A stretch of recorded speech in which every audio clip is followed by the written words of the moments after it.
Oh, look at that. My microphone actually decides to work at the very start of the video today. Hello, everyone. Welcome, welcome. I hope we're all doing good. Sun is setting here in Lion's Arch. I think it is, anyway. Or at least I appear to be in the shade. Maybe that's all that it is. Yeah, welcome, guys. Today we are starting the Icebrood Saga. There's two more parts that are going into this playlist as far as it's originally releasing. It's funny to think of someone way off in the future who, you know, has got a Guild Wars 2 with an End of Dragons, and then maybe an expansion after that, and maybe even a Living World season after that. And this playlist is a lot longer, but originally it's just this 13 video batch, and we're at the last section now. We've gone through everything. Absolutely everything. Season 4 concluded. The studio hit massive troubles. There were a bunch of layoffs. The devs had to figure out what they were doing. They doubled down back on Guild Wars. They decided they wanted to keep going with this game, but they didn't have an expansion ready. They hadn't been making one during Season 4, as they had with Path of Fire. So while other MMOs that were neck and neck with this, like Final Fantasy, went off into their own next X-Packs and, you know, hit new bars and stuff, Guild Wars was twisting in the wind for a good long while. They had a big promotional show where a lot of us were hoping, you know, I think they'd been pretty clear before the show, the Icebrood Saga announcement. Oh man, I never hooked the trailer up. It's okay, I'll do that in a second. I think they'd announced that they were continuing with Living World, but I think we all thought we'd get Living World and then straight into an X-Pack, but they basically came to us that summer with a show that said, it's only Living World, we have no plans for an expansion, but the Living World we're going to try and make feel like an expansion. And people were like, well, how's that true? And they kind of demoed some stuff. I think they demoed World versus World alliances to us, which still, years later, still isn't actually fully implemented.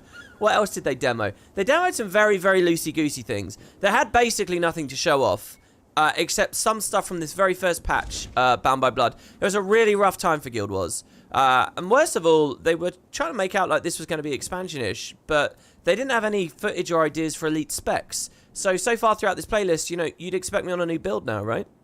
But there is no new build. There is no new elite spec with the Icebrood Saga.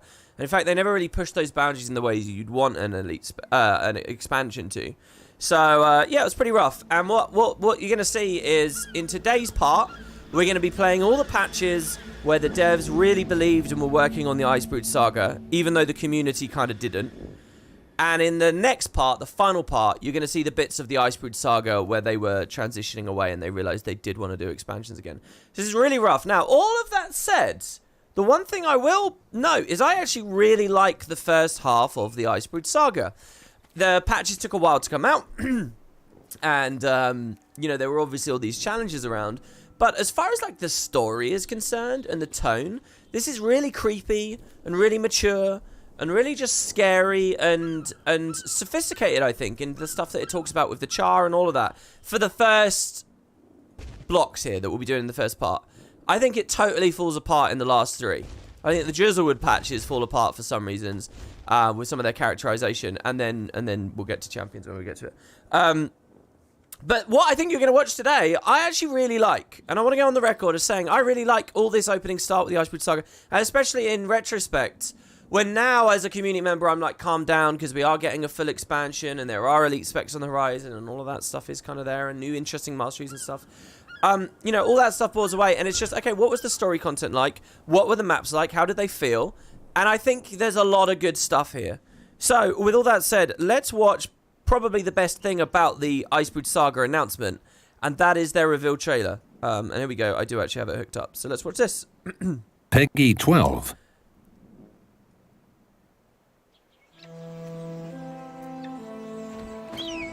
You do not fear death.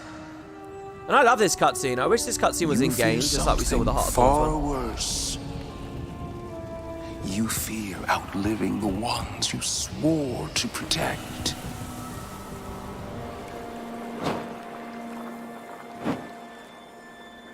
You fear the day your children no longer This feel funeral pyre the of chill ice. of the frost, or the warmth of the flame.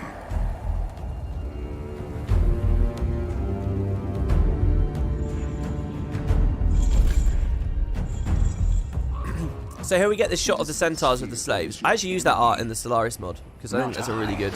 That's kind of defining of the centaurs, isn't it? The prison in which all races of Tyria suffer.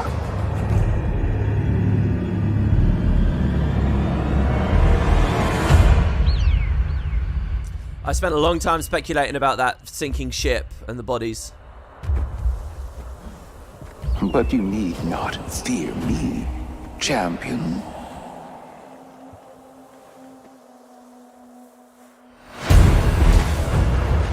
For I... So this shot of the storm preceded the announcement on the day.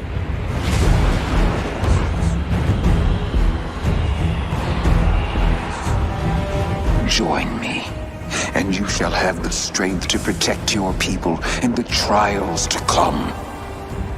Stand against me, and you stand alone.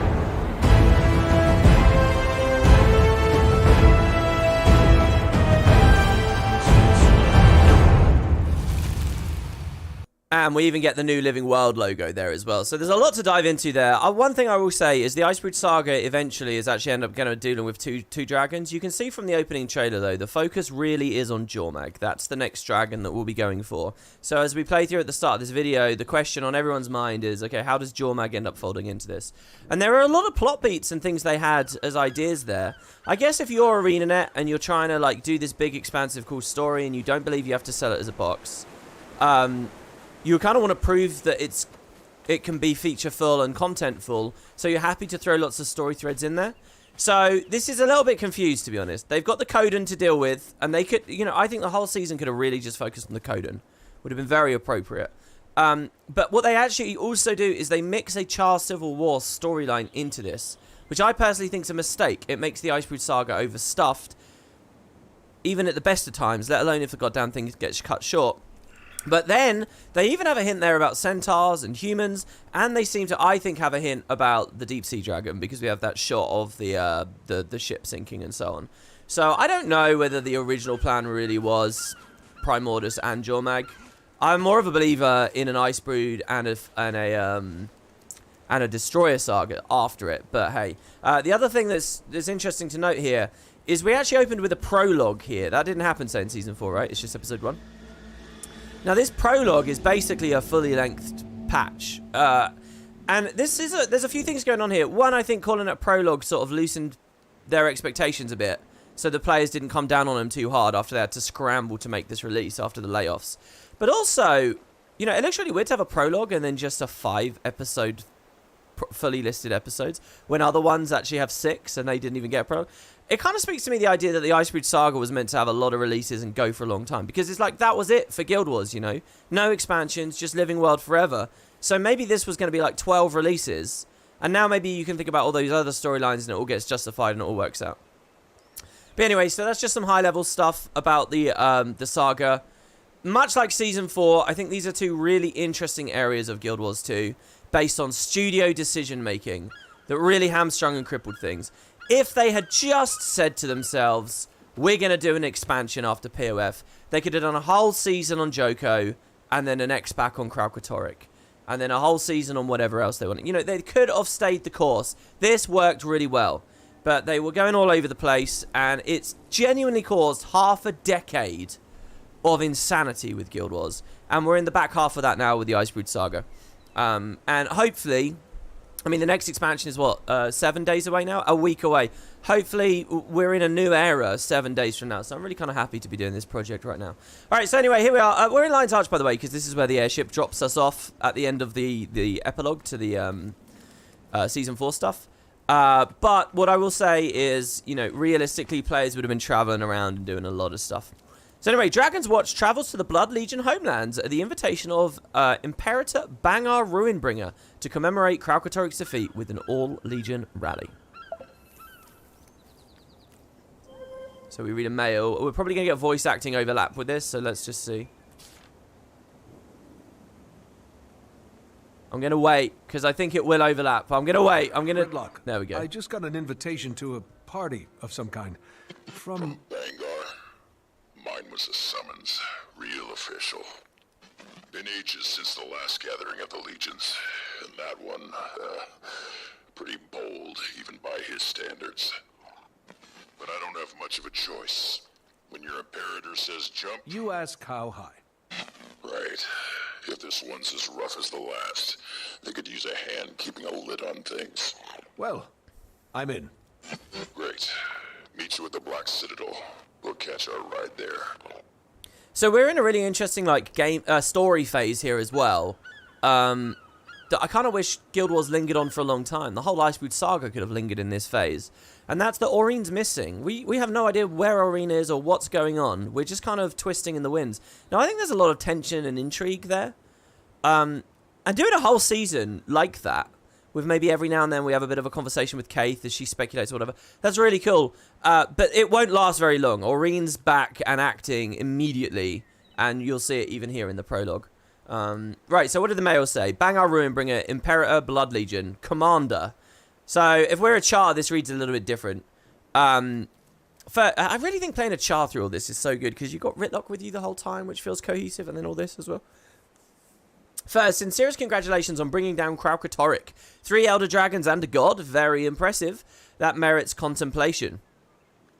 Which brings me to my second point. Tyria is changing. I find myself wondering about the shape of this new world and what the future holds for the Charr. So I've invited my fellow Imperators, along with their best and brightest, to our homelands for a grand convocation, a celebration of who the Charr are and who we might become.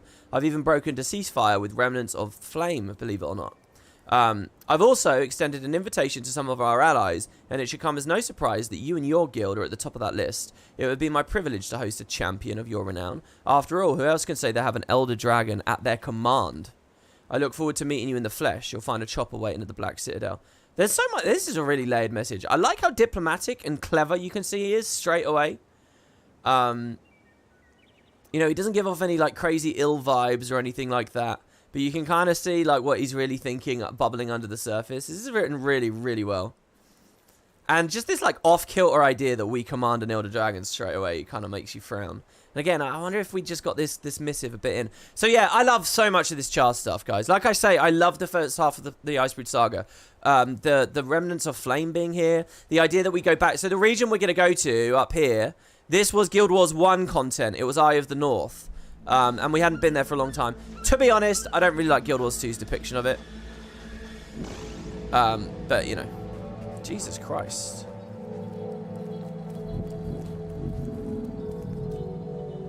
What is that sound effect? Is that the lighthouse doing things? What is that sound effect? Has that always been there since the LA rework? I don't usually play with effects volumes high, so I'm not familiar with that sound at all. Do you guys hear that? Wow. Okay, so yeah, we're going to go to the Black Citadel, and we're going to fly up to the Charr Legion homelands, which is pretty cool. Now, yes, Tulip mentioned my outfit. I've changed my outfit. This is a very snowy, cold season, so we are playing as kind of like a cold guy. This actually reminds me. He says it. What did he say it reminded him of? Greedful factions. It makes me think of in Total War Warhammer 3. There's a faction in that. Bound to get rowdy. 4 Charr legions, hundreds of barrels of ale, and Bram. No. Commander, This is all of us? Bangar invited the whole pack, didn't he? Kaz and Jory are on the way. Otherwise... Tiny's working on her treatise, The Elder Dragons Reconsidered. She insisted I should go live a little. To be clear, I'm attending only for the chance to study the local fauna. I will not be participating in any revelry. Hey, my invite promised a party so legendary, we'd be remembered in song without even having to die. How do you say no to that? Cass, Jory. Long time no see, Commander. Thought you might turn up. We heard Imperator Ruinbringer offered amnesty to the Flame Legion. I wanted to see it with my own eyes. Who doesn't like a goodwill mission? And let's get going. We won't want to miss whatever kickoff spectacle the old man's got planned. So unfortunately, they kind of make that classic RPG mistake at the start there. Where there's a conversation, but if you walk too near, you interrupt them. I didn't mean to do that. It's not like Guild Wars to do that either, but there you have it. Yeah, so Casimir and Marjorie are back. This is a lot like Season 4, though, where it's like, oh, cool, we're going to have a season with them. They're going to be doing things.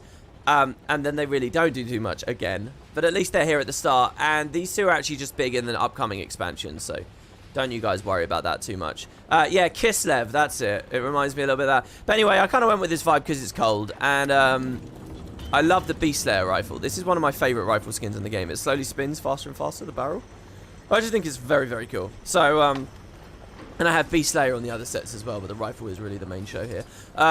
So yeah, and I'm pretty much the same build. I don't know, I was enjoying Rifle 1. I want to spend more time with it because it's one of my least played weapon sets. Least played in the whole game. So, yeah. I think there was someone else I was going to mention, but I've forgotten now. Kaz, it's been a while. Alona was hard. Kralkatorrik left a lot of misery behind.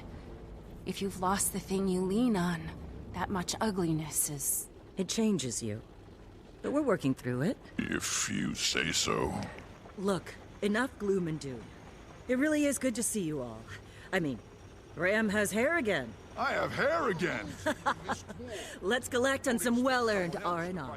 Yeah, I like that sense of time moving forward. Bram is a really interesting part of the saga too. I'm already itching to get back in the fight. Oh, we can't go into the whole discussion here. I really like Bram here at the start, I'll say that. Bram's character's kind of completed in a nice way here.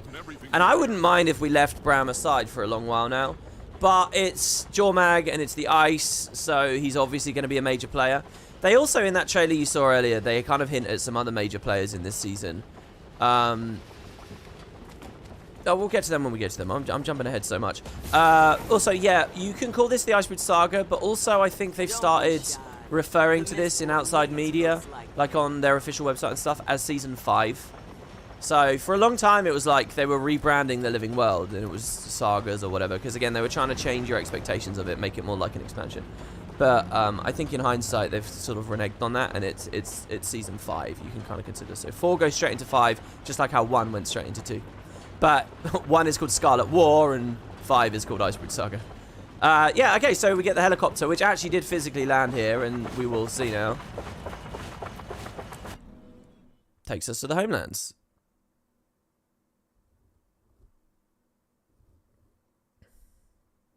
Tribune Brimstone. You and your guests are to wait here for your escort. Orders from Tribune Stoneglow. Who's our escort? Tribune Stoneglow. Oh. Brimstone. Surprised? No, I'm the one who told him to invite you. But what are you thinking, bringing that creature here with you? You mean Bram? The Elder Dragon. One of our scouts spotted it doing something to the old brand scars just south of here.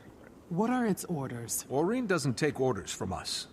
As for the brand scars, we believe she's purifying them, for lack of a better word. The process is entirely benevolent. Bottom line, there's nothing to worry about. You got my word on that, Kree. We'll table it for now. Come on, you're late for the opening ceremony, and Bangar won't start without you. I could use a drink. Catch up later. You're gonna miss the start of the party. Yes, I am. Blood, teeth, guts. Very Charr. Or so I've heard. You're having 2 humans here. I think I'm going to go track down my research crew, make sure they're properly oriented. I like the idea that Gorik's a bit fearful as well. I don't get to stop and talk much. They just keep going. But yeah, Krisha's one of my favorite characters in the whole game. Things are a little tense around here. If by tense you mean balanced on the head of a pin, I'm up to my horns in Imperators, refugees, cubs, your people, 4 legions. Sounds more like a political summit than a celebration. That's by design. Not that killing Kralkatorrik isn't a pretty damn good reason to celebrate. It's weird, we're in the Grothmar here, but I would love to hear the Black Citadel and stuff talk about Kralkatorrik's We kind death. of blew through introductions back there. Bram Arison of Kragstead and the Pact Commander. I've got dossiers on all of you. And this is Tribune Krisha Stoneglow, Bangar's head of security. We're, Old friends. very. Right, lovers. They have a kid together. There was a short story released right around the Auditorium instance at the end of Season 4 that expanded massively on Ritlock's backstory. And she was in it. And that, by the way, in a really rubbish way, explained how he got Sahothan and ended that mystery. And it was one... I really didn't like the short story. I got a lot of hate from the community in my response to that, because I just was so disinterested in the storytelling. But I still stand by it. I don't like that short story. How was he? Bangar's still Bangar, for whatever that's worth to you. Wasn't talking about Bangar. Oh. Well, you'll see for yourself. But they do at least pay off on it now in the saga. Zafira as well got one of the short stories too, suggesting again that she was going to be a big character, but she went a These bit. are the strongest and bravest of all the legions. The very best of us. Flame too, huh? Bangar's letter took all the credit for that. But I recognize your handiwork when I see it. Follow me. You have reserved seats. He won't want you to miss anything. So quite prominently obvious here as well is Bram with his bow, enchanted as it is. And obviously there's a big setup from way back in Season 3 about how that will pay off with the whole Jormag story. A big setup. And again, in the first half of the Icebrood Saga, they do a lot of fun stuff with that bow. Think about that bow as we play through this early storyline.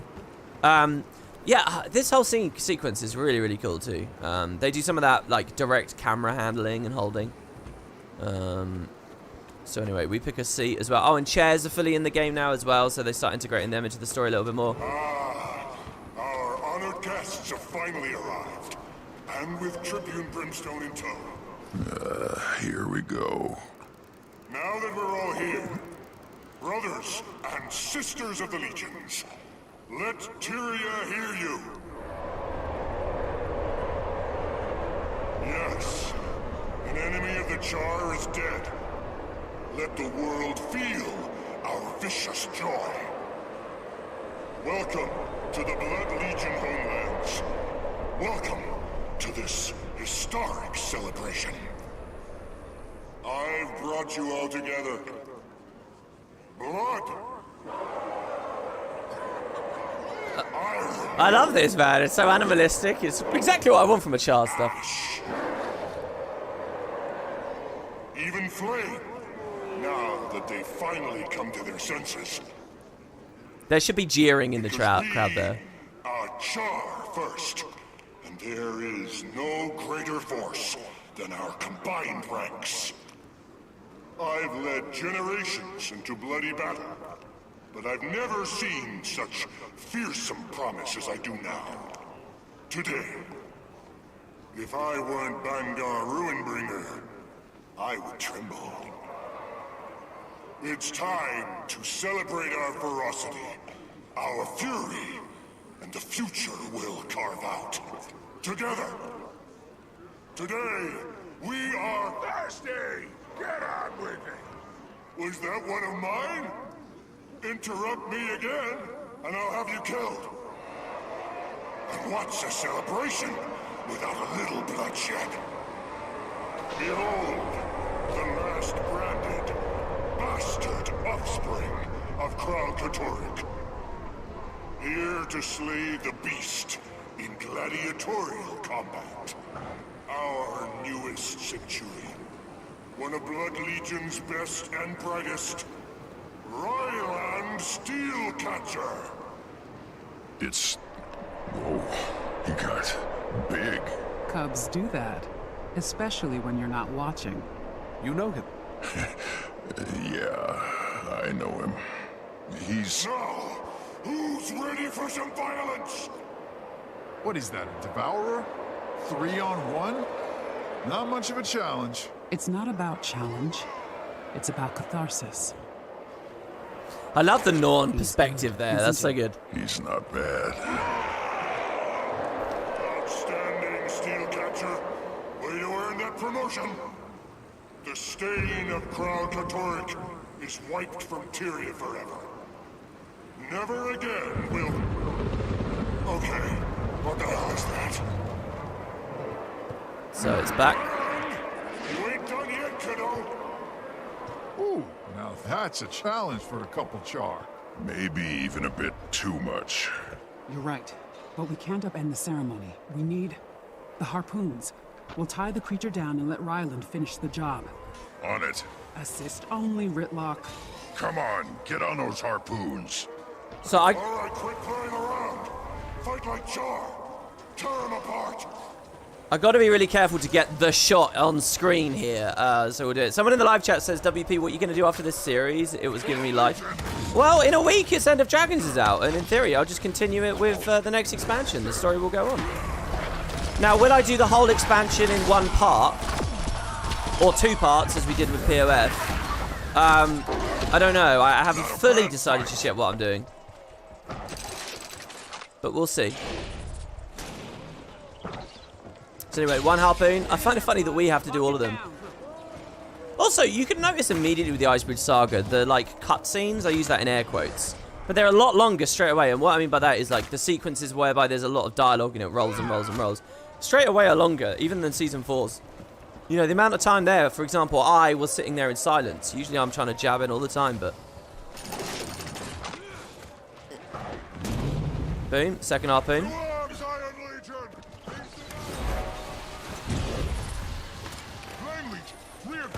Protect the other legions and clear the stands. Kill that first, because why not? And then that's number 3. Sorry, what are they? Oh, and there's a 4th one over here, right next to Bangar. It feels a bit weird that we run across the field in the middle of it all here. There you go. This might be a good one to actually see last. I especially like being a human with Thieves Guild here in the Charr homelands, like bringing even more humans in. Or the Blood Legion homelands, I should specifically call. Alright. Grand finale. Steelcatcher, you ready? Ready! On my mark. 3, 2. Oh no. Maureen. How's that for spectacle, friends? Little surprise from the Pact Commander and yours truly to kick off the celebrations. Let's hear it for those fireworks. Big thanks to everyone who made it possible. Now then, there's mountains of food to eat and gallons of ale to drink. Let's get to it. I like how the brand even obstructs everyone's view of him. Don't think he was either. We'd better check in with Krisha. Like, that's just the greatest way to upend the ceremony. And it looks like such a flex from us, you know. He already considers us to have it under our command, her under our command, which isn't true. But with a moment like that, I mean, it's brilliant. And we were trying to be diplomatic, you know. We were trying to play the game. That's funny. All right, so we can ask various Charr about that. What's the game? What are we after? Secrets, of course. Rules are no torture, no murder, no monetary compensation. Deal. Double points for Flame.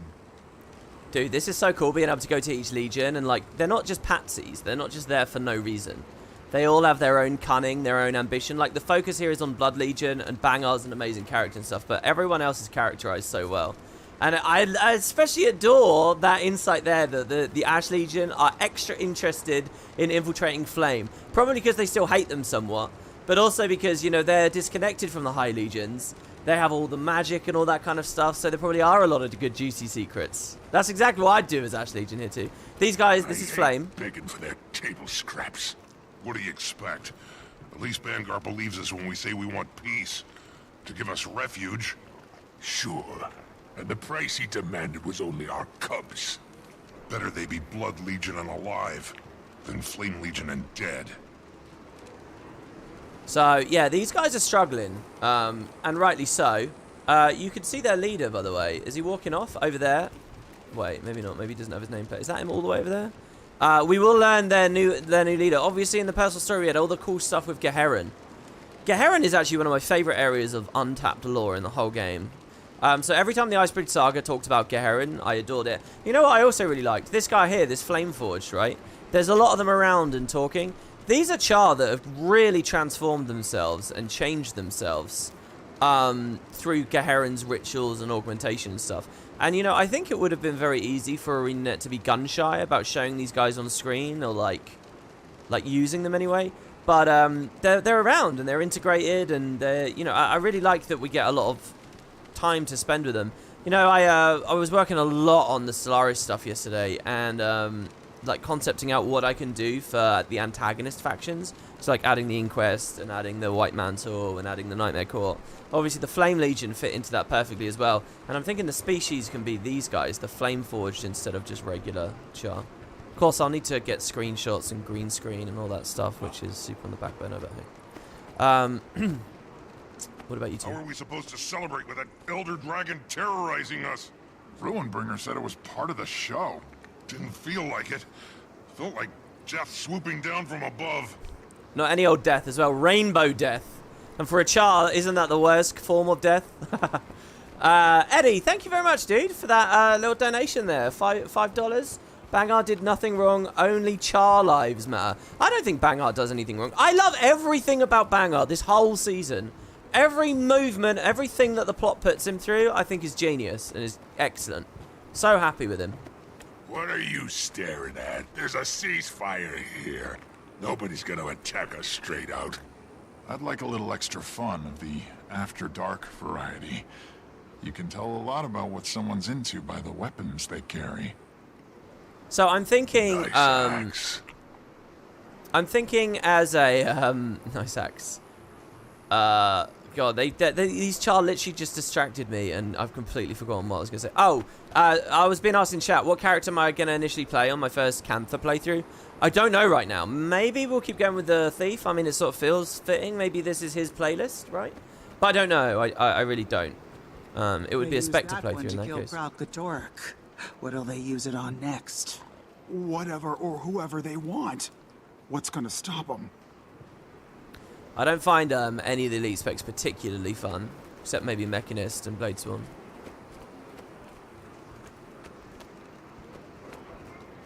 You know, champion, when I invited you here, I figured you'd come armed, as befits a military leader. Didn't think you'd point your heaviest artillery at us, though.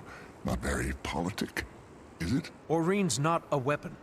She's taken a personal interest in repairing Kralkatoric's damage. Your apology could use some work. Commander doesn't have anything to apologize for. Aureen does what she wants. Ritlock. Still talking out of turn, huh? Sir. Sure was a sight, I'll give you that.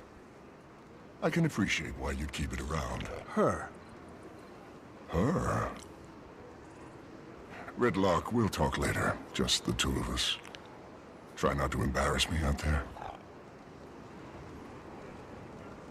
I want to talk, but I can feel that they're going to start. Dragons.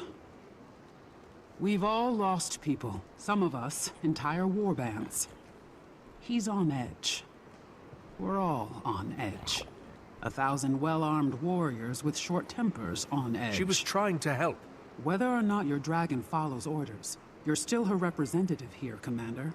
Charr have never not had enemies. With Kralkator gone. The best thing you can do is be seen. Show the legions you're not a threat. I will. I'll make the rounds too. See what I can do.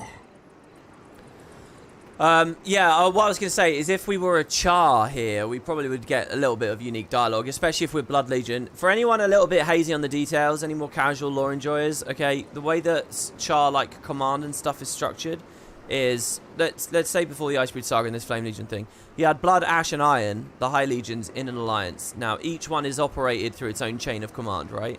So, Smolder, the Imperator Smolder, is at the very top here in the Black Citadel. So, Ritlock never outranked him, but Ritlock is Blood. Ritlock is of these guys. So, his, like, ultimate superior is Bangar, that guy there in front of him. So, when he's being subservient to Bangar, it's like serious deference he has to pay there. Perhaps even more to the degree that you see him paying it to Smolder in the personal story. Smolder, by the way, is here.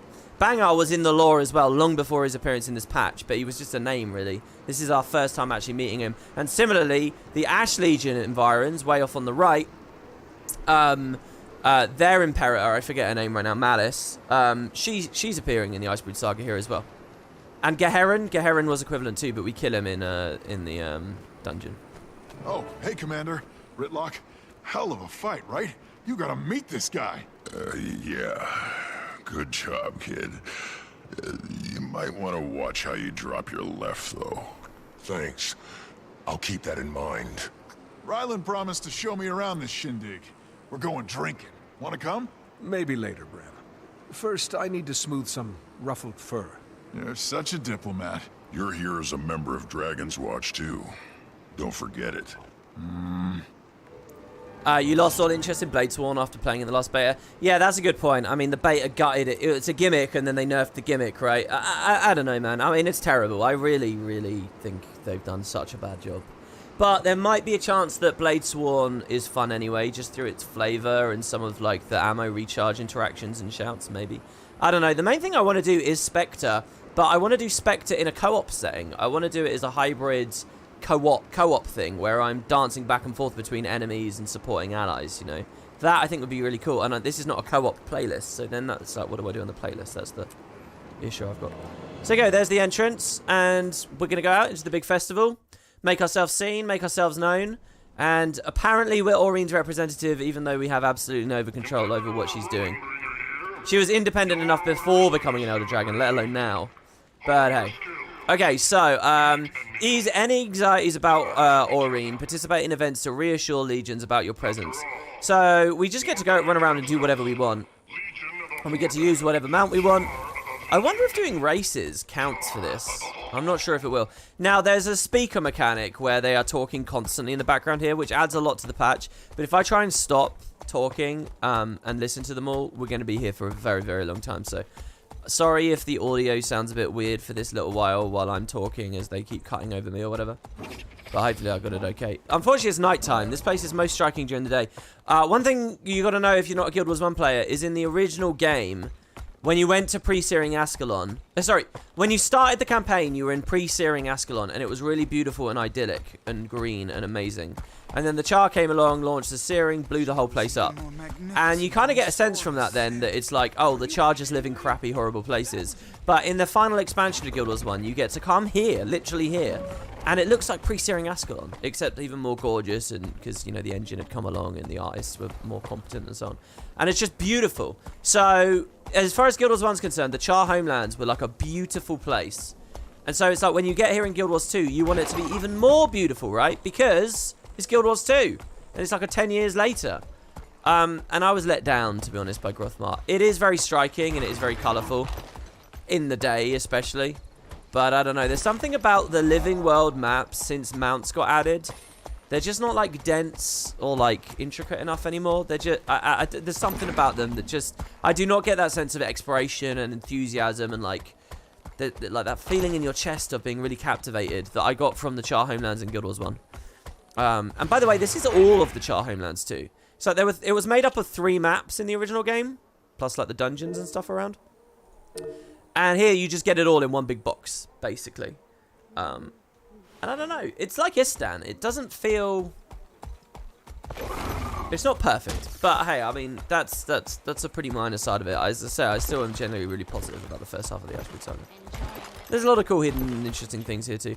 Now, how do I get an event? I don't know. A funny thing I'm thinking of right now is that I actually was here last night. Because this is all the Season of the Dragon stuff as well. So last night, between the part between part 11 and today's part 12, I actually played a good chunk of Guild Wars yesterday. I went through all the Season of the Dragon stuff, and I looked at what else I needed to do that wasn't a main story instance. So, I went to Dragonfall, and I did a bunch of events on Dragonfall to ding that. So, Dragonfall's finished.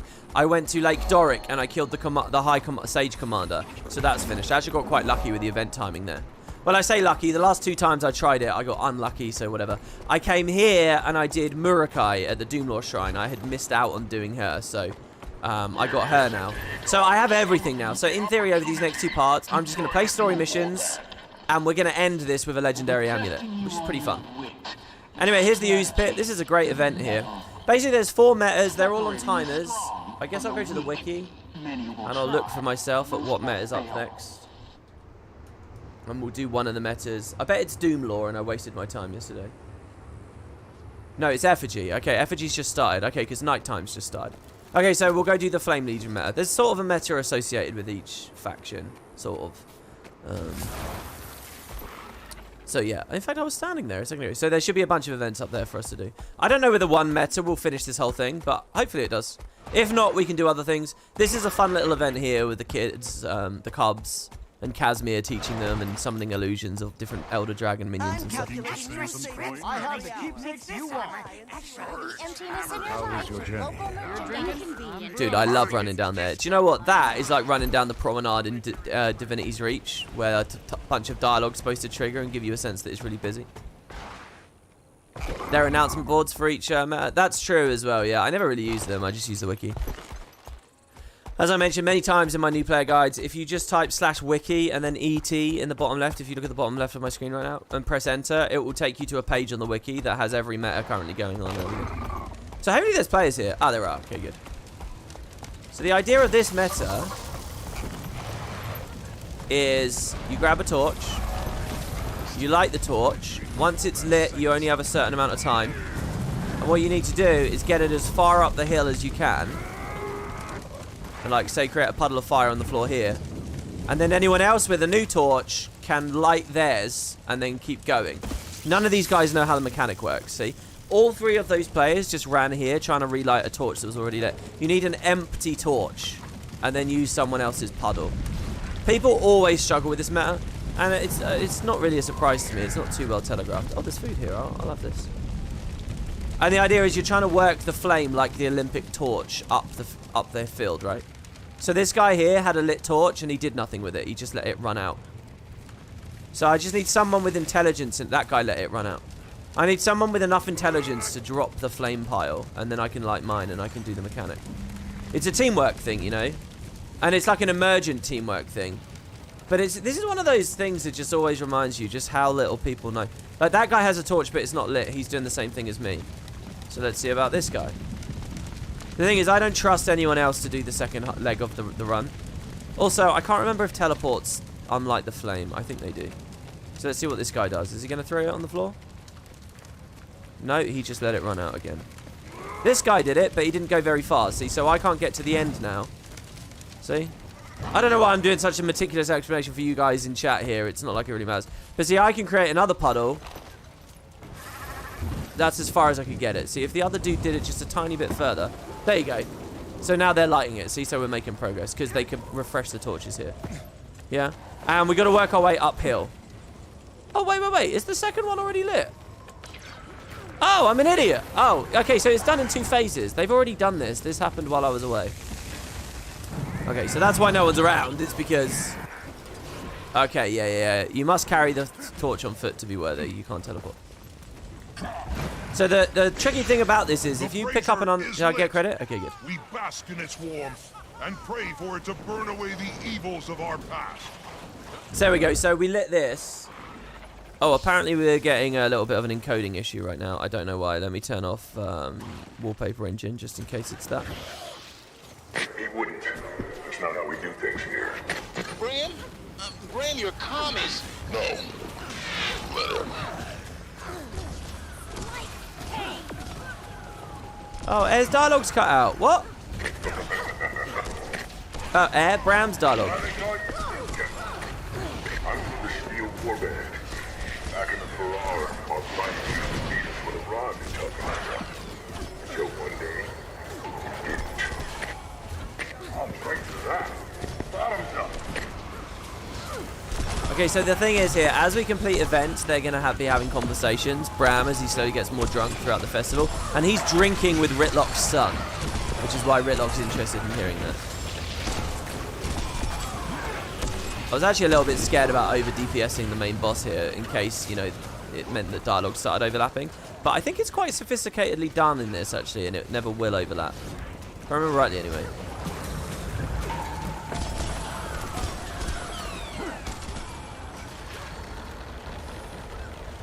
There we go. So the effigy goes down. And as the cinders rise, let the evils of our past go with them.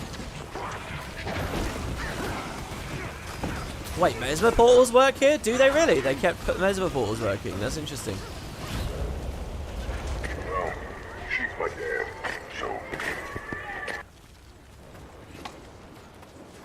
so... Yeah, so I don't know why, but Bram's dialogue is not cutting in properly, which is really worrying me. I don't know why that is. By the way, John did a donation earlier as well and said, one Charr. Did I miss that? I'm really sorry if I did. That's really nice of you. Thank you, man.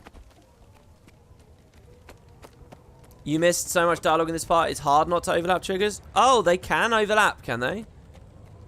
To be honest, I've always had really good experiences here with them not overlapping. Okay, so anyway, while the metas are down, usually one boss spawns somewhere on the map. I don't know where it is, and there's no commander icon. So in theory, this story's actually easier to do now than it used to be because you can get another free event. But we can do this instead. This is the Forge event. Nice little mini game we play here.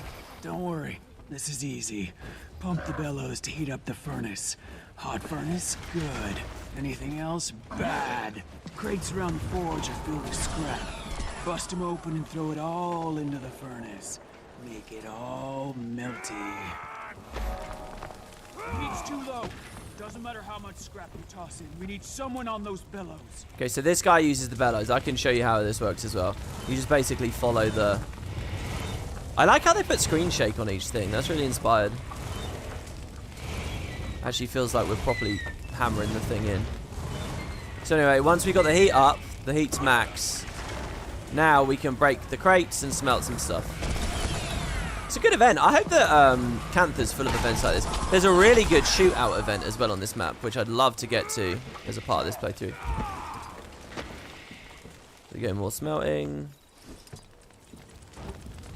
Now when I throw this, does it just go and go and go? Did I miss that there, for example, or did that actually land? Stowaways!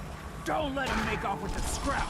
That's Iron Legion property. I've never, to the person in chat who says that you had your audio bug too, I've never had that audio bug before. Is that new?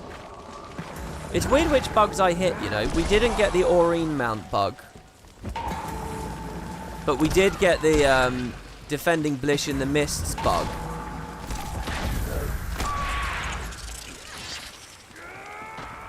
How's the rebuild? This is good. Slow. Keep this up and we'll be ready to So our goal is to max it out. I especially like the vaguely cooperative sense to this event here. You know, because I think that's one thing that Living World Season 4, which was really good, that was one element of Season 4 that they never spent too much time on, you know. And that was like innovating with events. You know, in Dragonfall last night, for example, a bunch of the events I was doing was just literally like kill enemies in the area. No dialogue, no nothing. It's literally just... It's events being everything they're supposed to not be, you know. Events are there to get away from this idea in MMOs of mobs standing around picking daisies in fields and then you fight them. And that's exactly what those dynamic events were. Thankfully, it's enough years later from the original ideas of the game that nobody bats an eye or questions it. They're just happy to get their achievement progress. But, I don't know how much of that they do in this season. Shit. I say shit like I messed up there. I didn't really. It was just fear. Just keeping the heat high. Dude, I'm missing the scrap over and over and over again. Get in there. There we go. It's a good event, but it feels like it's taking a little bit too long, maybe.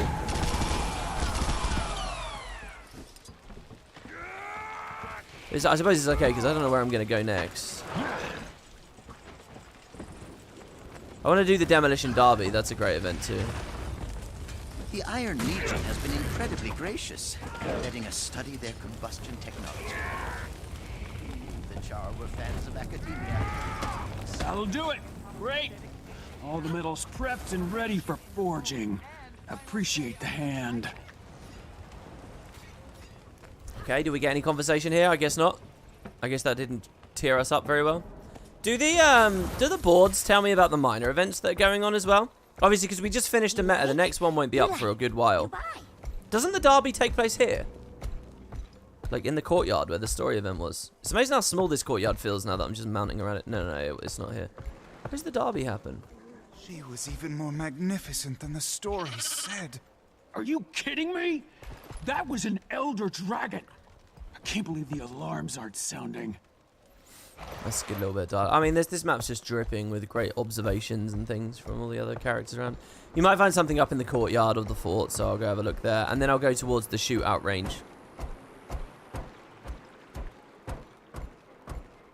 You don't mind the occasional event like that because they're not 95% of them like in other MMOs. That's a good point. I think proportion does matter. You're right. Nobody forced you to come. You could have stayed with him, gotten your own punches in. I'm a soldier, not a bully. But I'm also not a snitch. They're our warband. We're supposed to stick together. Warband's not meant to come before Legion. We signed a treaty. So this is all super familiar to me right now because, one, it's one of the most recent patches to come into the game. But two, that immersive story recap video I did, I actually played all of this and shot all of this and edited a whole video. I lost heart in it though when the original one really didn't get great feedback, so I don't think I ever posted it. But I made a whole video here, probably about half a year ago. This food prepped in time without a... You, hey, you want to be my sous chef for a bit? Come on, it'll be a learning experience. Grab an apron and let's get going. All right, I can do that. Oh, we literally do have to go get to the apron. This actually requires a bit of brain power, so I might not be able to talk too well as this goes on. So, here's the deal. Lots of hungry Charr, not a lot of time to cook. I say an ingredient, just toss it over. Might need it chopped or grilled too. Just pay attention, you'll do fine. Spiky fruit. It'll give it some tang, some punch. Chopped up to bits. Okay, so we take the spiky fruit, we go to the chopping board, and then we throw it to the chef. And hope he doesn't move. Fetch me the secret sauce. Okay, it's time for the secret sauce. Secret sauce is here, and he doesn't need anything else with it. I love the whole experience here. Bees make the best honey. Just a fact, really. Let's get some in here. I like the sense that bees, by the way, Ascalonian bees. I love that they're a specific type of bee. I need some shark meat. Stuff cost me a fortune. Chopped up to bits. Okay, chop up some shark meat. Yeah, just that natural sense of you could throw it at him and it will miss and it will make sense. This is essentially a do-over of the mastery point in Path of Fire. But now it's on a repeatable event, so we can all enjoy it for good, properly. Okay, stop moving. Now just need to add some chicken stock and reduce. Toss some over here. Okay, chicken stock is right next to you, dude. Let's add some fresh boar meat, straight from the hunting grounds. And make sure you chop it up. Good boar meat. Hope I cleaned the knife after I chopped the shark up on this. Don't move, dude. My mentor learned a great recipe for Shiver Peak salmon in Thunderhead Keep. Let's get that going. Don't do anything to it. I need it whole. Okay, there you go. That shark meat's been marinating for days. Let's get it prepped. Chopped up to bits. Marinated shark. I like how it's just an entire shark on the table. There you go. You know what this needs? Spiky fruit. I knew the answer. I was just testing you. Just toss it over whole, would you? You don't even want me to chop it up. Not even chopped up spiky fruit. I need to add the vegetables now so they're cooked in time with everything else. Chop that sucker up good. Wait, what did he say? I just read that there's an encoding issue. I don't know what he asked for. He asked something chopped up. I'm going to miss this one. I don't know what this one was. I think it's an achievement to do this without any fails, right? Or something? Look at all the chefs naturally coming in the kitchen here. I don't know what he asked for. I really don't. Guys, can I just ask? The video's fine, right? Like, it's not clipping too much. Apparently, 2% of the frames have been dropped. It'll give it some tang, some punch. And make sure you chop it up. Spiky fruit. Man, I'm feeling really weird today. I slept really well last night, but I had really vivid dreams, and they were all, like, horrible, like, anxiety dreams. I woke up like feeling so stressed out. It's unreal. This isn't the right ingredient. Hurry back and get me what I asked for. Wait, what? Oh, did he want it chopped up? Sorry, chef. Sorry. I'm trying to deliver a personal anecdote here. Let's go again. My mentor learned a great recipe for Shiver Peak salmon in Thunderhead Keep. Let's get that going. And make sure you chop it up. Okay, I'll chop this one up. Okay. Different recipe, is it, from your mentor this time? Oh god, this is risky. Please, actually. You know, an apple would be perfect for this. Knew a Charr who couldn't get enough of them. Memories. Don't do anything to it. I need it whole. There you go. There has to be one Tibble reference every this season. Needs something exotic. Coconut. Definitely coconut. Good idea. Chop that sucker up good. Oh, I'm glad I waited. I almost threw the coconut at him straight away. I love the thought of just throwing a coconut at him, by the way. It's time. Fetch me the secret sauce. There it is. No. I'll dodge roll that. You can't use stow weapon to cancel cast. Let's add some fresh boar meat, straight from the hunting grounds. And make sure you toss it on the grill first. Oh no, the derby was going on. Oh, I want to show you guys the derby. Okay, there's the... Wait, he said chop it up, didn't he? I don't have much time. If he runs in the... he ran the wrong way, didn't he? Oh shit, I just cancel cast the chopping. I'm not carrying an ingredient to be prepped. This isn't the right I'm sorry, dude. I'm sorry. I'm sorry, chef. Ascalonian bees make the best honey. Just a fact, really. Let's get some in here. Okay, I need to add the vegetables now, so they're cooked in time with everything else. I like the moment. I'm waiting for the moment he asked me to chop up the bees. Vegetables. Did he ask for these chopped up? This Oh, I'm sorry, chef. I'm sorry. It's my first day. Go one more. Oh, I missed! Oh no, it's all falling apart. Can one of the other chefs finish it? It's all good. Nice work, chef. We make a pretty good team. You ever want a career change, just let me know. Right, there you go. Yeah, he should be swearing at me like Gordon Ramsay. If there's any race in this game that should be swearing and throwing expletives constantly. I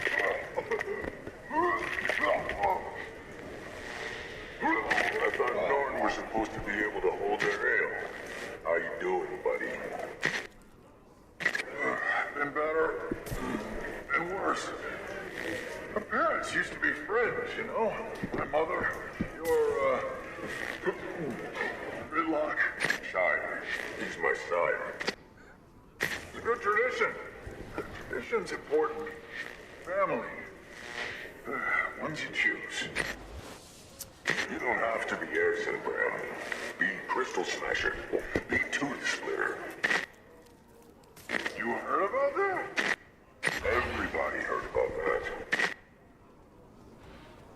That's a really good little conversation there. Thinking about how, like, they're both, like, estranged from their parents or whatever, you know? And there's a question of how much either of them cares about that fact. There's a good, like, representation of the Norn worldview and the Charr worldview at the same time there. It's a very comfortable way to start talking again about the Tooth and the fact that this season will be looking at that plot thread from Bitterfrost Frontier. It's good, man. Ryland is a great character too, as well, to be honest. I think, I often think about Bangar and how much I enjoy him, but I really like the trajectory of Ryland too, you know? Like, at the outset, what you think this story's going to be is Bangar's the bad guy that will do you over every time, and through his cunning, he'll find himself in a position of power. And you think Ryland is the initially, like, standoffish, like, young Charr that eventually we're going to teach to come to our side and we'll find his true nature. That's kind of like the tropey standard. That was my expectation of the story, for sure. And that's like the standard beats you can imagine to go. But actually, the story goes with both characters in, like, the opposite directions, I think. And that's one of the things I really, really like about both of them. Everything I like about Bangar, I like the same about Ryland. Specifically because they put him in the place that I didn't think they were going to. Like, the events by the end of today's video are really, like, I didn't think that they would go that way. And it really makes it quite compelling looking at the way that they talk and speak and act here at the start of the season. So here, this is an amazing event. I don't know whether it's up. It's not. It'd be nice if there was an easier way of knowing, you know? By the way, here is the first strike mission. They're not going to be in this playlist. They're pretty minor. They don't really matter.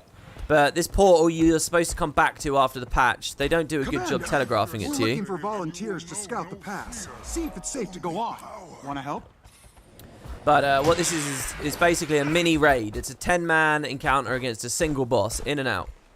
That one actually has a slight jumping puzzle pre-section, but only one player has to beat it.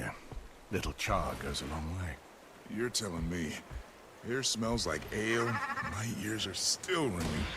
Wouldn't mind a thicker coat for the higher elevations. Frost, you know. Now you know why they call it the Shiver Peaks. You'll be fine. Worth it. Just to see their faces when we tell them. Let the General tell them. She was there. She helped kill the purple bastard. It's her prerogative. I kind of like the quiet vibe in this area of the map, to tell you the truth. This is probably one of my favourite sort of feeling sections of Bloodmark. I don't know, there's just a certain calm that I think you need in the Charr homelands, or what is now the Blood Legion lands. And you don't really get it from this map. I guess because of the festival and because the game's about events and so on, and content density is nearly always a good thing, and that's going to take away from the vibe. But yeah, I hope it's day when we finish this patch, because what they do with the lighting and stuff when the snow comes, oh, so good. So good. Let's look on the map, see if there's anything telegraphed anywhere. There's the race. I mean, if the race is technically an event, this should work, right? And I don't think I've actually filmed a single race so far in this playlist. So why not? Depends how much time is left on this. 26 seconds. I mean, I might be able to get bronze credit. Let's see. Do you get bronze credit for going through just a couple of gates? 12 seconds. But yeah, this is a beetle race. There are griffin races too. Oh, went the wrong side of the pipe. Look, I admire The race is finished. What? Oh, maybe that event reward is from the chef though. I think it's the same thing. The demolition derby's not up. The smelter's not up. I wonder if the wine guy is up. There's a chef guy and a bar event up at the entrance to the keep, so that might be going on.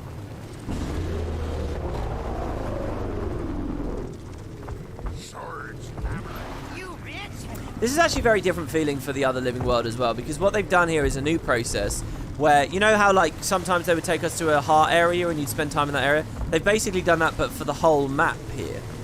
This is kind of like a format they could do for all of the don't they do this again later in the living world as well? Here you go, customer happiness. Yeah. Strong norm.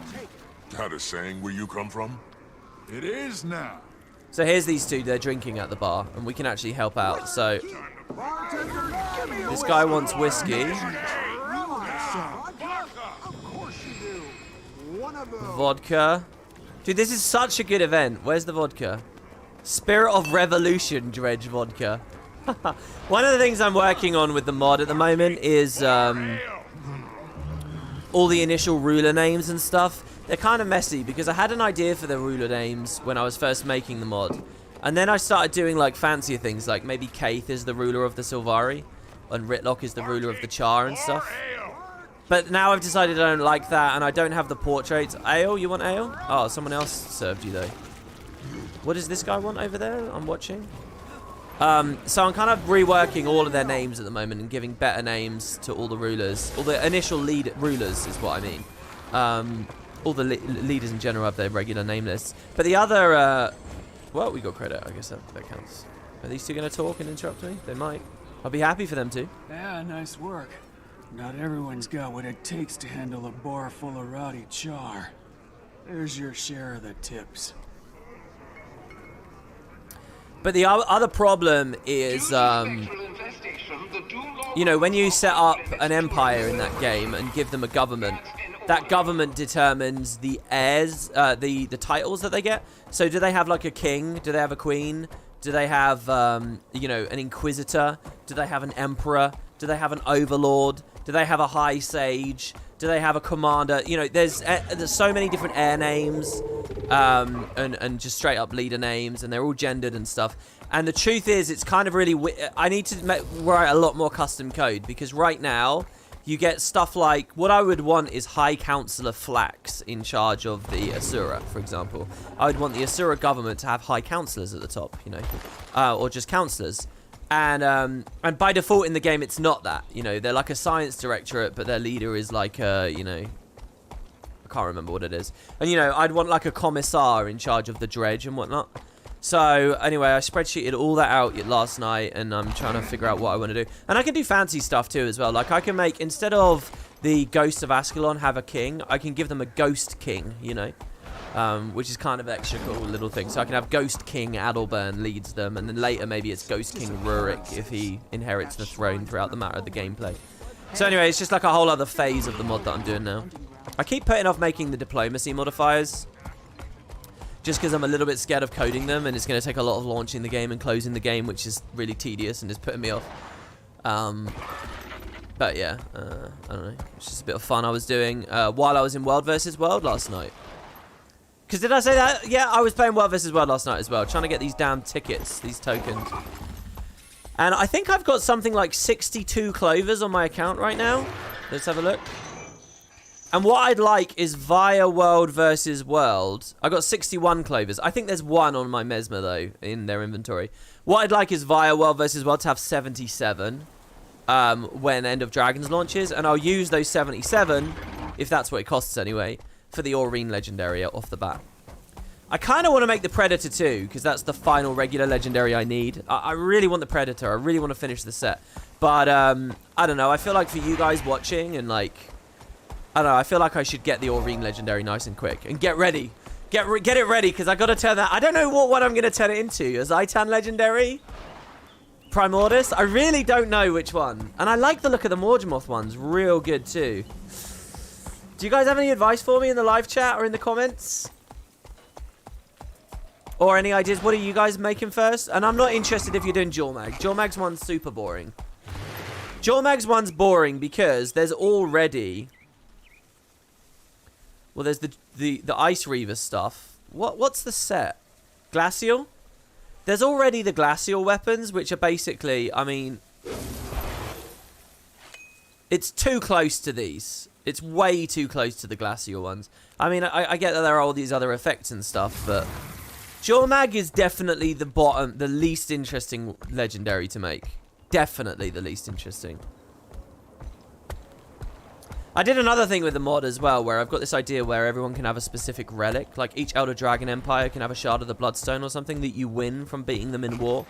And maybe a campaign can be to like defeat all the Elder Dragons, therefore reunite the Bloodstone, and then you win the game kind of thing. You can do stuff like that. And I was thinking of like cool relics every society could have. So like, what were some other good ones I thought of? Can't believe we're reporting them.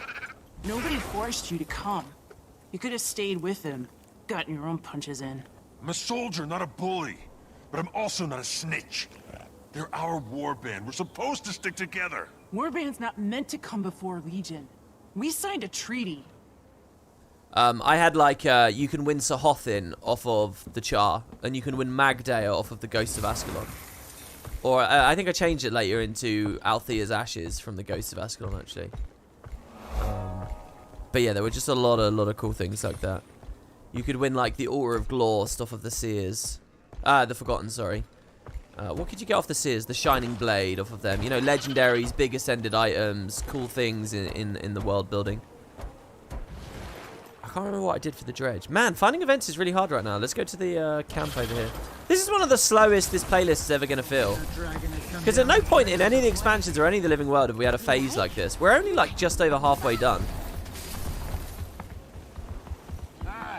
Don't worry, this is easy. Pump the bellows to heat All up right, the dude. I furnace. don't want to do the bellows over and over and over.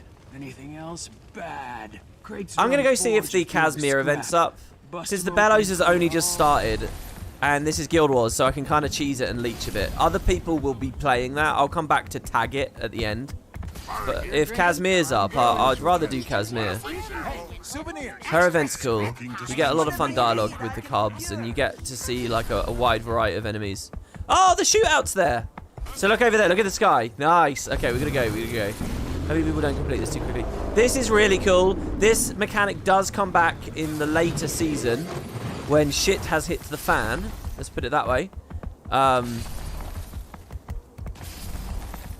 So here's the idea. Those moving platforms you see they've started to use? When the event starts, they're all here. It's like a ferry ride or something, right? Like a carnival ride or whatever. And now we just TP up. We draw our weapon. And it's an actual ending game. Now, the thing that really I struggled with this for a long time is I used to think you had to lead. You do not lead your shots. You just literally have to click. It's hit scan. It doesn't look like it should be hit scan, but it is. So always aim directly on the thing, and you're all good. If you want to shoot like the commander, train harder. And there you go. We got that done. Hopefully Ryland and Bram start speaking while we're on this. This would be cool. An excuse to stay on it. I love this so much. Look, the mini dance perfectly. Then he was gone, sunk beneath the ice. Just me, my guild, wind howling in our ears. I thought the spirits were laughing at me. I was so angry. Where are they now? Your guild? Don't know. Holbrecht, Shiver Peaks. Doesn't matter. They're your warband. It matters. You wouldn't understand. But nobody's ever looked at you like you were. How amazing is that, honestly? I'm your damn wife. Come on. You want to go around in the pits? Show what we're made of. So there's another. Lead the way, old boy. This is another cool thing about this patch. Can we please keep this channel clear? Gorik's quite funny. What nerds that play Guild Wars haven't been in an event or a TeamSpeak or a Discord channel where we've had an experience like that? Another clever thing about this patch is Bangar is quite transparently an antagonist straight away, right? Ryland isn't. And you think you can see who's been sneaky and who's not, but the sneaky person is Ryland here, actually. And I quite appreciate that. Okay, now if the bellows are still going, we can tag that as well, which is really good. Zaitan are your favourites, but you also play Necro? I think they'll look really good on any number of my characters. I just love Zaitan, I love Undead, I love that opening arc. Ooh, I like the look of that. My big desire for these things is if I get the Aurene weapon at launch and I turn it into a Zaitan variation through a Glory of Tyria 10-man strike mission, I might just wet myself. Do you know what I mean? Like, that's just going to be the coolest thing. I'll get the whole Zaitan set purely on that, you know? Purely on that. Obviously, we have no confirmation or sense that that's really what they're doing, but the potential is there, you know? Ah. Okay, I did just see another... Oh, a group of Legionnaires is headed to Doomlord Shrine. Well, here we go, it's Murukai. I did waste my time yesterday. I did this meta event chain last night, specifically so that I wouldn't have to do it here on the playlist. But since it helps progress the story, why not? I hope I didn't miss the pre-event. Yeah, I did miss the pre-event. We just missed out on tagging something. Kinda sucks. Okay, spell completed. I just gotta hit something to get some credit here. For this phase. The spell's working! Our ancestors stopped her before. Do it again. So I don't know whether this bit here is a whole separate event. I hope it is. That'd be really nice. And then Murukai herself is the thing. So yeah, there was a dungeon here in Guild Wars 1. Murukai was at the bottom of it. Really fun. I have a lot of fond memories from Eye of the North, soloing it or duoing it. For, you know, chalices and golden rin relics. It's all good stuff. You can't actually visit the dungeon in Guild Wars 2. You only get the entrance. But it's still pretty cool, you know. And I remember when the Icebrood Saga came out, I was disappointed about that. I was like, oh, we're only going to go skin deep in these places. We're not going to actually explore them like the Eye of the North expansion. You know, because the whole point was, can this feel like an expansion? And then they take you into the areas of an expansion for the first game, and they do them more shallow than the first game did, and it felt bad. But no, they do kind of redeem that though, because in the next episode, well, not in the next episode, but around the first half of the season, we will actually go into one of the old dungeons, Dark Rime Delves, which is very cool. Okay, so this is the Steward. I think that the event will end here, which is really nice. Mercy there. Dude, these 19k 3-round bursts. They're all good. For savages, you do fight beautifully. The war's over, Spirit. War is never over. War is eternal. Enemy soldiers have trespassed here before. The story is always the same. So is its end. Blood, iron, ash. Trust me. One charm! Oh, yeah, you guys are talking about the torches for the legendary varieties? That's an interesting thought. Maybe they can do cool stuff with that. WP, where are you learning to code for Stellaris? One of my friends is trying to do it, but he's not finding anything good. It's rough, man.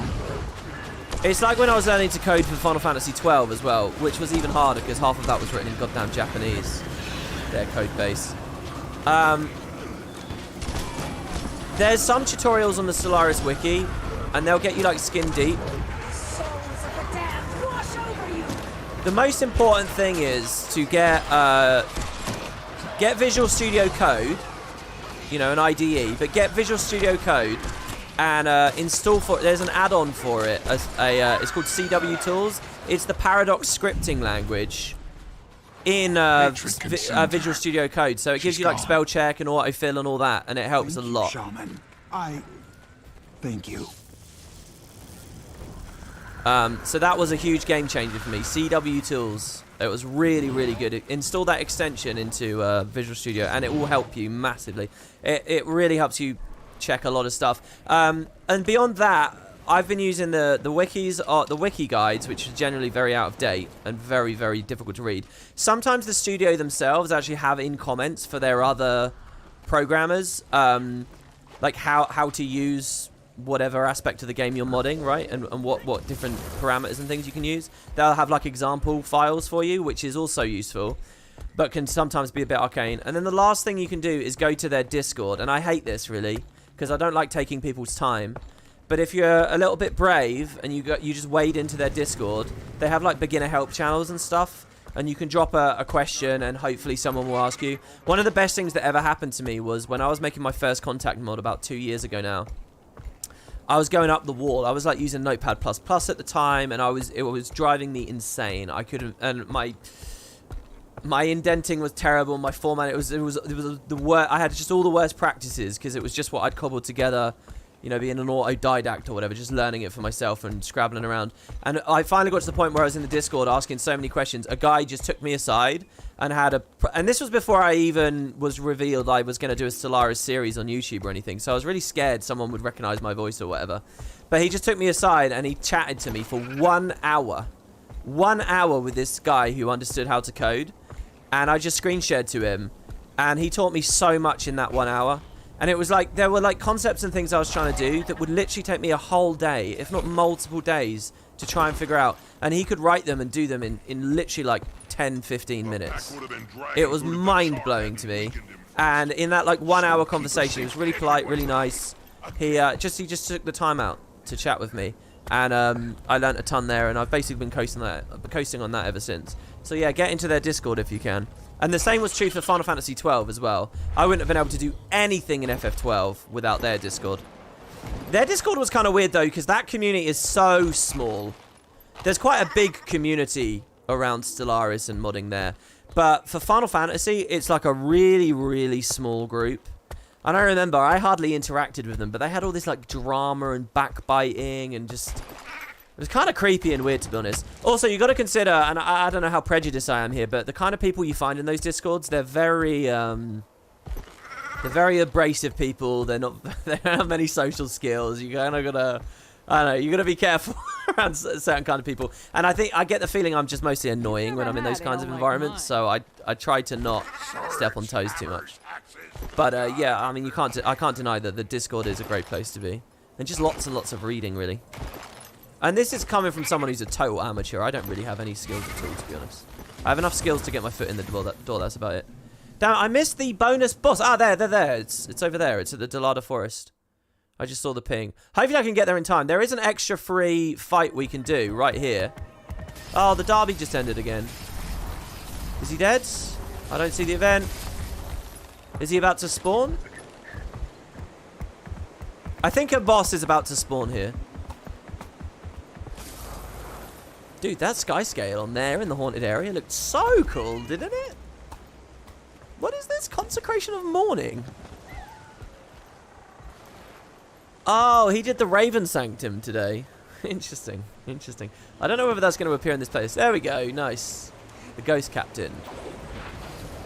These bosses were added after the patch, and for that reason, a lot of people who like aced and got all the achievements when this was fresh don't actually have these, and they're actually really challenging to get a hold of, I would say. See, I don't like that thing where I spend all my initiative there, all my malice on Death's Judgment, and then I don't get much initiative out of Mercy because I spent it on Death's Judgment instead. It's quite nice, give this guy the run around. If he keeps charging at me, I can just shadow step back again.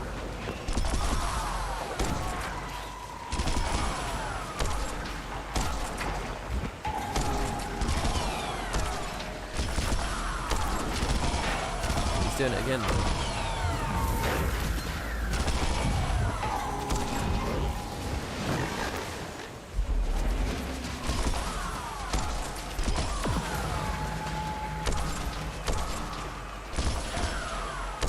Thank you so much. You're writing everything down for him.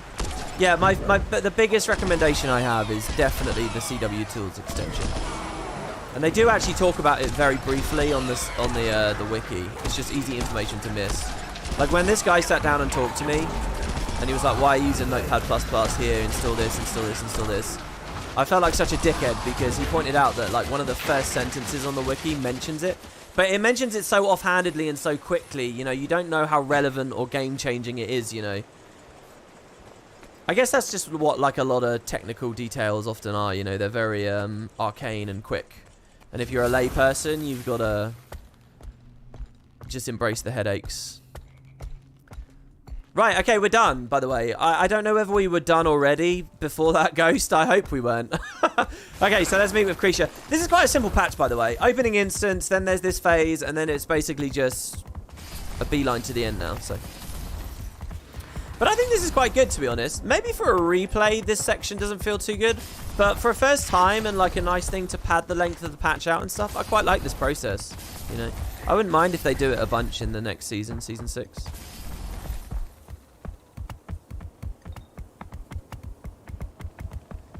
Please, WP, can I have your build?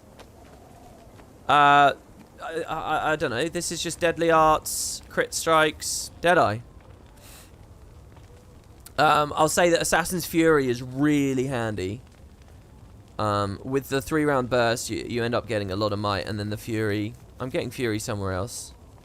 But this actually upped my damage a lot more than Twin Fangs. I'm using Mug, Even the Odds, Executioner. And then I'm all in the middle for this line. I'm not using Silent Scope. Burst of Shadows and Payback are just too good for AoE and spamming even more quickness. That's all I'm doing. And then the gear is just like all over the place. There's some white gear, and then there's like Ascended trinkets. Nice work out there, Commander. Like Berserker Assassins. People seem to be having a good time. So far.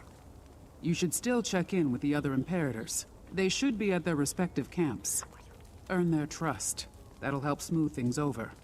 One more thing. I've received word that General Soulkeeper is here. If you have time, check on her near the tents. She and Bangar tend to butt heads, and I'd like to avoid another incident.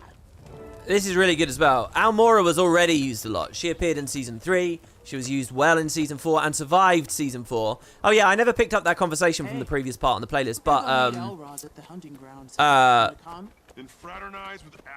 I was really worried that Almora would die at the end of the auditorium, because she's there at that final moment with the big explosion stuff. But no, she survives. And she continues to be a great character here as well. Even in the Icebrood Saga, they do fun stuff because she has this close relationship with Bangar. Calm yourself, little one. If you keep your head, a fight is nothing. I'm looking for your Imperator, if you have one. Not yet. Not officially. All we've got is the truce we negotiated with Ruinbringer. And who's responsible for that? I am. I'd say that makes you the front runner. I hope. Took years. Centuries, actually. But here we are. Those of us who want peace. I'm Ephraim, and you must be the pack commander. The dragon gave you away. About that. No need. It's a new world. She's still finding her place in it. So are we. Ruinbringer demanded our cubs as proof of goodwill. Most have already been training at the Blood Legion for Charr, but... I'm not going back there. Everyone hates me, especially the other girls. I expected some resistance from other legions, even with Bangar's support. But I underestimated the cruelty of children. You want me to talk to them? Couldn't hurt. Show them kindness. From one outsider, at least. Okay, I'm probably going to fail this. I failed. Yeah, I remember streaming this when this patch was new and failing this. I don't like it here. I miss home. I miss lessons with just the girls. Change can be hard, but when a door closes, a window opens. That's like a mixed metaphor there, by the way. I'm sorry, but sometimes with a little patience, things get better. Better how? You'll make new friends, learn new things, until new feels like just home. Well, you're old, and I guess you have a lot of friends. I'll try to be patient and see. Okay, easy, I promise. Well, that was easy. Is my big tip-off meant to be the mixed metaphor? Because I never really appreciated that in the past. We used to fight Blood Legion and all the others. Now they call us names. How can we be friends? Peace is a tough mission. Flame Legion elders need your help to complete it. You know, the Black Citadel wasn't built in a day. Time heals all wounds.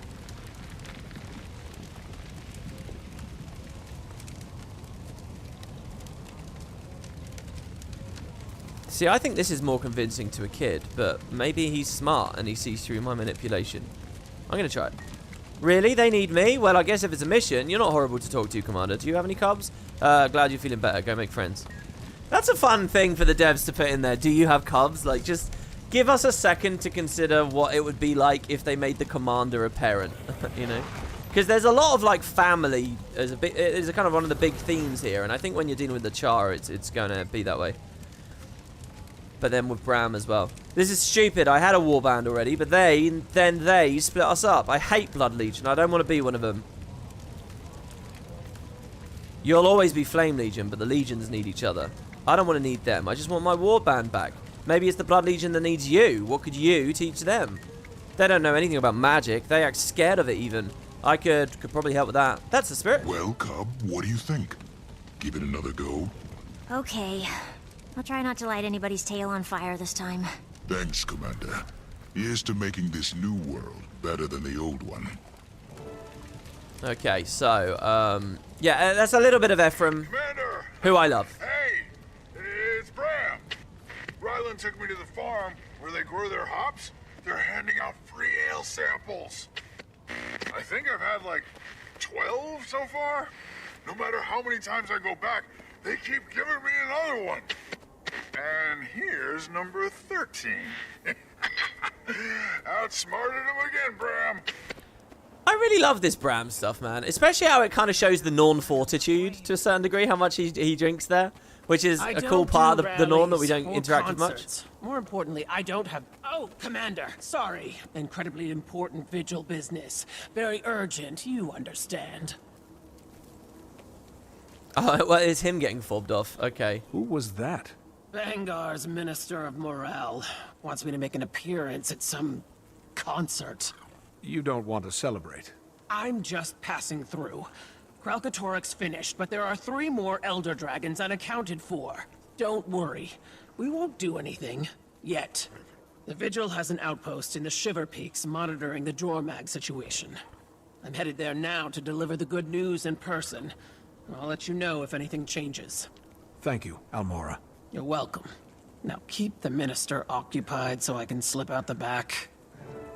I adore that they have Almora here and that she's, you know, she's going to walk up ahead to this other place. The idea that she's just as prominent of a powerful Charr in the world building at the head of the Vigil is just really, really cool to see her actually be a part of this. Even all of her other personal relationships with the characters aside, you know. By the way, I think there's something really clever going on in the background where if we actually go up to the Rusty Meadows now, I think Bram has moved there. I think there's a lot of like subtle details for people who go out of the way to see them. But we could actually go find Bram and Ryland chatting there now, I think. They're not at the bar anymore. Okay, so now we can go see Verena. There was something else I was going to say about Almora there, but I forgot it. Am I invited? Well, you're not what I was hoping for, but I suppose you did help kill Kralkatorik. All right, Commander. I'll put you on the list. And try to keep your dragon on a tighter leash this time, yes? Now, if you'll excuse me, I have a star to secure. People keep asking in the live chat if I did the Metal Legion concert. No, we haven't done that. Commander, guess where I am? The Ooze Pit. All the Charr are punching stuff and yelling, and it's just so good. Oh, spirits. Rocks, you made my day. Rocks. Who's rocks? And then you can just imagine they go off on a big long conversation about that now. It's nice to hear Bram talking about Rox too. It's almost weird that Rox has such a little role in the Icebrood Saga as a Charr, considering they put all the Charr stuff in it.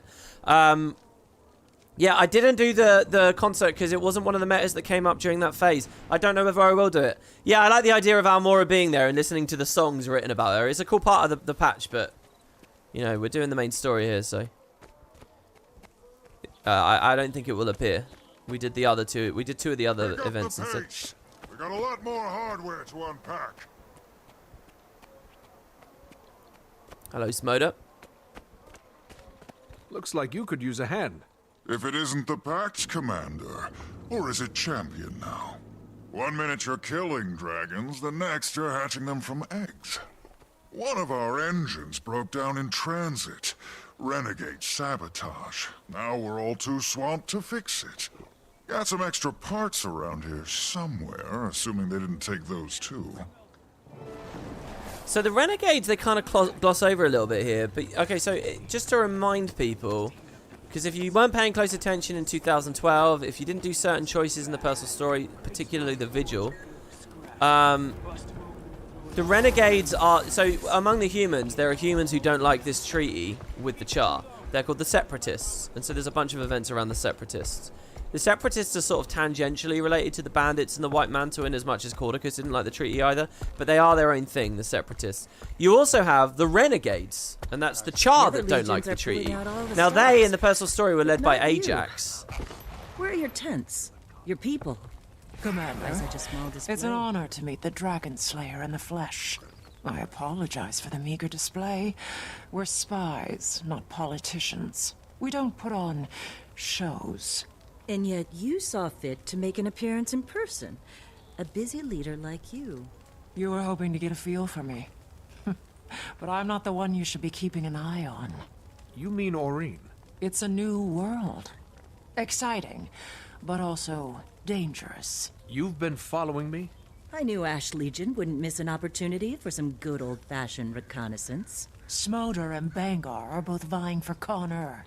Then there's the small matter of Flame Legion. And your dragon. Aurene is the least of your worries. She's the root of them. Kralkatoric's no longer a threat. And right now, nobody knows exactly what that means for us. We have noticed a resurgence of renegade and separatist activity, though. They're getting bolder. I don't like it. Violent extremists trying to undermine the Ebonhawk Treaty on both sides. Great. What can I do? Keep an ear out. I don't want to alarm Tribune Stoneglow, but at a gathering like this, you never know who or what might crawl out of the woodwork. So, in the personal story, you kill Ajax, right? So the question that should be on your mind is, what's the Renegades doing now? Who's controlling the Renegades? Why are they still around? Legion here, and some kind of fire thing. Oh, and free ale. You want to hear a secret? Charr booze is really strong. I can't feel my face. Want to hear another secret? My best friend. Okay, bye. This is Bram.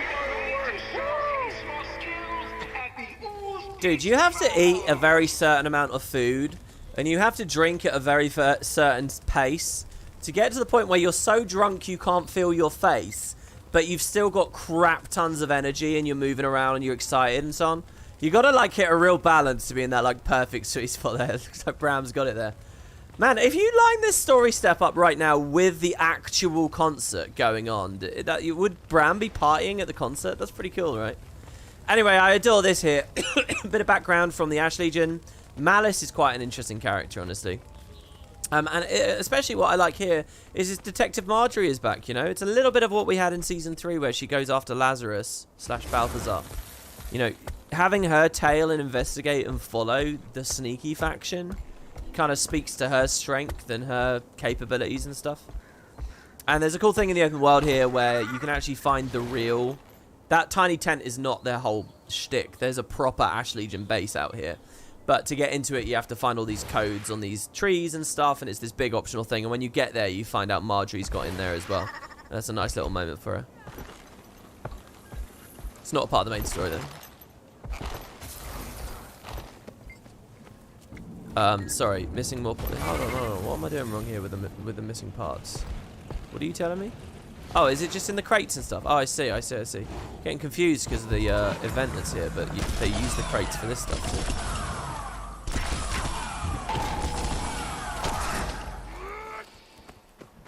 How's the rebuild going?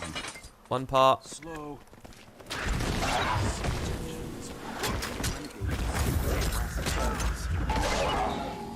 I like to kill him with the mark there because it will refresh your boons and instantly recharge it. So, I mean, like, why not?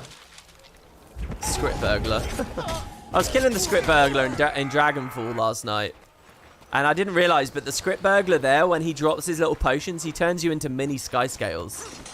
Which is a really cool little detail I had no idea about on that patch. Shut it down!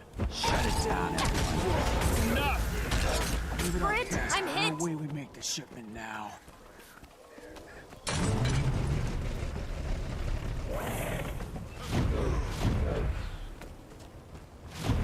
Nice work. Now tell me what you really want. About the opening ceremony. You mean the part where your dragon almost branded everybody? She wouldn't hurt anyone. I tried telling Bangar. Bangar. If we ever get a new Connor, it'll be someone who has the vision to really unite us. Someone like you. He didn't want to sign that treaty with the humans. Only caved because he couldn't afford a civil war on top of everything else. That, and he knew he'd lose. You don't think he has the Charr's best interest at heart?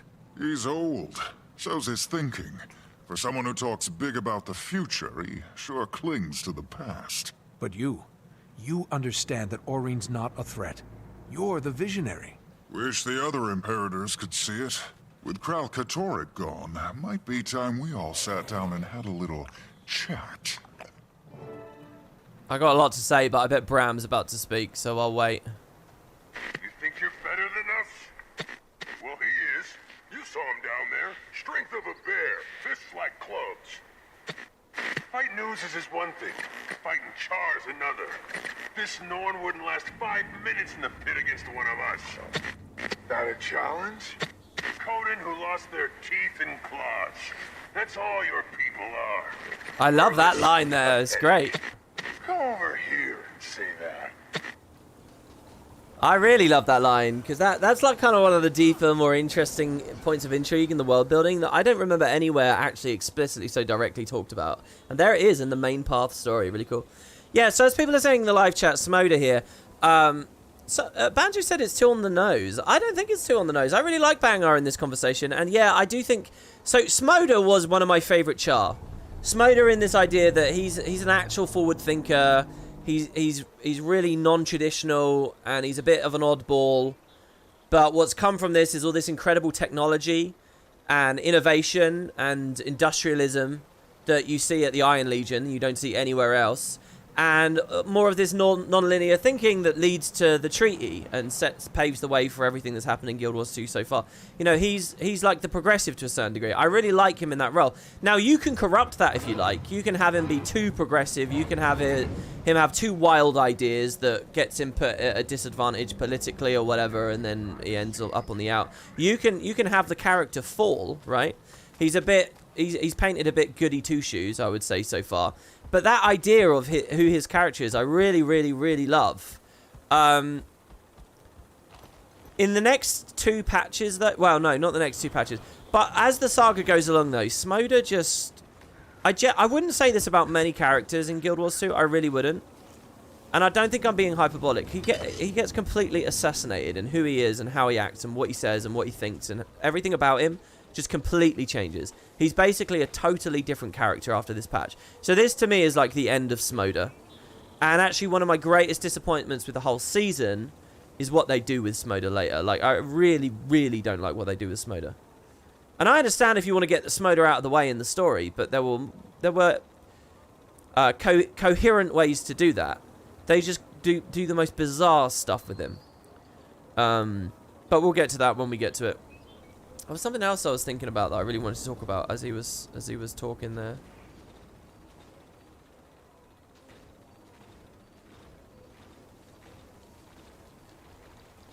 I can't really remember. Just it's good that his explanation of what's going on here as well. You know, there is no Kralkatorrik, so a huge threat is gone now. So one of the big reasons the treaty happened, one of the big reasons that the Charr have collaborated in the way that they have and haven't been thinking about the Culinary in the way that they have, is because for the past many years, they've had the Ogres and they've had the Ghosts of Ascalon for the Iron Legion at the very least. Maybe a little bit of Blood dealing with that as well.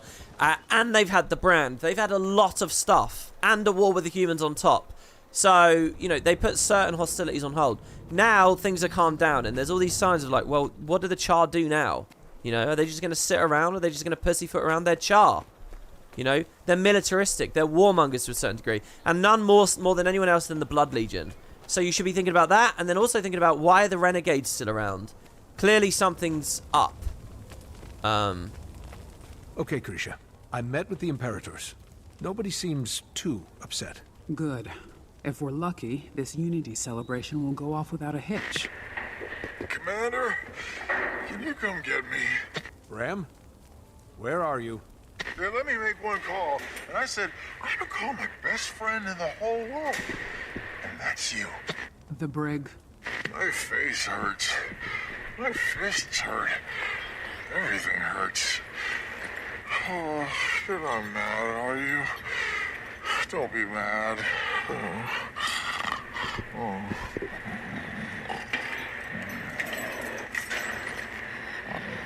I love the sound effect of the jail cell closing as well. Collect your Norn, Commander. Let the guards know I approved his release. Okay. And you might just about at this, I think the timing of all of this works really well. You might just about be getting a bit bored of Bram and thinking, okay, where's this going? What's this all about? And you're going to realize, wow, it's actually really important what's happening with Bram right now. Again, I think this patch is brilliant. This patch and both of the next two patches, they're really good patches. Someone in chat says you thought it was all about Jormag influencing people, why stuff happens. There is definitely a hint of that. Absolutely there is. I don't think it's fair to say that that's not the story. That's totally the story. It's the Charr being the Charr, but they are also being influenced, for sure. Can't believe we're reporting them. Nobody forced you to come. You could have stayed with them, gotten your own punches in. I'm a soldier, not a bully. But I'm also not a snitch. They're our warband. We're supposed to stick together. Warband's not meant to come before Legion. We signed a treaty. Man, what are you doing? You can't just stroll in here and... I'm here to pick up a friend of mine, Bram Erson. Tribune Stoneglow authorized it. Who? Oh, the Norn. He's in the first floor cell, straight ahead. One of the Snargle Goldclaw smut stories is here as well. They say first floor, by the way. I always think I'm going to come up here, because in the UK, this is called the ground floor, and the first floor is the first one up. Anyway, hello, Bram. Hey, Commander. Thanks for, coming to get me. At least you had fun, right? Let's get you out of here. Yeah, just let me stand up. Slowly.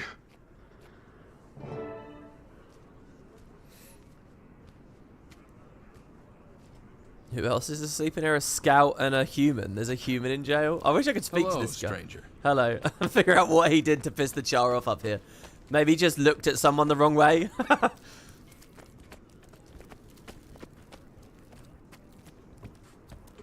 It's weird to even think of Charr, really. Very brutal Charr having jails. You imagine they just gut anyone who stands in their way. I don't think I'm a very good diplomat. Hey, you didn't start any fights that I know of. But I finished one. It's okay. I'm okay. Ryland told them what happened. I was just gonna sleep it. There's the troublemaker. I've never seen someone vomit that much before. Your things NPC sitting as well now. Sort of all new. Hopefully End of Dragons is full of stuff like that, which will be cool. Where's my bow? Everything you had on you is in that bin. Nothing more, nothing less. You sure? You didn't see a big curved thing with arrows? I know what a bow is, and you didn't have one. Oh no! Okay, don't panic. If we retrace your steps, I'm sure we'll... Commander, a word? Just stop some Charr from roughing up one of Almora's Vigil. A lot of that going around. Yeah, you can feel the violence in the air. Storm's gathering. Need to talk to Grisha and Bangar before things get out of hand. Meet me at Bangar's office. Probably better if it comes from the both of us. Don't worry about me. I'll go look for Jory. Find my bow. So at the start of the video, we watched the trailer for the season. They also previewed on that initial announcement this cutscene we're about to watch, which is a really good cutscene too. Also one of the best cutscenes in the game. And you'll recall, if you watched the previous part, I made that exact compliment to like 3 cutscenes in a row. This one's really good as well. As we go up into Bangar's office now. Yeah, so Bram's lost his bow. And again, look, when we're just looking at this release... Clearly the devs remember the bow, they've got a plan for the bow in the story, there's lots of fun stuff. So I will say this release is good, and I really like all this stuff in the Icebrood Saga. How it all ends up, and the bow is essentially completely forgotten and doesn't mean anything, kind of ruins this right now, but, you know, I will lay that blame on Champions. I will not lay that blame on this patch. I think this patch is good. And I like that intrigue of the bow being missing. It's a nice way of reminding us, okay, this is a big deal. So it's a big deal if it's gone. So, bad blood. And this is a hell of a cutscene here. This whole room is awesome. There's a cool Guild Wars 1 mission reference in here as well. They would have killed him if Brimstone hadn't stepped in. What's going on in there? A difference of opinion. Humans. So fragile. Sometimes we forget. You have a problem with my people, you take it up with me. You don't send your thugs to rough them up. I think you overestimate my influence, Almora. The floor is yours. Great. She doesn't overestimate his influence either. Bangar does have control of Ryland. He's so cunning, man. He's such a liar. I love him so much. Also, Almora v Bangar is just the coolest stuff. I like these guys even more than Ritlock and Bangar. All these like personal connections between all these Charr in these scenes is just awesome, man. Ritlock. I thought I said alone.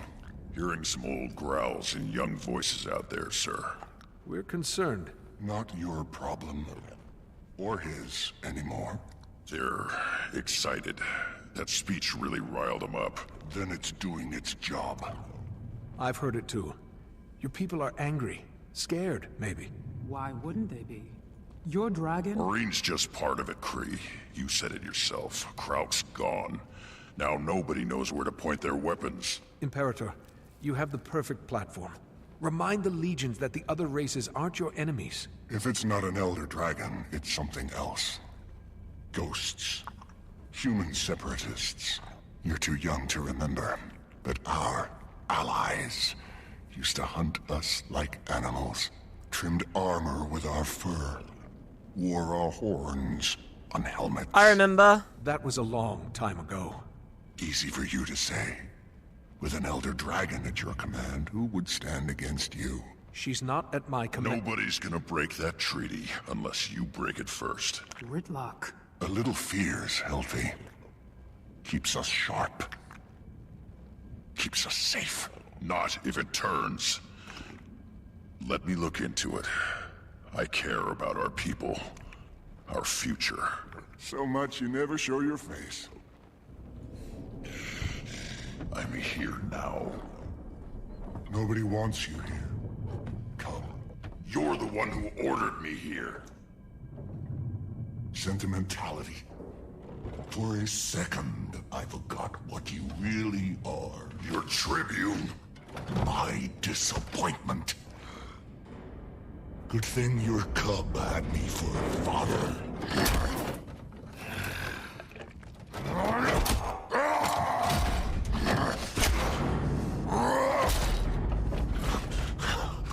Look whose fangs finally came in. Go ahead. Be Imperator. All you gotta do is rip out my throat.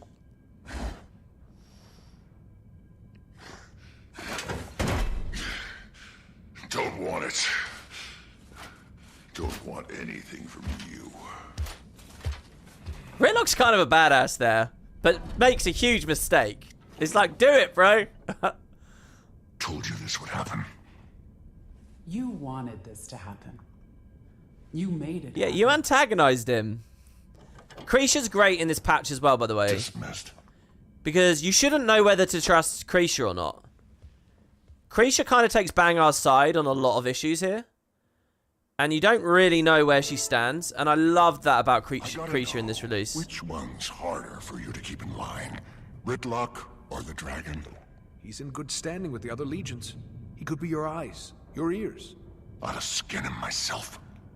I don't need to wait around for his buddy Thackeray to do it for me.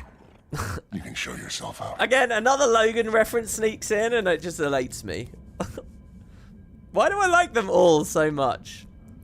Dude, and it's really cool to have a big scene like that, a big moment between those two, and then cut back to the game, and he's talking to us, the commander, and we think about what our role is in all of this. Yeah, so in his office, if you look on the walls here, I don't know if you can see it from within the instance, but you can actually see Boneskinner footprints coming up to the office. So there is a little bit of that Jormig influence being hinted at. And yeah, the shield on the wall, this is the reference, the Guild Wars 1 reference I was talking about. I think there's actually a lot of them around. And it's kind of nice because they were just reminding us of Guild Wars 1 Charr armor and stuff as well earlier. It's nice to look back at the past here, and they do it in a couple of ways. So you have it. Oh, I haven't mentioned as well, one thing that did disappoint me about this release is the Blood Citadel is pretty lame. The Blood Keep. But they call this the Blood Keep. Do you think there could be a full-on Citadel later? I'm not too familiar with the lore here. Unfortunately, Cossage hasn't been around in chat too much lately to fill in on these little details. But, you know, I really wanted something one day to be on the scale of this, you know, expansion scale. But, hey. It makes me less excited about the Ash Citadel as well, but... I mean, it's an okay area, I guess. Could have backed me up in there. Charr closed ranks when pushed into unfamiliar territory. You know this. If Bangar doesn't address what's happening... Either bring me evidence of a credible threat, or find some other way to make yourselves useful. I'll talk to Bangar, after he's had some time to cool off. Lay low until then. Oh, they've confirmed this isn't the Blood Citadel. Did they really? Can you find me a link to that or a source to that? I really want to believe you. How are you still a Tribune? Sentimentality. You're not exactly close. Not for a long time. When Kree and I were cubs. I don't like it here. Too many memories. She always wondered what he'd do without a war to fight. Guess now we get to find out. He wouldn't jeopardize the treaty. Not on purpose. He doesn't have the support. Or the firepower. Surprised he finally agreed to a truce with Flame. Krisha's been banging that drum for years. Her sire was a high-ranking shaman. Dam fled their legion so her cub could be raised somewhere safe. Bangar took them in, put Krisha through R for R. But she never forgot where she came from, or who they left behind. Alright, you can watch this bit of snow start to trickle in now. There's a really good, like, tension and ambience. Northern border 2 nights ago. Can't say I'm a fan of this sudden cold snap. Me neither. Snow does funny things to the silence up there. Right? Even in the middle of an empty field, it felt like someone was watching me. See, on your mind the whole way through the patch, it's like, this is the Icebrood Saga, this is about Jormag, and it's like the snow comes in. It's such a good feeling. It's just so well done, this bit. Who it is. Ritlock Brimstone and the great commander of dragons and lesser races. Heard the Imperator could use a new Tribune. Or 2. Walk away. Where's the fun in that? Alright, we'll mess you up, bro. Got no problem. I feel like I want a little bit more human unique dialogue. I don't think I've played any of these patches on a human yet. And there's actually less of it than I was really hoping for. Very simple little fight here. Vicious backstab.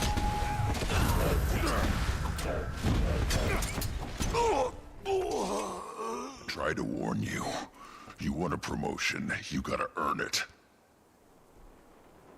Commander, Ephraim and I need to speak with you as soon as you're able. So much for lying low. Be right over. You go ahead. I'll deal with these.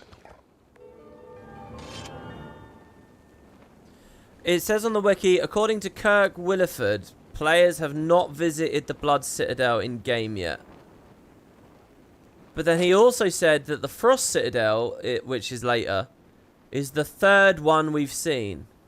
Oh, because we've seen Black, Flame, and Frost. Hey, okay then. All right, nice. Thanks, Kirk. I'm well happy with that. I am well happy with that.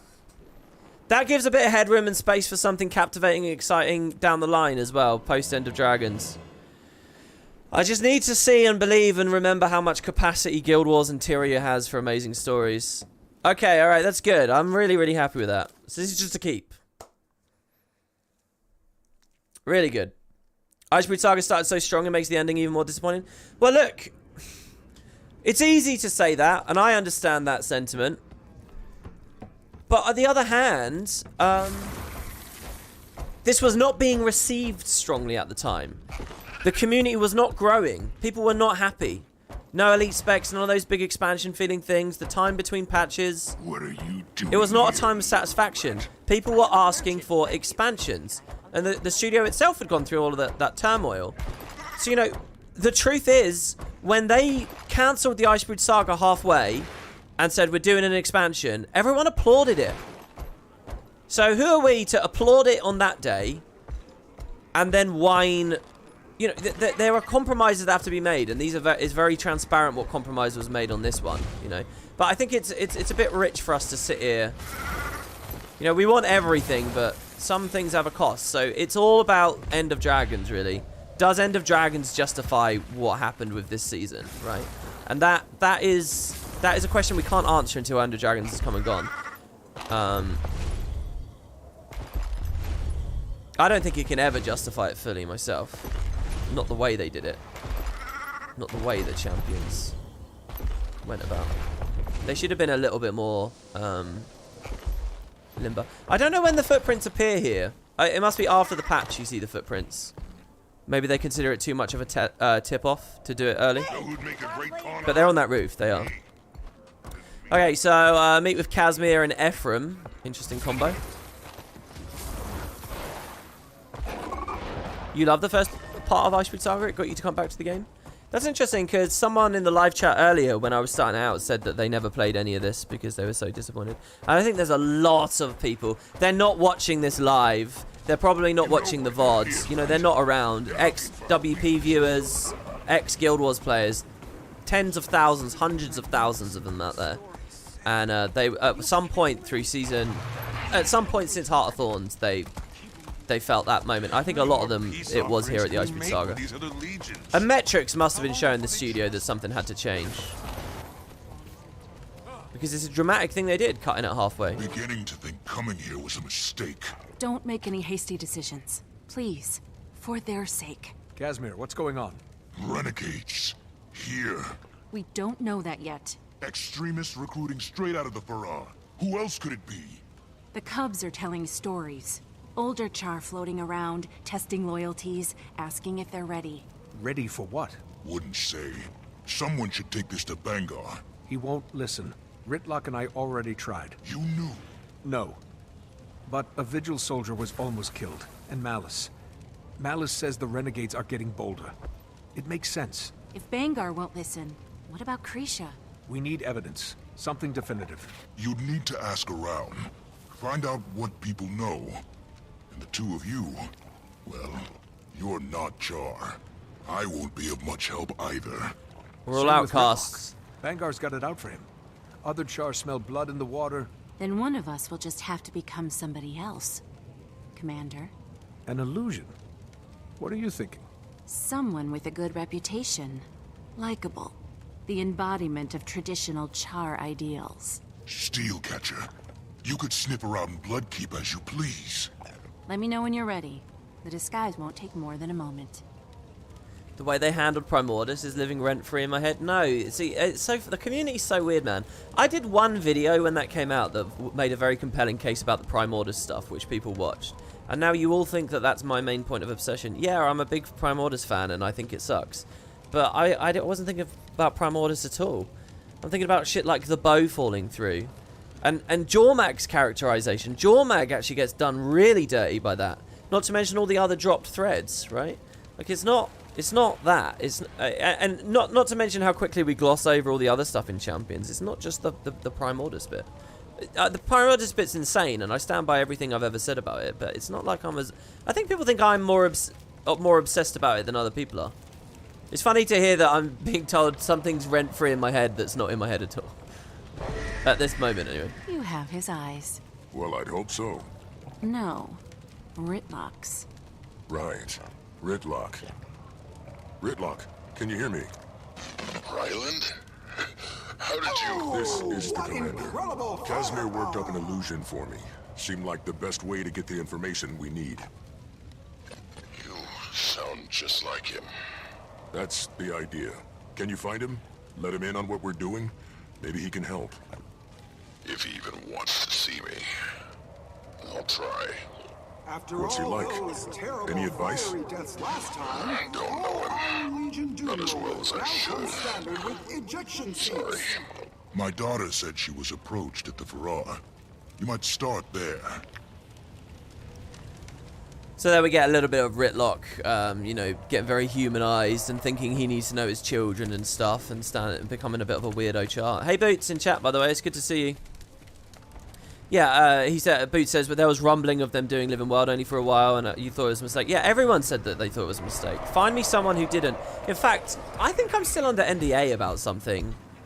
Back when, with the Icebrood Saga announcement. I don't know when I can talk about it. But, you know, it was very obvious, even from the very outset, that this was...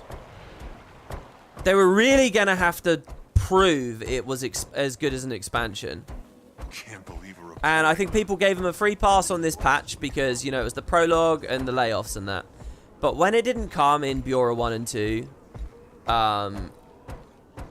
know, what did we get? We got Cooking 500, which is kind of expansion-ish, sort of. That was it, though, really, wasn't it? And Elite Specs was the big thing people wanted. It was in our grasp. And the great irony here is I genuinely think Elite Specs trickling in through Living World is a good format.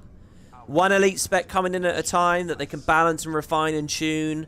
You know, put it in, hammer it out, move on to the next, put it in, hammer it out, move on to the next, instead of 9 all at once. I actually think that's way more sustainable and smarter.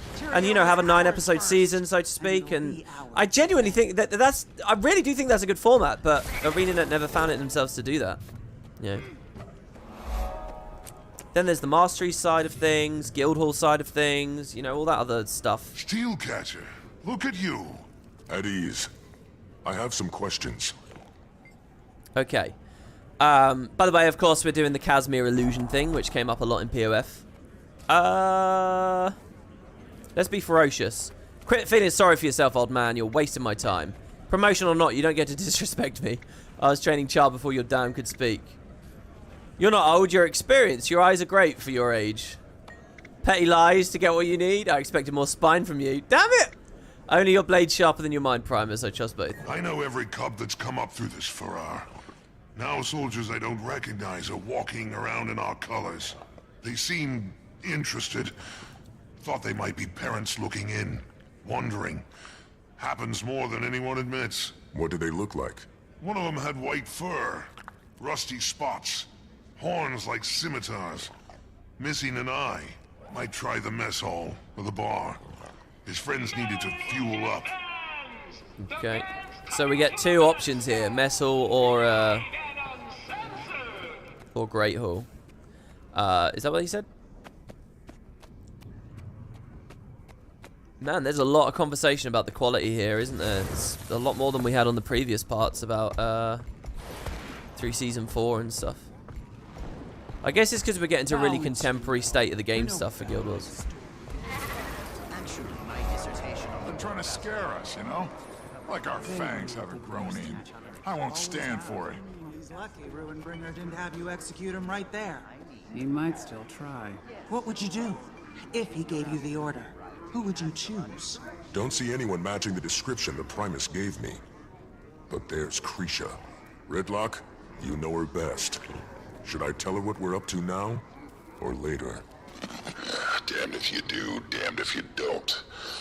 Your call, Commander. So yeah, again, there's this thing in this patch where it's like, do you trust Krisha? I'm gonna tell her.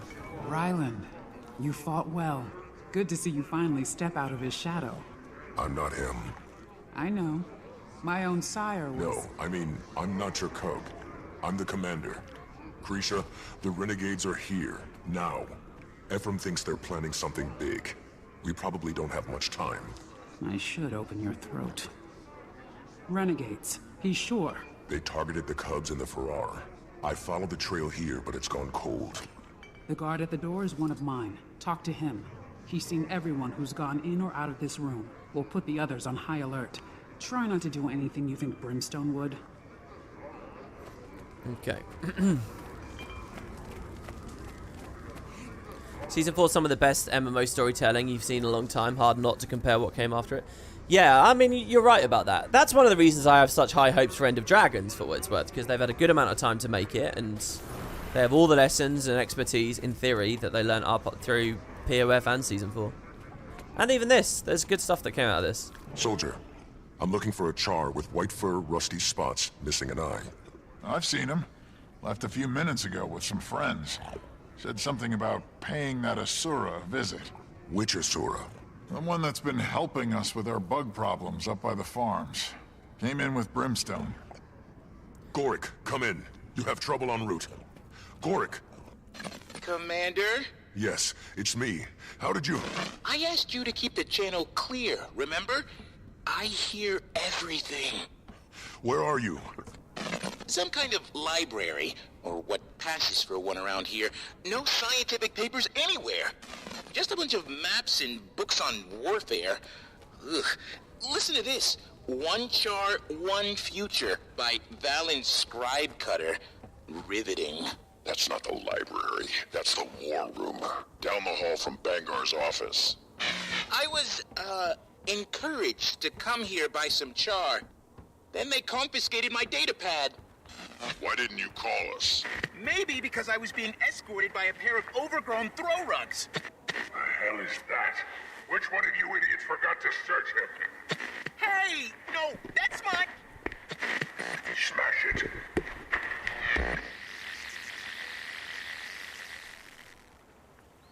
Gorik!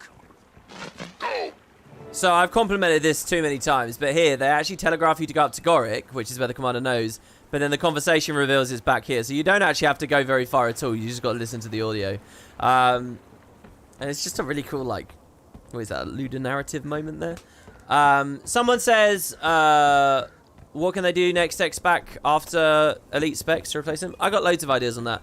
My favourite idea is an idea I posted a long time ago, but it's an idea of a cultural specialization rather than an elite one. And so it's a fourth line that you pick up, and what that line does is it determines your racial skills, plus a few traits, some other minor things. So it's sort of like, while an elite specialization is like ultra defining, a cultural one is slightly less so, but they can put lots of them in. So, you know, if a Living World episode comes out where you're dealing with a ton of Awakened, you can unlock the Awakened cultural spec with new abilities for you. So, you know, like in Season 1 where they experimented with adding random miscellaneous new skills like anti-toxin spray and stuff? Well, they actually have the capacity to do that with a cultural specialization type system. So, like, when we met the Omakan, we could have got Omakan effigies and stuff that you actually get to use and so on. And it also provides a way for them to properly and adequately balance all the existing racial skills. So you can have proper golem combat, and you can have proper Charzukas, and you can have proper whatever else, you know, your heart dreams of. That's my big belief about what they can do after that. It continues to add new traits, and it continues to add new skills and stuff, but in a slightly more piecemeal way. You don't have to do 9 at once anymore. You can tie it to the story. It's lots of really meaningful progression every patch. That's what I think they should do. Thought for sure that datapad would have intel on their dragon, but it's just... Drawings of dead spiders. Hundreds of them. Why are they so detailed? If you're interested in my post-mortem research on Lubinella cadentis, I'd be more than happy to... Shove it, rat. Ow! That would make a meta around species? No, because you would just slot whichever one you want. It wouldn't do that at all. Yeah, and what do you guys... No, I'm not saying they should stop doing expansions. Who's saying that? Have you got that impression from this video? Centurion still catcher. I wasn't expecting you here. Open the doors, soldier. But sir, my orders. You can believe I outrank whoever gave you that order. Open up. So there's an achievement to actually do this sneaky the whole way, if I remember rightly. What's going on in here? Sir? Thought you were supposed to be leading the expedition with Imperator Ruinbringer. Expedition? Who told you that? You did.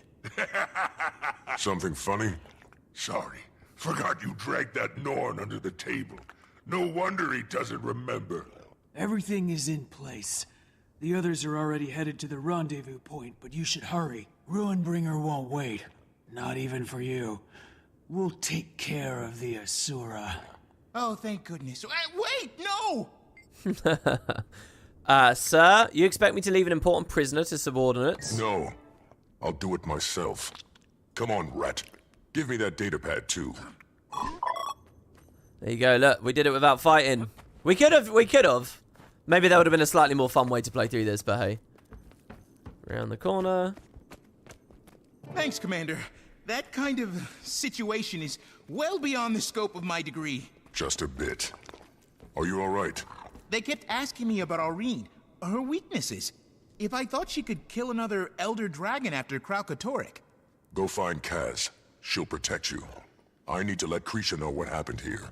And thanks for remembering the datapad. You have no idea how long it took to illustrate those specimens. Gorik, go. It's such a cool and smart thing that they conceive of here, that Bangar would be inspired by the fact we have a dragon and want his own. Then he has the firepower to you know, push the Blood Legion ambition, push the Charr ambition. So yeah, apparently that's this whole patch done, which is weird to me. I guess I played the last mission when this came out. We had a couple of donations. Sunny earlier with €2. Thanks for the build. Hope this can buy you a cup of coffee. Thank you, man. And the Bird's Den a second ago with $5. WP, now that you've gotten to the Icebrood Saga, and more so with this early Charr stuff, do you think ArenaNet has treated the Charr lore or Charr in general poorly? No, I think they were really intelligent and good about Charr lore in this release. I think they really dropped the ball in Drizzlewood. I think the season's overstuffed and they move too fast and they ruin some characters. And I think they don't do very good stuff with Ritlock specifically. But Bangar's great, Krisha's great. It's a mixed bag, I would say, Icebrood Saga is. And mostly it's a mixed bag because it's not an expansion, you know, because it's a couple of stray Living World releases trying to tell a massive story. Same mistake again. The story is too big for the ground what they can actually do. So it's a mixed bag. But this patch I think is great. This is a really good Charr patch. This is the only great Charr stuff in the whole game that doesn't exist in the personal story. So you know, I'm only very happy with this. Look at how quiet and dark and cold it's started to get now. Just gradually as these have been going along. It's pretty cool, right?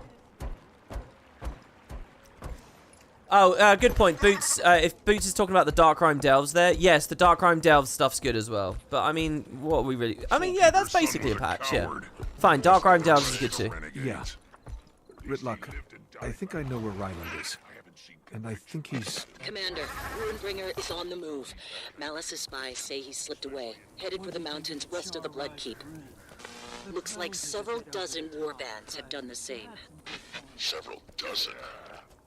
Across legions, all heavily armed. Ritlock's son is with them. What? It gets worse. They're working with the renegades. I'm on my way to tell Krisha. She's gone too. Went after Bangar, and she looked worried. You can probably catch her if you hurry. I'll meet you at the gateway to the pass, Commander. On my way. Jory, round up Bram and the other Imperators. I'll let you know where to meet us. Alright, so here it is, the end of the patch. This is a full-length story patch, by the way. There are other Living World release. Considering this is just the prologue, and that this was rushed out, so to speak. You know, they hit the 2-hour bar. We're 2 hours, 10 minutes in here. And only just starting the final instance. Which isn't a super long final instance, but, you know. I think it's because a good chunk of that is that, you know, explore the map and do events section. But it's good, man. I really like this patch. And yeah, by the time we get here, the sense of celebration and festival and stuff has really died away. They built the tension and everything really well in this one. Oh, you mean the sudden death in Drizzlewood? No, I basically... I mean, we'll see. We'll see how we feel in tomorrow. Tomorrow, the finale of this series. We'll be looking at that stuff. something about Drizzlewood. I don't know whether this is the voice acting. I don't know if it was dissatisfaction with the franchise. The waits were too long. Burnout. I don't know what it is, but Drizzlewood is not a particularly positive, happy memory for me. It's more than just words now, Kree. He put the renegades into play. They're pushing his hate for other races, building support for something big. Did Bangar tell you where he was going? He's still our Imperator. I'm not comfortable with a bunch of armed fighters chasing after him. Well, that's a no. He said he was holding a rally for his closest supporters. Ryland... Can I at least assume stopping your cub is something you can both agree on? Come on, Kree. Let's go. There you go. Okay. A race to arms. All the camera work and stuff here is brilliant too. Also, the Shiverpeaks Pass is a bit old hat now if you've done the strike mission a ton like I have. But I think this instance is really gorgeous too. Serious storm blowing in. They don't usually come down this far from the mountains. The cold's only going to slow us down. So here you get hypothermia, by the way, which I thought was going to be a really persistent thing throughout the whole saga. It's too cold for your mounts, basically. All your mounts acclimated to the desert and so on. So it's a nice on-foot, classic Guild Wars experience here.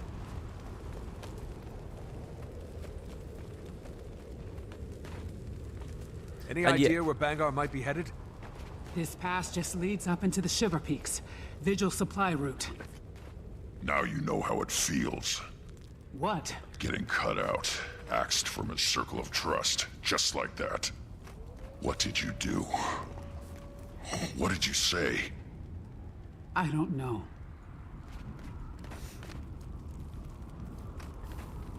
What did Kreisha do to fall on its bad side? I can't remember how much they explore that. My ass. Most suicidal, more like. Not just Blood Legion either. Warbands from Ash, Iron, Flame. Always had charisma.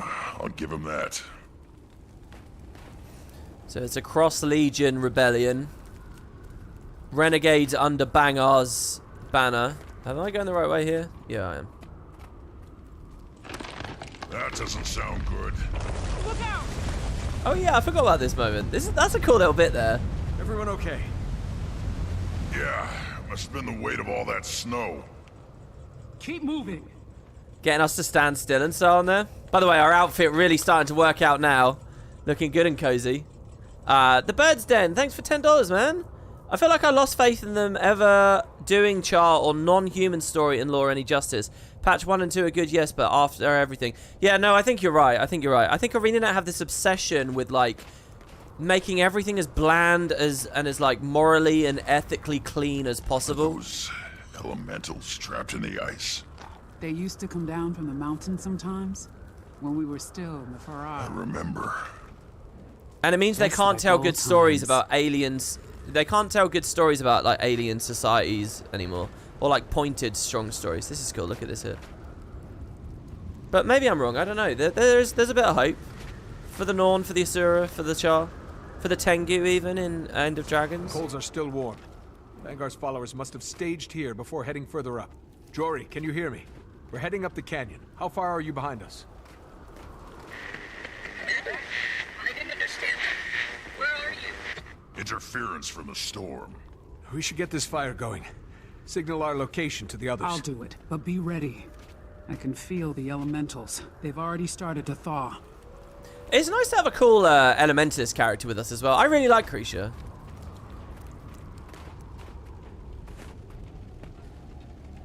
Form up.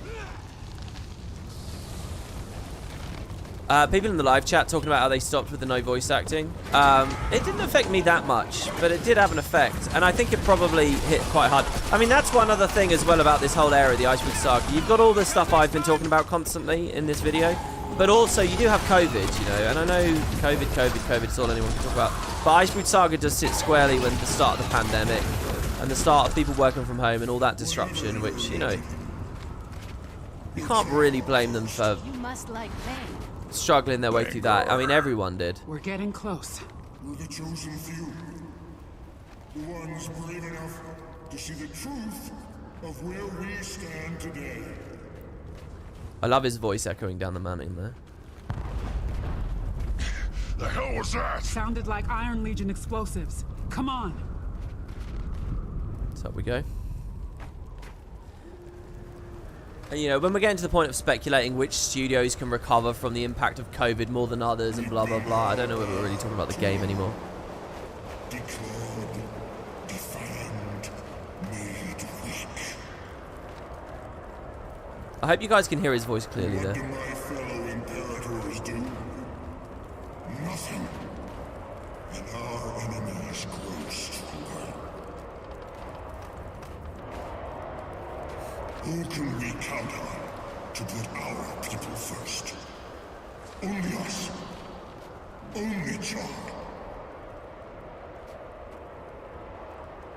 We kind of That's why I'm calling for a new day to raise up our kind. Look at this, man. Look at how well this is all set up. It's hard not to agree with him either. There's a whole world out there that wants to keep us down. And you know what they have on their side? An elder dragon. Look at this technique with the dialogue, subtitles and stuff too. And Bram's bow. This is really good. This much. Let him hold the upper hand. Sooner or later, they'll play it. You willing to let that happen?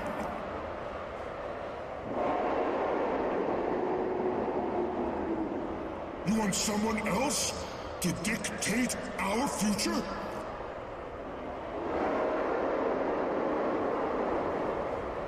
Then it's time to even the odds. Let's go get ourselves a dragon! I'd love if they did more of these cinematic style moments with the dialogue down there. I don't know whether End of Dragons is doing it. They don't even do it elsewhere in the Icebrood Saga. But it's good. Ryland! He can't hear you. They blew the bridge. Can't lose them. Wait, I feel... Behind us. Elemental? That's an ice construct. Who cares? We gotta go after Ryland. And Bangar. Gridlock, if that thing gets down to the keep and the Farrar... Damn it! They're getting cold because there's so many things elsewhere. So yeah, we get the Icebrood construct. And this was a whole other messy thing about the saga. Their original comments about what strikes were and how the bosses were in the story and all that was like really confused and weird, to be honest. I shouldn't have remarked that. I should have mercy first. Right there. Oh god, we're spinning while kneeling. I've never had this experience before. This is really weird.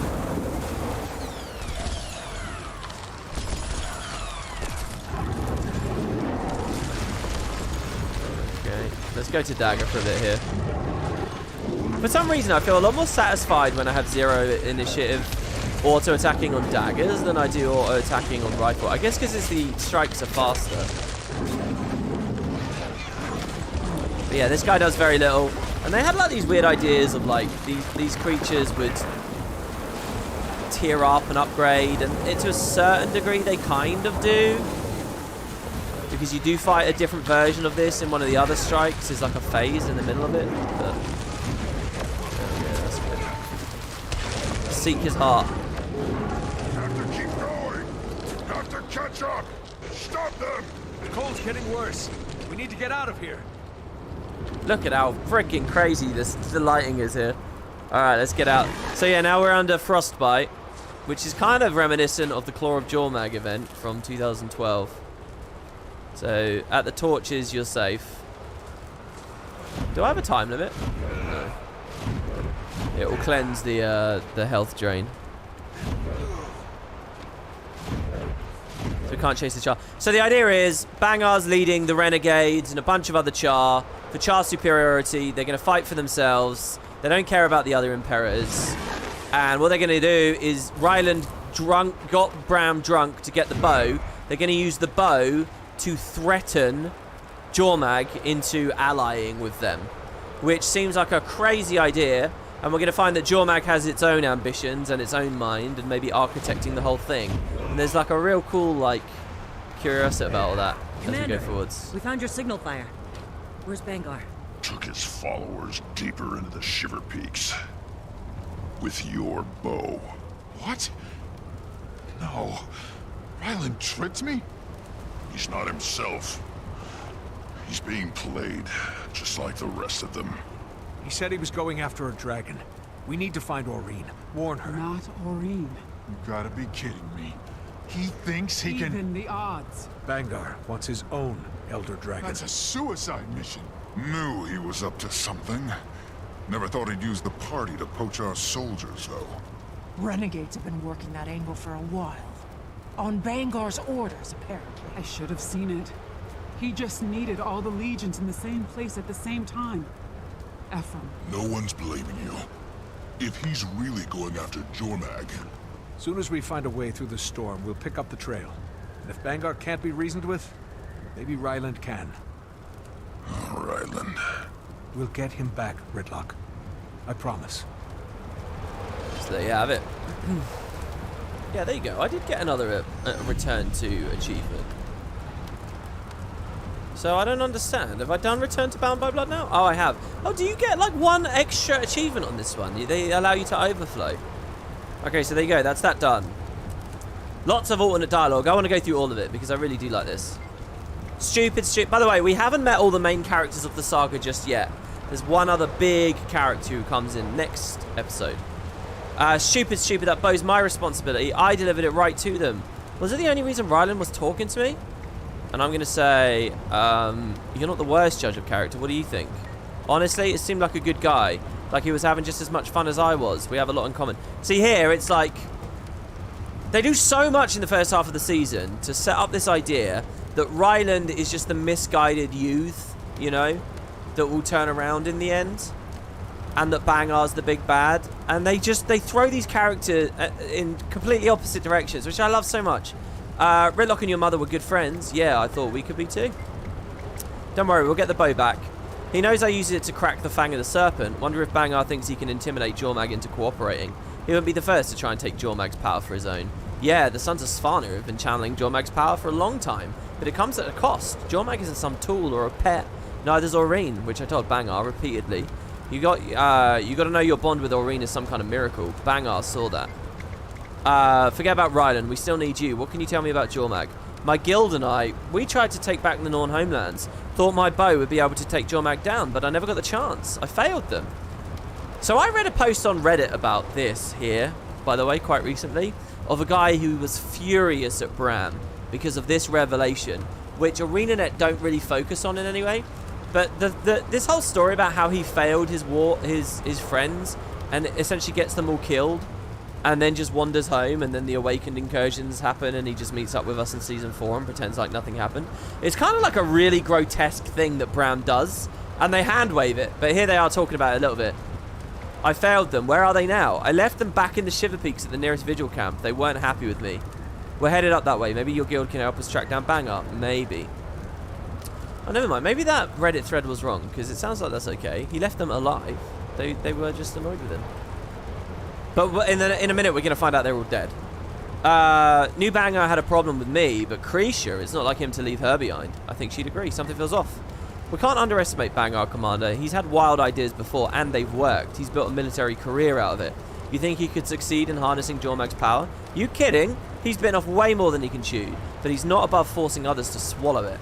That's a dangerous way of thinking. You heard him. This is an arms race, and he's feeling like a cornered animal. We don't need him as an enemy. You can't choose who your enemies are, Commander. If it's a fight Bangar wants... ... Kreisha has a soft spot for you, even if she doesn't want to take sides. Did Kree forget how Bangar twists you in knots for his purposes? I can't believe she doesn't remember what that felt like. And he's even worse now. Couldn't she see what he was doing to our cub? Ryland's made Centurion. Maybe he's more grown up than you think. He's only a few years out of the Farrar. He doesn't have any idea what he's following Bangar into. It's funny because the Commander's kind of analysed Ryland there very appropriately. Ryland is his own person, and maybe he is just a dick, you know? We will see. It can be hard to see bad intentions in the people closest to us. Ain't that the truth? Look, we can't let this storm steal ground from us. The path will take Bangar's pass in the Vigil encampment. I'll try to reach Almora, see if she can slow them down. Yeah, Almora obviously not being in this particular scene. Constructs don't create themselves, powerful shamans do, and Flame Legion doesn't work with ice. There's more going on here than we know. We'll need to proceed carefully, even once the storm passes. You think Bangar's working with someone besides the Renegades? That's not what he said. When I find Bangar, I'll get a straight answer. There's been too much speculation already.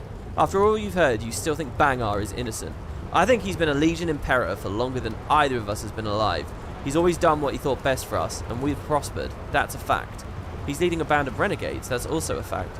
Could be that the renegades have fed him 40 intel. I need answers, but he's my Imperator. That's not in question. Maybe he's not the leader you thought he was. Doesn't make him a villain. I love how defensive she is of him, you know? She really is, like, very much more on his side than ours. Are you coming with us? They're attempting a dangerous mission, and it's my responsibility to see the security of my Legion and this region. Another dragon walking around Tyria is definitely a threat to all of that.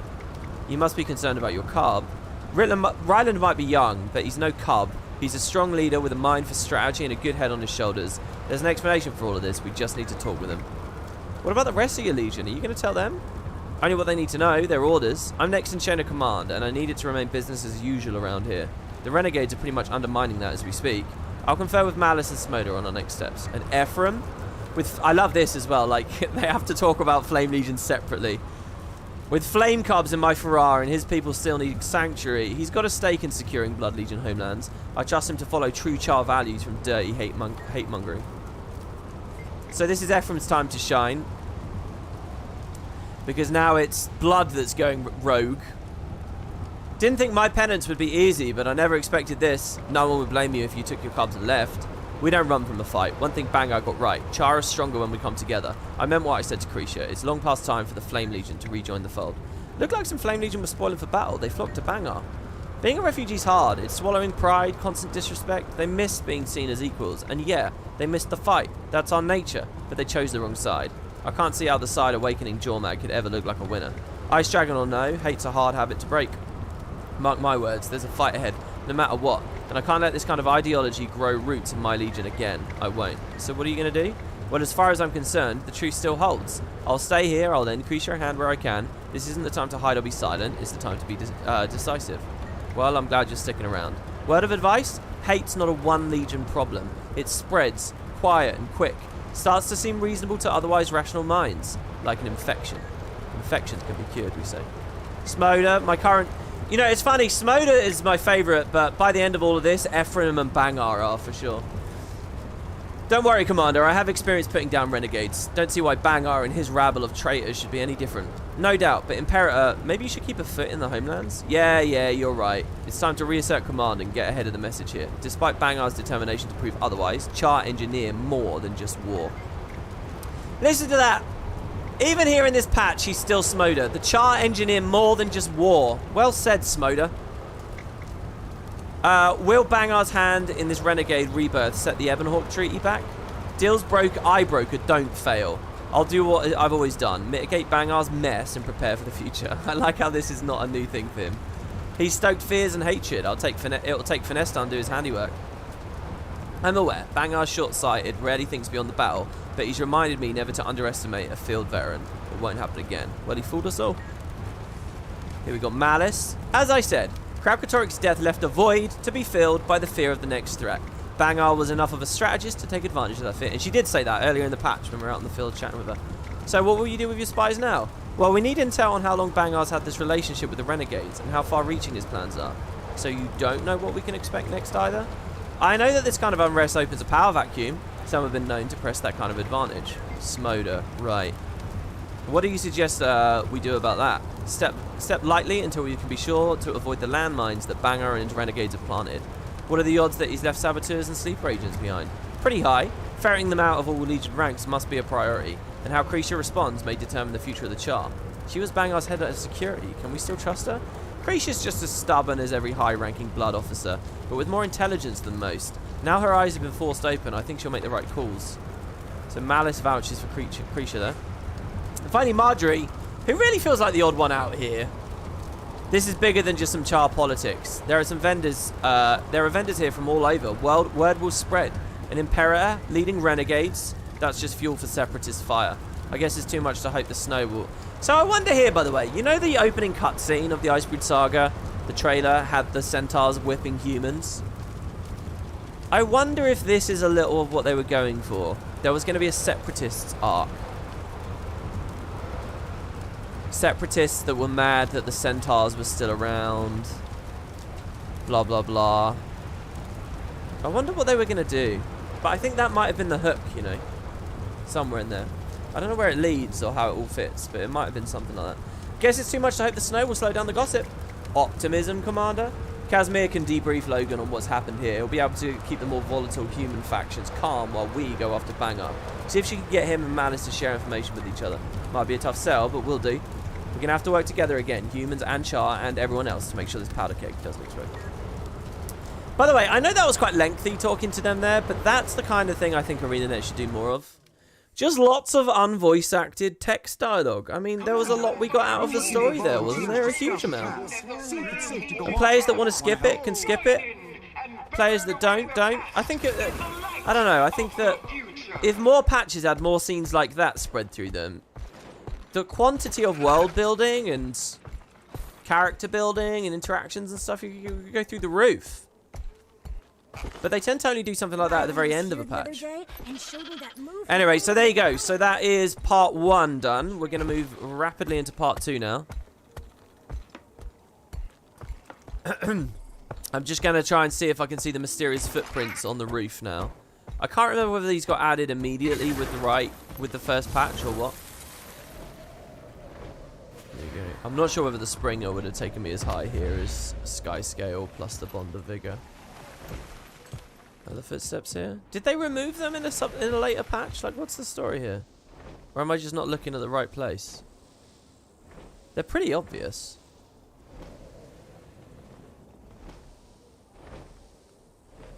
But yeah, I think this was a great place for this patch to end as well, you know. There's so much to wonder about now as well. Maybe the commander here can show you how. You know, that's a huge play that Bangar's making, but you have to respect the intelligence of Jormag. It's like, what will happen? Where will this all go? So, let's see. Whisper in the dark. Commander, it's General Soulkeeper. Can you hear me? Almora, we've been trying to reach you. Bangar's after Jormag. I have good news. The blizzard has finally let up. Yes, but we need to stop Bangar from trying to... I know about Bangar's aspirations. He passed through here not long ago. You may still be able to catch up with him. But first, I need your help here, at Jorah's Keep. What kind of help? Bring whoever you can. We'll talk there. Soulkeeper out. Okay, so... Ritlock, did that seem strange to you? Yeah. I'll get a Vigil squad ready to go. Just give the word and we'll check it out. I don't remember the exact setup here, but that's basically one of the creepiest things that happened in the whole saga. That there. Almora sounding really weird and giving us that instruction. This episode is... I'll tell you what, these next two are brilliant. This is where it gets really dark and scary, and the vibe is just awesome. So, that was a weird thing, right? With Almora speaking to us there. Oh, that's an invite about the Spud Club. So, let's go. We get a Charr copter from the same place again. You'd want it so badly for them to get into the horror stuff. Well, they start here. You know, the saddest thing is that all that really, like, fucked up, messy Boneskinner lore is not in the main storyline. I would have loved the Boneskinner stuff to be in the main storyline. About, like, the code and cannibalism and stuff. It'll be good to see Almora's War Master again. Javi's been stationed at the Keep, while Almora helped us fight Kralkatorrik. Bet she hated being cooped up like that. Seems like you know Javi pretty well. We trained in necromancy together a long time ago. She's incredibly efficient, but she has some big shoes to fill. Especially given that the Keep is named after her ancestor. Have you talked to her recently? Did she say anything about Almora? No. But I overheard that call. I'm sure things will be clear when we talk to her. Whenever you're ready. So, Javi, Jorah's Dottir, the descendant of Jorah, a great Eye of the North hero. You know, Eye of the North was referenced in a lot of ways in Grothmar already. It gets even more here.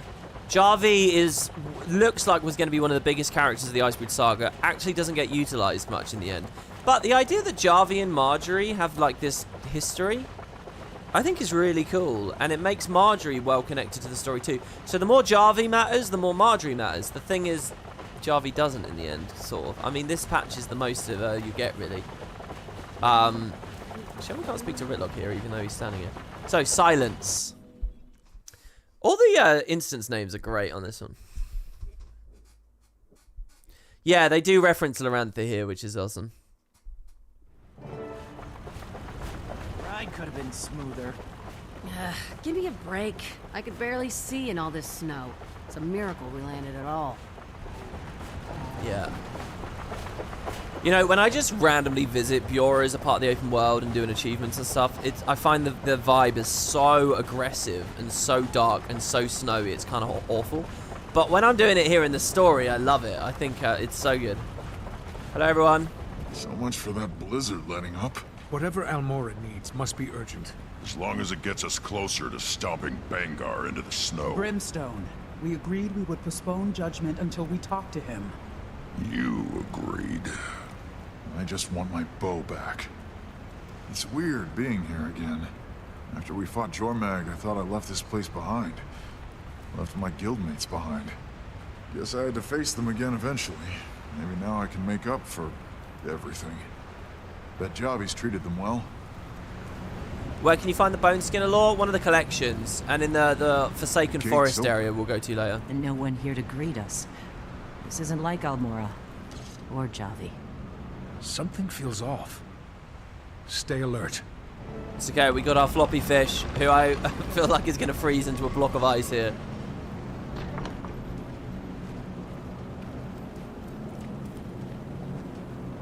Of course, the spirits of the wild are a big part of this season too, which never quite clicked for me, I don't think. Almora? Javi? Everyone's gone. Maybe they're on patrol. The entire camp? Something about this place makes my fur stand on end. Bram walking Not a over single to that. guard. This isn't right. The barracks are in here. Should we check it out? Okay. Spirits.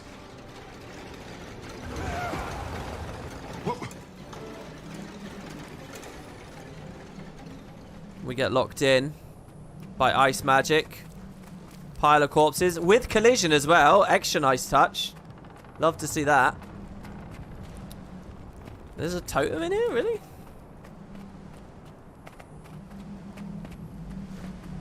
We're locked in. You felt that push, right? Seems like some sort of defense system. I felt it before. Raven's spirit magic. Might be something Javi set up. She follows Raven. Commander, we tried opening the door from the outside, but no luck. We're going to check the other buildings while you find a way out. Look at this place. Who did this?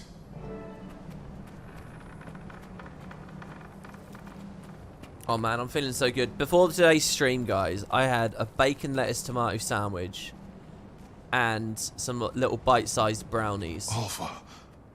She was one of my guildmates. Garm used to rest his head in her lap. I'm sorry, Bram. She followed me because she thought I was our people's savior. They all did. Now I'll never get to make it right. Let's just cling to the happy memory to stave away the chill. Okay, so he's got this effect around his head here. Now that... I did. I failed them. What? Didn't you hear? Nothing. Never mind. Very subtle. Very subtle. Something you'd really only know what's going on second playthrough. But you see an effect around Look, it opened. And then he starts speaking. That's what you look like when you're being whispered to.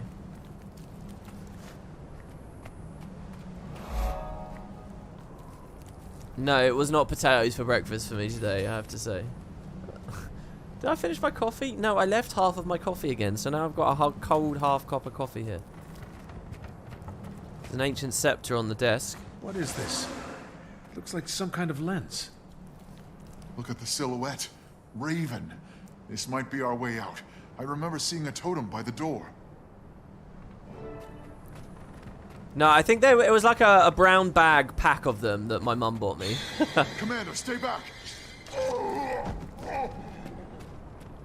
He's dead. The Vigil put up a fight. Sons of Svanir.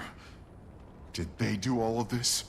Always brushed them off as fanatics, preaching their stupid dragon gospel, even in Holbrook. I never thought... I think the one kind of issue... I think this is all great, right? And I love that they're going for horror, and they're even doing it pretty well here. The one little thing that trips me up is the Sons of Svanir just aren't scary to me and aren't intimidating to me. I think especially because in Bitterfrost Frontier, they're played for gags, like, entirely. Like, you dress up as the Son of Svanir, you go in the camp, and what does he say? You know, it's like to become close to Jormag is to become stupid, right? They're like morons. And they're like some of the worst examples of how the Norn were flanderized throughout Guild Wars 2. So then it's like, when I get a Son of Svanir here, it kind of takes me out of the vibe of the moment, in a weird way. I almost feel like the Icebrood Saga needed to, like, reframe the Sons of Svanir and put a lot of work into, like, saying how they've developed or changed or whatever. Because Bitterfrost kind of does an injustice to how awesome, like, their vision for Jormag as, like, this really scary, creepy, manipulative dragon is really awesome. Really awesome. I hope they do the horror thing with the deep sea dragon, you know. I really do, because that was kind of the ultimate fear-based dragon to me, but... And the Sons of Svanir just kind of don't gel with it, almost. But they're all dead too, so I mean, I guess this kind of reframes it somewhat. Closer. Okay, so Who's see, there? Commander? You okay? I must be hearing things. And the whispering is so good. I'm telling you guys, the first 3 episodes of the Icebrood Saga are amazing. They're really good. It worked. Looks like we were right. Wonder what else it can do. So the spirits of the wild help us escape. We found the Vigil soldiers.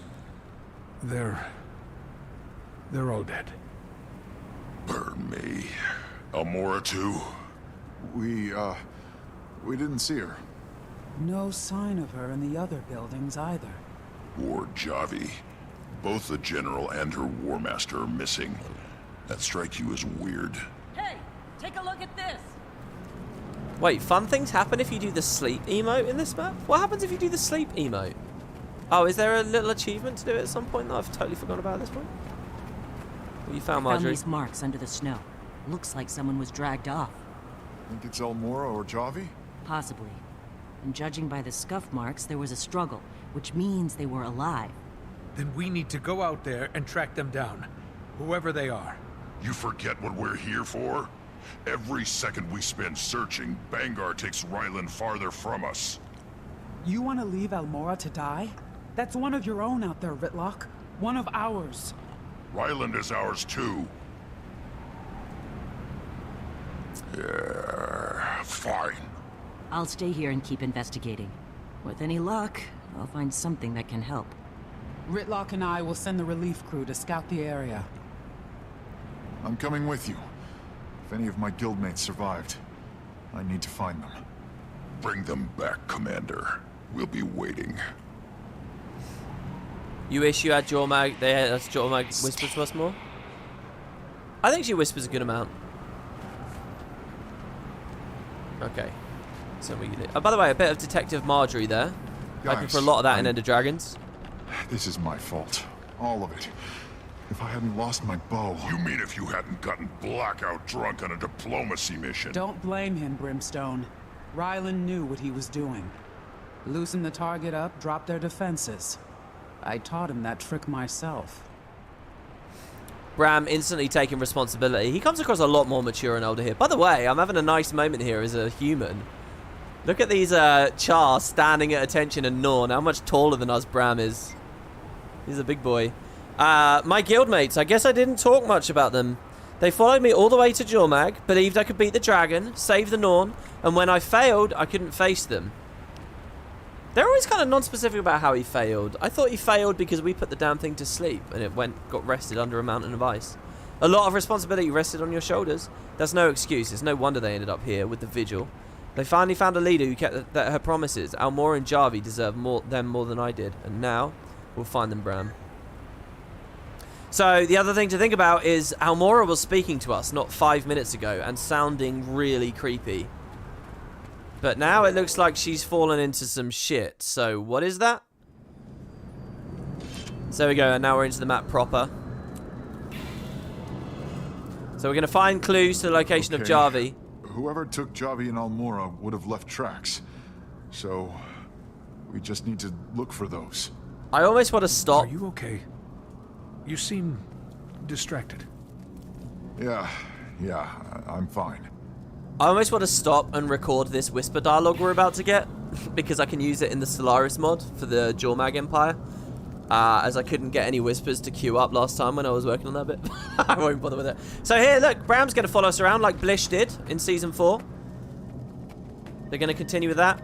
Ton of people to talk to, things to do. We'll be back at this camp. I'll do this when we beat this episode. I'll come back here. Oh, we got a Spud here. By the way, Spud is doing really well at the moment. More and more people logging in, getting more active. Expansion 1 week away. The guild's a pretty chock-a-block. If you guys want that big community, lots of chat, you can send. You can look in the description to join Discord and find out how to get in the guild. It's very easy. Just like I thought. Svanir tracks. And the same scuff marks we saw on the keep. They had prisoners. Might be your guildmates. If I hadn't abandoned them at the keep. We're here now. That's what matters. Who speaks? Snow's all churned here. One of the prisoners tried to put up a fight. Okay, more clues. It's good that the meta's not going on right now. This is really clustered and messy with the meta's going on. That lens we picked up is reacting to this area. Raven. He's trying to show us something. Let's look around. So the spirits of the wild are leading us to the next clue.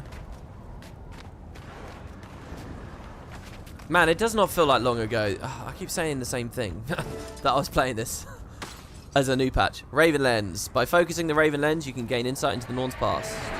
These, of course, being the masteries for these patches. You were one of us, and you killed them all. They're cowards, and they're playing for the winning side. They'll get theirs in the end, just like Gladiatorial. Volar, please, at least let me kill the mouthy one. No. Jormag wants them both alive. For now. How is this? They betrayed Almora and Javi. Killed all those people. Who are they? My guildmates. So, alert, he's being whispered to. My fault. If I had been there... So much pain. He needs rest. If you need some time to... No. Raven is showing us how to find them. We need to keep going. We need to fix this. It feels really good to have Raven on our side here. It's very cold and lonely and scary here. Also, let's just remind ourselves, this is not Jormag directly communicating with us right now. Do you want to survive?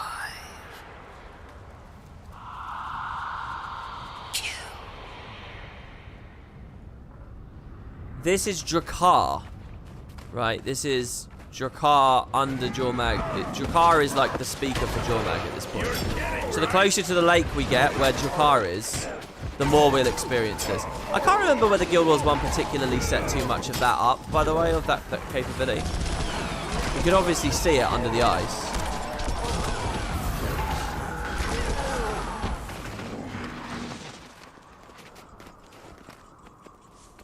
What have you done? We kept going west. Where were the traders taking them? You never really understood the red, green, blue stuff in this map. Yeah, look, the various corrupted spirits and their factions.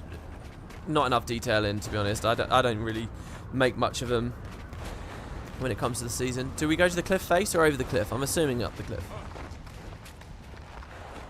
Oh, it's a body. Thank you, Raven.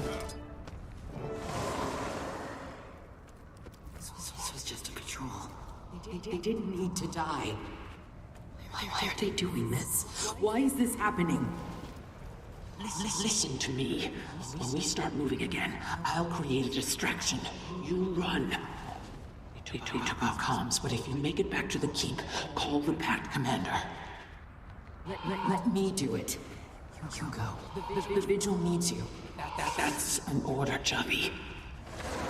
Olar has a scar on his left shoulder. Threw himself in front of a Svanir's sword to protect my flank. And now he's just slaughtering. I feel kind of bad for Logan there. It's like, talk to the Pact Commander, not the Pact Marshal. Should have been there. I know this isn't easy, but Almora and Javi might have escaped. We have to see what happens next. I just want... I'm so tired. Did we both hear They it whisper need us, rest? Bram. We can find them, but we have to work together. Fewer tracks here. They lost someone. Javi got away. Or they... Yeah, maybe Javi got away. Yeah, be optimistic on this one. Oh, if only Almora got away, right, guys? You know, when I first played this series, this season, I kind of hated what they did with Almora. I thought it was premature and stuff. But playing it all in sequence, seeing her involvement in the personal story, and then her involvement in Season 3 at Bloodstone Fen, and then her involvement in Season 4, I kind of think it sort of works. Maybe it is okay. The thing that was on my mind very much, though, is like, okay, Almora in a world after Kralkatorrik's dead. Kralkatorrik is like everything to Almora in the Vigil, really. Specifically Almora. So what do you do with her? Well, you can't think of what to do with her, so you kill her off, right? That's the obvious kind of lame thing to do. And that's what I was like flinchy of and cognizant about. But I don't know, this feels quite good in this playlist, actually, I think. Nice trick you tried to pull back there. Raven would be proud. Where did you take her? Your general has killed her last dragon. What do we do with this one? The forest. There's a cave where Jorma can speak to her in peace. Raven, show them the way. A cave in the forest. That's where Javi is. And the lens must be reacting because of her. But what about Almora? Let me help you. Stop. Commander? Let me in. I said stop! You hear it too, don't you? They're all that voice. gone. It isn't Raven, is it? Now! Come on. Oh yeah, that's a Almost cool there. part of it as well. Yeah. Just like you said, Javi needs us. Yeah, I forgot about that. That's a cool little tension and interesting thing. It's like, something's whispering. Is it Raven? Something's helping us that we don't quite understand, and something's whispering to us that we don't quite understand. And it's like, you could get the two confused. But as time goes forward, you realize it's definitely not Raven. This is a sinister thing that's going on. Yeah, okay, this forest, this is where you end up learning a good amount about the code and the Boneskinners. In fact, there's a Boneskinner event right here as well. And I love the vibe in here too. This forest is just a bit small. In a world with mounts, you can explore these regions really quickly, but I love the atmosphere in here. One of my favorite places in the game, actually, in terms of atmosphere. You find that there's lots of things about the story that feel better when played in sequence without month-long gaps. I find there's some things that feel better. I don't actually credit the month-long gaps. I don't think it's like an amazing night and day difference playing it all together. I think some people use that as a sort of a comfortable sort of excuse for stuff that just doesn't play, all right? A lot of the time it just doesn't play, whether the gap's there or not. But there definitely are some things that feel a bit better. Maybe this Almora situation. Also, it's good to see Cossage in the live chat. We'll hopefully be given a lot of cool extra lore and insights. So it's good to see. There we go. Instance 2. What's left behind?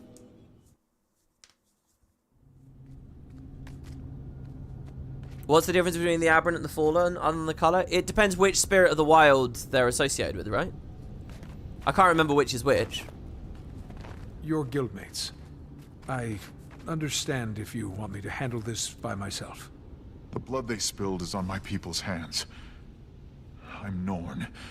It's my duty to make them answer for it. There's more raven magic here. Try the lens.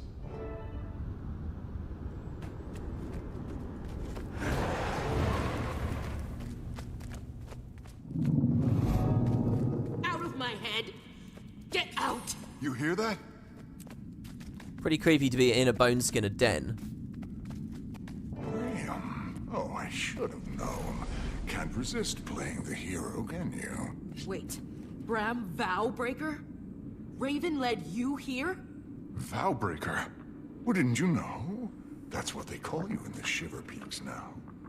I own my mistakes, Olar. Now it's your turn. I saw what you did. The Vigil were your people. No, these are my people. The sons of Svanir were there when you weren't. Showed us the truth about Jormag. No. No, this isn't... Brothers, take them down. Dude, I'm really enjoying my Kislev sort of outfit here. So yeah, you get a bit about Bram's guild here. I always find them really forgettable, to be honest. But it's kind of cool to actually get a bit of a moment with them. Oh, I wish I'd used my stolen ability there. It's nice to have Bram frontline for me, actually, on my build right now. I'm down for this. Elemental. You abandoned us. Olar, please. We fought together, side by side. Don't do this. I was a child then. Now I understand Jormag isn't the real enemy. The dragon killers are. You won't leave us again, Graham. You're going to stay forever. Man, these are not tuned well, eh? They're way too easy. I pressed like 5 buttons and won that fight. Jesus. Almora, did you find her? Not yet. But she was the one who called us here, so she must be alive out there. Called you? But the Svanir took our comms, so we couldn't call the dragon killer, they said. Our own people. All the male Norn. They turned on us. Let the sons of Svanir through our gate while we slept. Jormag whispered to them. Just like we're being whispered to now. That voice. The one in the back of my mind. It's Jormag. Javi, what did Jormag say to you? That Svanir's blood runs through me. That it's my legend to complete his work. Help the Freyr take the region. Through her Jorah heritage, it's pretty cool. Daughter. Your legend is to finish her work, not his. Javi, what is the Freyr? The sons of Svanir's highest officer, chosen by Jormag. The Blizzard. The attack on the Keep. It's all his doing. They've had this region in a stranglehold since Almora arrived. The attacks never stop. And then there are the disappearances. If this goes on any longer, I don't know how we're going to survive. Well, okay. The Freyr is the one leading the attacks, right? We stop him, we stop the Sons of Svanir. Exactly. But he's protected in the Raven Sanctum. Somehow, he's using stolen Raven magic to seal himself inside. Before the attack, Almora and I were working on a way to enter the Sanctum using ancient Raven lenses. Like the one that led us here. Raven lenses reveal the spirit essence we leave behind, but it only works on Norn. I use that to guide you here, to me. We need 2 lenses to enter the Sanctum. The one you found was mine. The other one, Almora has it. We gotta find her, Commander. If the Svanir have her, she's in danger. I'll search their camps. Okay. Oh, checking the others. That's still in the Gridlock, instance. Jory, I found Javi, but we need to form a search party for Almora. Quickly. Kree and I can check prisoner camps. I think I discovered where Vigil soldiers are disappearing to. I'll keep following their trail. It may lead to Almora. Good idea. I'll be there soon to help. And be careful, all of you. If you hear anything strange, don't listen. Bring her back, Commander. Please. On the communicator, of course. Okay, return to Bureau Marches. Oh, almost done. We got to do the invitation as well. We seem to be getting the caches and stuff earlier. By the way, looking up at the canopy, this is more what I wanted from the Echovald Forest than the Echovald Forest itself seems to be giving us. I mean, look at that, honestly. That's kind of the dense upper canopy that I was kind of hoping for. Not at the scale that I was hoping for. And it helps that it's all grey and muted here, but obviously that's because of snow rather than stone. Javi. I wasn't sure if asking for Raven's help would work, but finding the lens, following the trail here, it was his doing. He sees what Jormag is doing to the marches. The massacre at the keep, what happened? Those traitors waited till night time. They slit our throats at the prancing pony. Let the sons of Svanir through the gates and killed my people in their sleep like cowards. We never had a chance. But they took you and Almora alive. They said Jormag wanted to talk to us. I don't know where they took her, but whatever Jormag had to say to her, I'll bet she gave an earful in return. So I guess Jormag wanted Javi because of the whole Svanir thing, and Jorah. What did she want Almora for? Just because of her position in society? The Raven lens showed us your past. What is it exactly? My theory is that they were created by Raven as weapons against Jormag's minions back when we lived much further north. Those Raven shrines you see in the wilds, they react to the lens. Okay. I like that. A little bit of history about the super far north. Okay, so I think we're now in the phase where you travel around the map a bunch. So we're going to help Bram search the Sons of Svanir barracks. We're going to help Marjorie search ritual sites and help Ritlock and Creature rescue prisoners. Each is essentially like an event chain. And it's a really cool blending they have going on here with characters in open world events. I don't know whether we have to wait for things to be rolling and live and stuff. We'll just go through and see what comes up and when it comes up. If you guys want to have a little bit of Q&A and stuff at this point, I think this is a really, really good time for it. We've just spent, genuinely, about an hour and a half raw dialogue the whole way. But we can be a bit more freeform with the commentary here now. Southern Mountains. At least, I guess, until I get to one of these events and they start talking again. Almora had slain many dragons, so taken away from the Vigil would cripple the organization. But likely, Jormag wanted Ryland to witness Almora's fate to shake his faith in Bangar. I mean, that's all very headcanon-y, right? They don't really talk about that. But I think that's cool. It's justifiable. These caves look great. Commander, I followed the trail of missing Vigil soldiers, and it leads to this. Then Almora could be here. We need to free these captives first. You know, I'm not too into mountains and snow and icy environments much, but I do love ice caves. Now, that's a vibe I do always enjoy. Stealth. Oh, he stealthed during my death judgment, so I don't know how hard it hit. Okay. We didn't get to see the big meaty number. Until next time.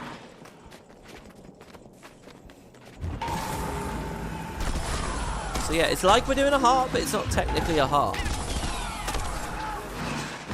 We're just sort of traveling. So how does this look to another player not with me right now? Do they see me with Marjorie or not?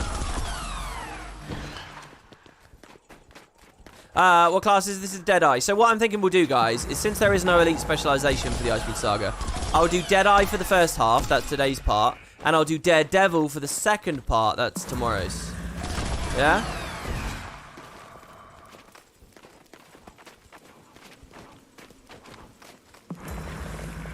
These shooting sounds are so futuristic, it's satisfying. I'll tell you, these sound effects sound just like the laser gun effects from Little Big Adventure 2. That's the music you hear in my outro in all my videos. Which, by the way, I should probably have integrated into this playlist series. And I remember when this first came out, I thought it was just a rifle skin. I thought it was the Deadeye skin that made that noise, but it's just all their buttons. That's a lot of mobs. Let's aim the vet down first, because it might be summoning more with the totem things. Watch that. Oh, it was blind, and it was only one packet, but you can never tell if it's going to be loads of them or not. Commander, I followed the trail of missing Vigil soldiers, and it leads to this. Then Almora could be here. We need to free these captives first. She just looped the dialogue there. I guess we got here a little bit early. Or something. Why would the dialogue loop like that, I wonder? Lots of AoE here. I'm just going to use Dagger. It's going to feel a lot better. Would be really nice to have Shadow Flare, but hey, whatever.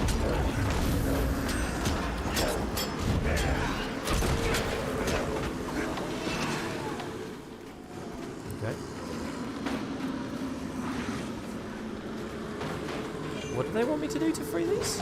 Oh, just press F to free captain. Oh, it's a channel, I see. Oh my god, if they're just infinitely spawning, what should I do? Fight or free? We'll free this guy. That's another one. Can I actually get in there? Oh, I can. I thought that was a barrier. Come on, everybody. Oh, good. We don't get interrupted when we get attacked. I'll throw my Thieves Guild up so that they take some of the hits. I'm really quick this channeling this. Oh my god, I'm spawning a lot of mobs by doing this. Oh yeah, hold on. Let's kill some of these.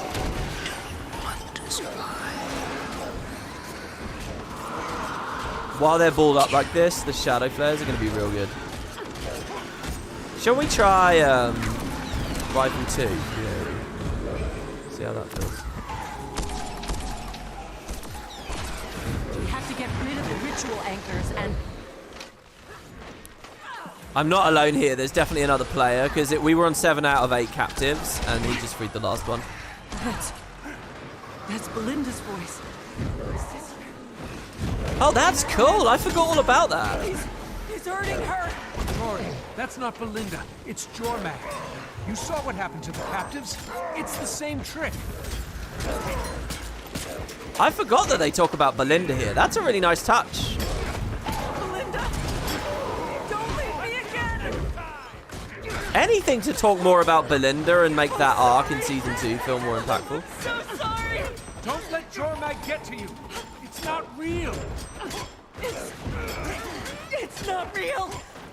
By the way, this is a shadow of me. That's me there. And the other player in the area I'm fighting as well. Dude, 14k Heartseeker on myself. On he goes. Kill this other player. Go for the Necro. Is this the Necro that you were talking about in chat there, Cottage? That this actually is like talking a lot about the soul splitting and the demon stuff? It wasn't real. It wasn't real. It wasn't real. Are you okay? No. But don't worry about me. Wait, elsewhere in the map, Almora isn't here. Ritlock and Krisha argue about Kree following the potentially trail. sleeping with Geheron while undercover. help. That's amazing. No. No, you go on ahead. Wait, am I going to hear that in the Ritlock bit? I don't remember that. They argue about her potentially sleeping with Geheron. Maybe it's that when I've played this patch in the past, the mini event thing has already progressed far enough that I've missed the dialogue. Because they're searching a ton of camps, aren't they? For the one who speaks.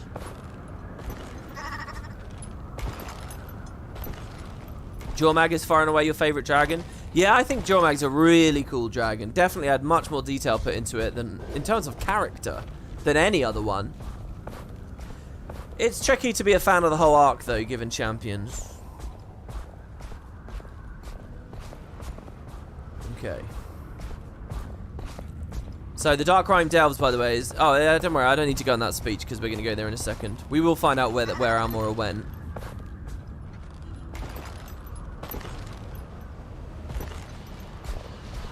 Commander, Almora might be a prisoner here, but we can't know unless we search the tents.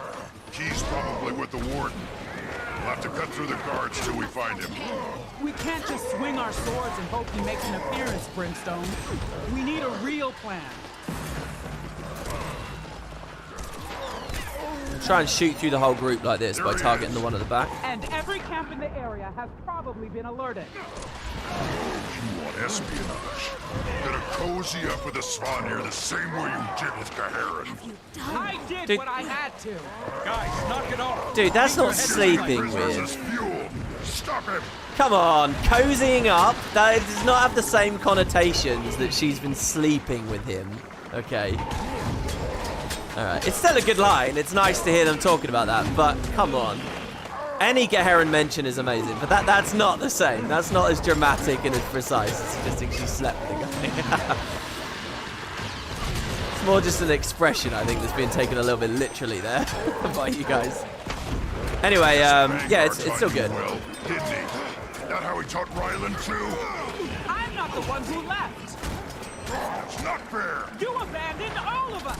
For human sword! You must like... Now is not the time for this. Their wounds will never close. Never heal. Oh, that's a great Jormag line there. Their wounds will never close, will never heal. And again, the talk about Sahoth in there too.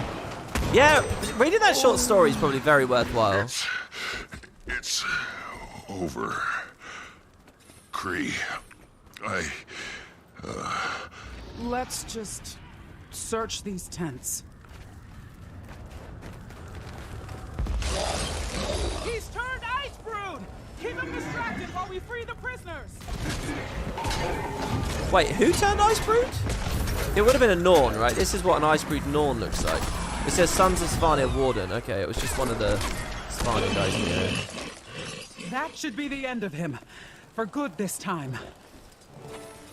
Didn't find any sign of Almora. We're going to keep checking prison camps. you, still want me along? Not a matter of want. We could use the help if you want to come along, Commander. Oh no, did you guys just get frame drops? It's been perfectly smooth on my side, like super smooth. I must have been uploading badly there. I'm sorry, I don't know, it's happened intermittently. 1% of this video has been dropped. I don't know why or how or when. I'm really sorry about that. Hopefully it's not been too bad. Okay, so last but not least, we've got Bram. Let's see how he deals with being whispered to. Commander, the Sons of Svanir could be holding Almora captive in their camp. We need to clear it out before we can search. Way ahead of you. Yeah, ArenaNet does talk about sex very minimally. Very minimally. It's one of the big tone differences between this and FF that I really enjoy about Eorzea. You know, you never have a whorehouse interior, but they're all over the place in Eorzea.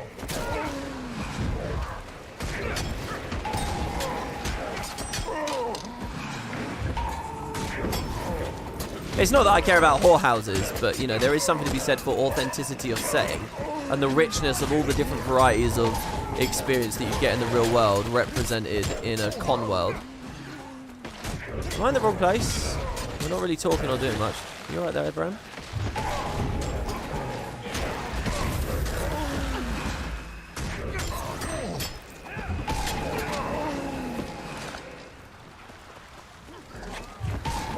Keep forgetting to spam haste as much as I should be.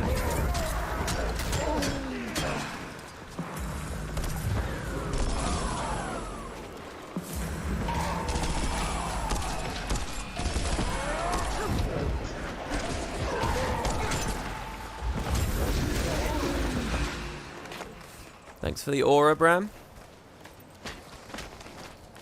Is he bugged? This seems weird to me. No dialogue? No specific enemies, just respawning Svanir. And he's just kind of standing around. Nothing for me to interact with except Bram. Oh, maybe that's the problem. Do I need to wait for him to combat break and press F on him? I'm doing it. I'm spamming F.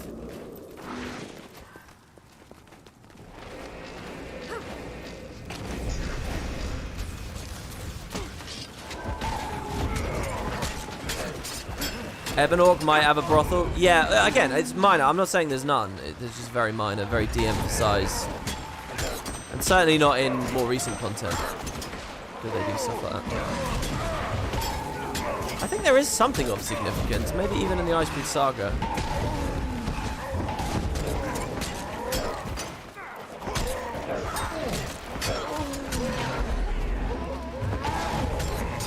I know there's been a lot of conversations outside of the game about cross-species relationships and stuff. Yeah, this is totally bugged, right?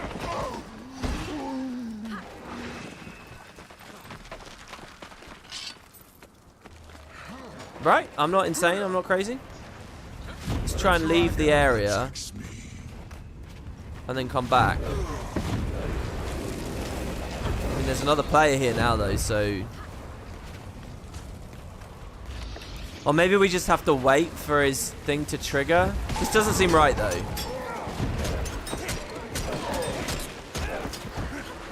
Help Bram search the Sons of Svanir barracks. And we're with Bram at the barracks. And it's just random respawning creatures. Here, I'm gonna character... Oh! New event? Oh no, that's over there though. I'm gonna character select and then dip back in, and hopefully it puts me in a different instance. What do I think about the imposter tech that dynamically places open world NPCs with heroes with a new dialogue when you're on a story step? Yeah, I think it's amazing. I've talked about it lots. I think it's really cool.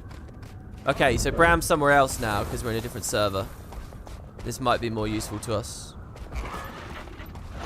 I just feel bad for all the players who don't know to do that technique, or when doing that technique, get unlucky. Commander, the Sons of Svanir could be holding Almora captive in their camp.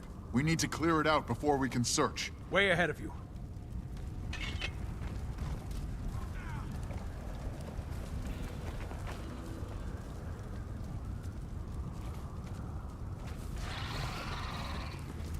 Lots of players here, Jesus. Feel the population tick up in the Icebrood Saga, eh?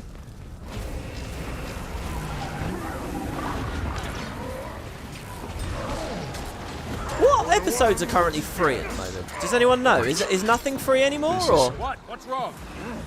They're all... spirits. My friends, my guildmates. They're all here. Listen to me.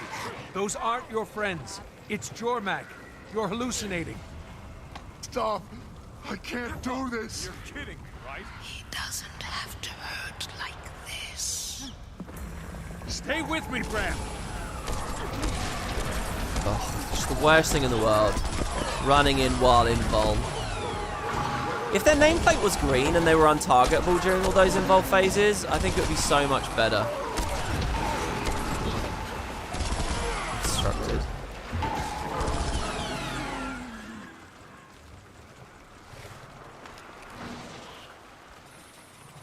No! He's gone! He's supposed to be gone! Tell me what you're seeing. Talk to me. You're kidding! My dad wasn't there when he wasn't there for any of them. You always have to pick up the pieces What happened? It's okay. You're here with me. You're safe. It's like Jormag knew exactly how to... Next time I... Look, I found a note. If you find this, meet me in the place where the raven can't fly. Where the raven can't fly? What does that mean? It's for me. Our code for dark rhymed elves. That means Almora escaped. She's a dark rhymed elf. I know it. Get her back, Commander. Does this mean depending on who I pick last, it will change the dialogue at the end? It will be a different person who finds the note? Which is quite interesting. Yeah, a little bit about Borge the Sun Chaser there. That was a really satisfying Death's Judgment there, by the way. I don't know how many of you guys were watching close enough to pick up on that. But he was invuln, and when the invuln ended, there was a very brief frame where I could have hit him. And the Death's Judgment was timing out. My stealth for it was timing out.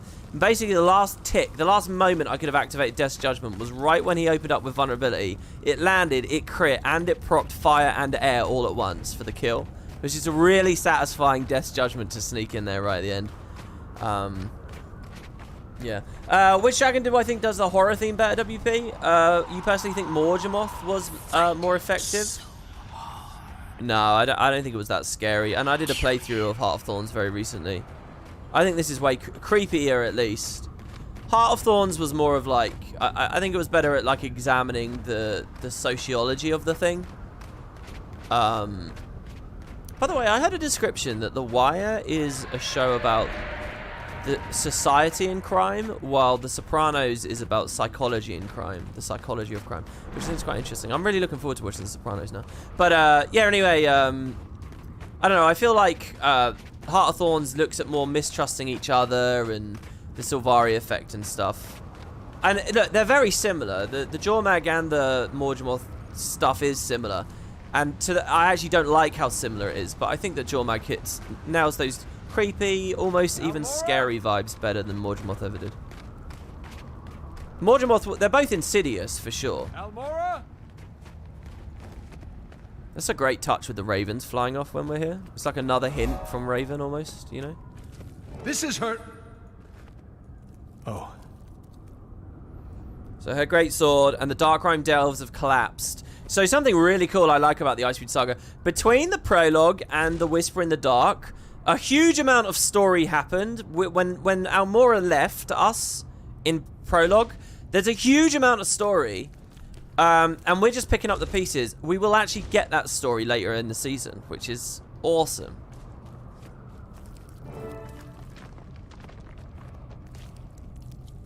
So here's her body. Javi, I found the Raven lens. And Almora. Is she hurt? Let me talk to her. She didn't make it. Oh. How? There are slash marks, and it looks like she's been gone for a while. Someone went to the trouble of burying her. Sons of Svanir wouldn't bother. Whoever it was, found her like that before you did. Bangar? Everything she did. The battles she's been through. She died alone. No warrior should die alone. I'll send someone to bring her home. Where she belongs. Take the lens and meet me at the keep. And look around. I want to know if he was there when she... If he was there for her. Aren't you tired? Oh my god, that Asura looks creepy. Regroup at the as well. keep, everyone. We have to talk. This Asura, I saw the back of that Asura's head and I thought it was the front of its head. It made me think of that toy spider in Toy Story 1, you know, Sid's toy? The dolly on the spider legs, and it really freaked me out. And then I realized, oh no, it's just the hood. Yeah, I was really crushed about Almora. By the way, Alodis just made me laugh pretty hard there. They're all very similar. The Wire, Society and Crime. The Sopranos, Psychology and Crime. Guild Wars 2, Dragons and Crime. Yeah, because Guild Wars 2 definitely deserves to be in that conversation. Yeah, so Almora's down, and this is one of those moments. It's like the Joko moment, you know. It's like, are they killing someone too early? To be honest, in this playlist, this playthrough, I feel like it's okay that Almora steps out. Because at least there's still Gix and Real and Dern and all that other amazing stuff with the other orders. And Loranthir. So Loranthir I love, but Loranthir was really a major player in Season 1 and Heart of Thorns. He has not... We've seen hide nor hair of him, really. Maybe he was there at the death-branded Shatterer fight in Jahi. Maybe. I can't remember. But there is a little allusion to Loranthir. Who will lead the Vigil now? And you will actually get a little bit of dialogue about that in this patch, which is good. I'll find whoever did this. I promise. And we will get the full story of her death. I remember when this patch first came out, I was really disappointed in the Icebrood Saga because it felt like she had... This is a significant death. A lot of S's to get through there. And they hadn't really done it. But they do have a plan to do it, and they will do it. And we get to go into the depths of Tiri. We get to go into this dungeon. So, all told, I think it's great. I'll find whoever did this. I promise. The Loranthir note is a funny one as well to me. Because it's one of those things I was always hyped about with Guild Wars and loved. And one thing that struck me when I was playing Final Fantasy, and you can watch my project on that and the full playlist on my second channel, WoodenPotatoes too, is how Final Fantasy does stuff like that Loranthir thing constantly. And you can just see it's a totally different caliber of story interaction and quantity of information stuff in Final Fantasy. You know, like I applaud it massively that the Loranthir note is in Guild Wars because everything's so thin and overstuffed. In Final Fantasy, it's just par of the course and a natural standard thing that a note like that would always be there. Anyway, we'll go read it in a second. We're going to regroup at the keep anyway, so why not? Anyone know when Guild Wars 2 is launching on Steam? They don't have an official release date yet. Do you know what? I really want to go work for them just to help them put it on Steam. Because I love Steam, man. I'll set up their forums. I'll set up proper achievements. I'll set up trading cards. I'll do the lot. Every single Steam feature needs to be there, and it'll be amazing. And I'm scared that they won't use every feature. I'm scared they'll barely do anything with it. I personally believe that a Steam release should be about a year from now. Let the hype of End of Dragons do all of its stuff. Let the next Living World spin up. Get a lot of good player sentiment and press. And just general rock-solid, steady time. Nothing for people to whine about. And then, you know, you haven't got any big box sales or anything. Then, at that moment, that's when you land a Steam release. right in the gap between this expansion and then the one after it, if that's what they're doing or whatever's going on. That's when Steam is best. About a year from now, presuming they do everything right over this year. Perfect timing. Any other timing's not smart. Some must fight, so that we... That's regrouping the keep. Can I hold on a second here? Where's the note? It's not like one of these boxes or something.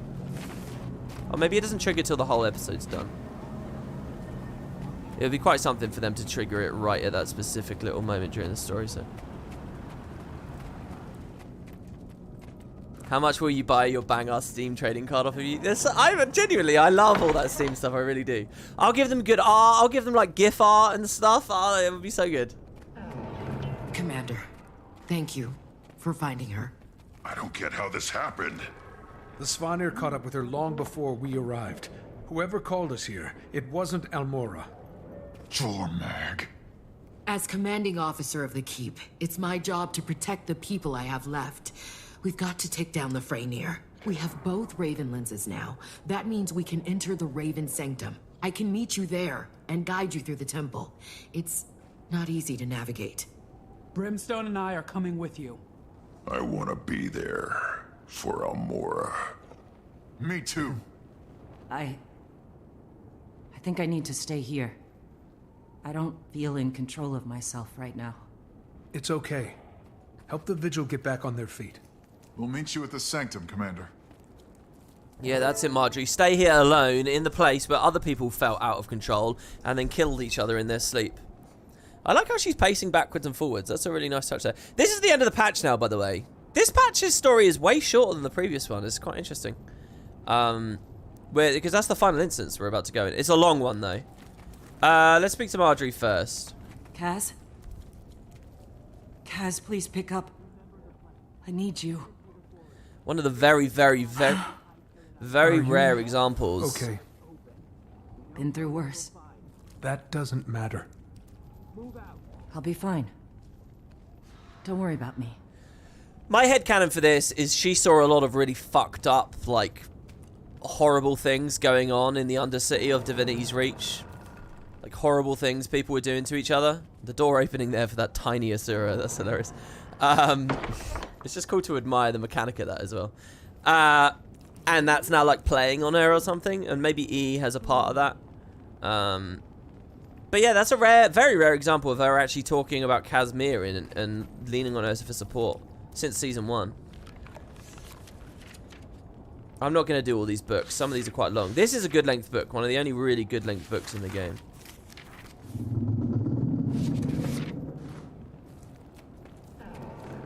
There's a lot of extra creepy stuff here. What's happening is interesting.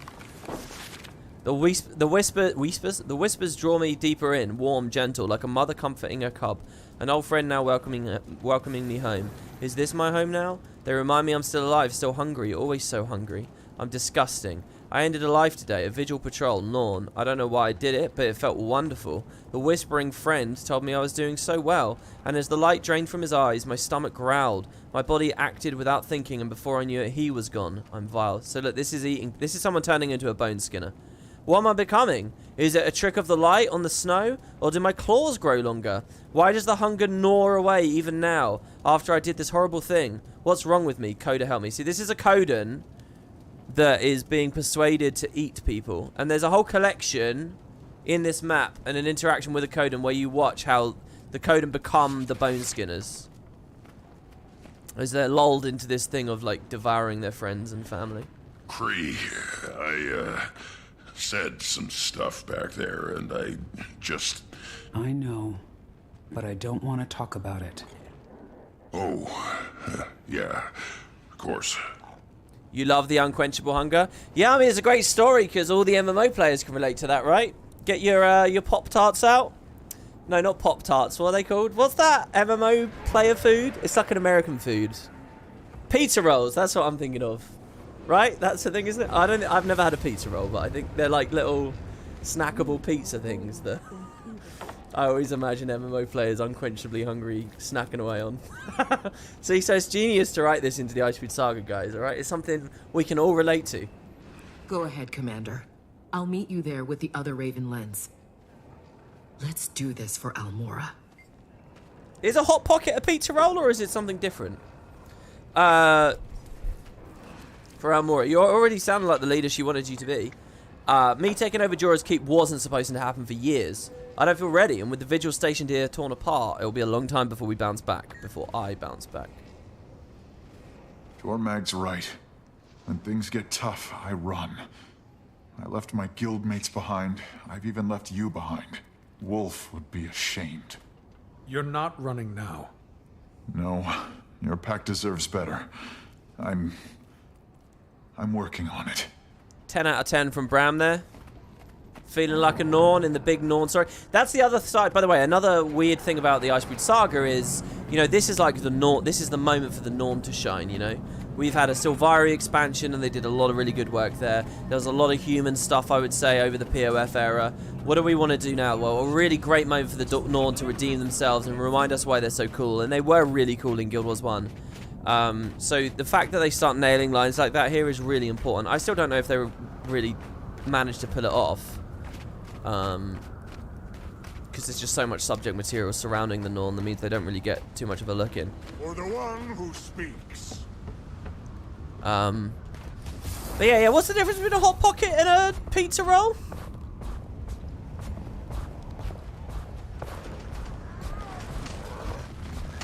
You just had content. Why am I craving new content? Oh, unceasing hunger for just more to play. Yeah, I mean, definitely the Guild Wars community. I'm not even joking anymore. I can relate to that sense. It's because this is a game with no grind and no progression and no meaningful hooks to stay in it.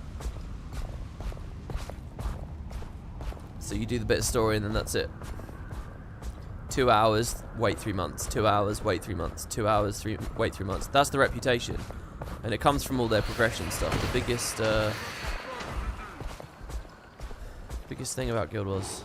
Okay, everyone's here. If we use both lenses, the entrance to the sanctum should react. Commander, I should warn you, this sanctum is meant to be a test for Raven Havrunes. A trial. I've never entered, but I've heard stories. Don't always trust your eyes. Jesus Christ, these things are messing me up. Okay, everyone's here. If we use both lenses, the entrance to the sanctum should react. Commander, I should warn you, this sanctum is meant to be a test for Raven Havrunes. A trial. I've never entered, but I've heard stories. Don't always trust your eyes. Okay, she looped there, but I had to fight, so whatever. The Icebrood Norm was really dangerous. What am I doing? Oh, she's going to do that one. I'll do this one. Okay.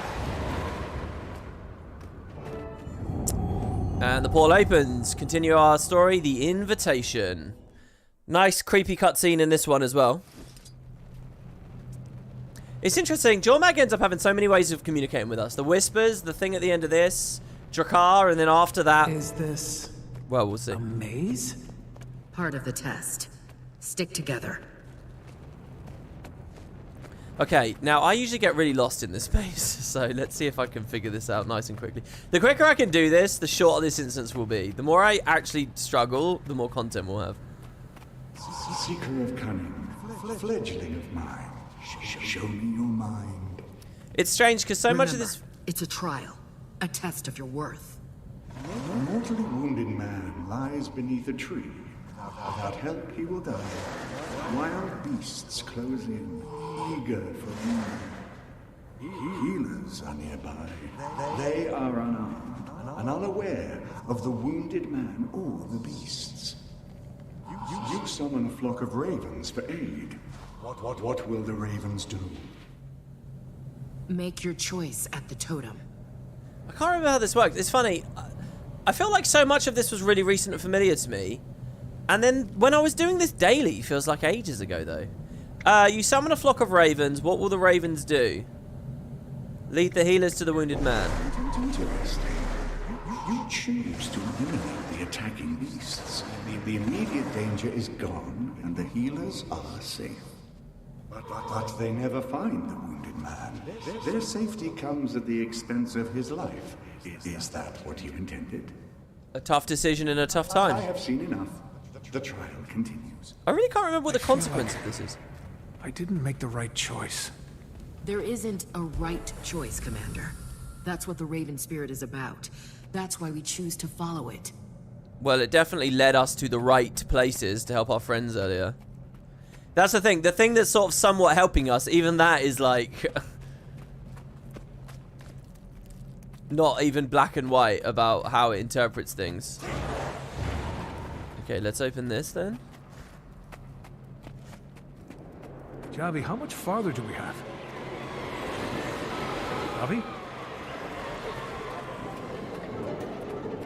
We have begun our spirit journey alone. The risen giant. Why couldn't you save her?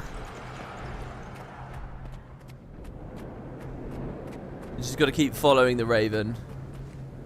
Do not get lost. And hope for the love of God it doesn't double back on itself at some point.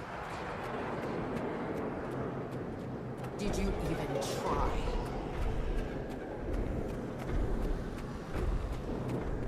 The giant walks one way, we walk the other. Seeker of wisdom. A fire spreads through Tyria's greatest library.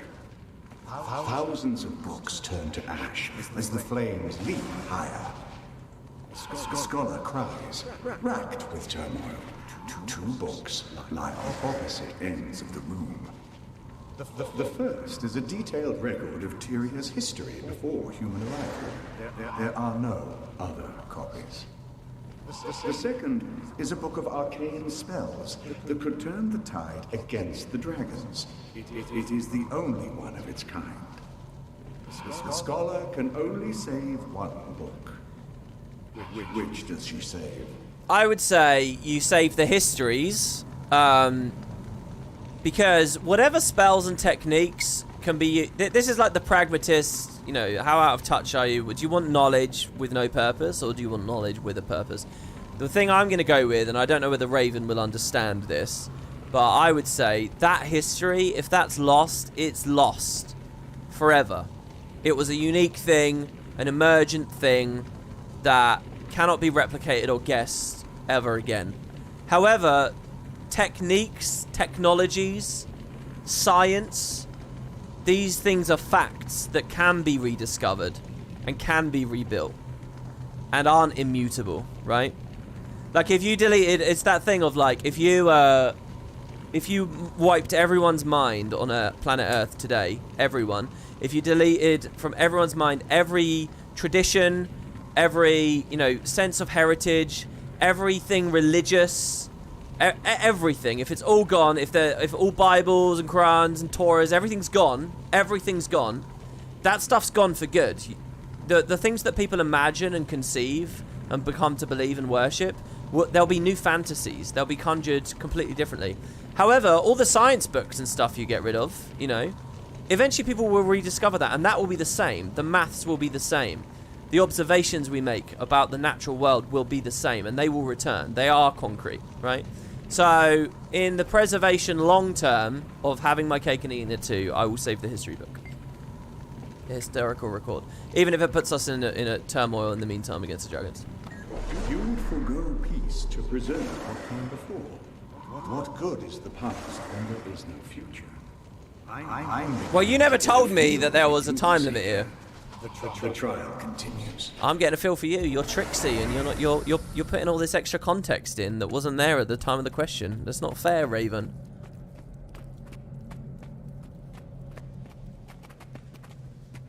We've lost something because of you. All of us. So do I actually want to press F on one of these guys? We sacrificed for you. Orange sacrificed for you. I can't walk through that, right? That doesn't represent safety. Oh shit, it at best, because otherwise I'm dead. You just make everything worse. It doesn't look much like a safe zone. Yeah, it's not. Give up. What? Stop it. How is this fair? Oh, I had to hit this and that would have opened up. Oh, I'm protected now. Oh, okay. Protects me from the poisonous environment. Okay, but that still just pushes me back. Oh shit, did Raven fly off from this? Is Raven flying around? I can see a bunch of the statues have lit up. Did I just miss the...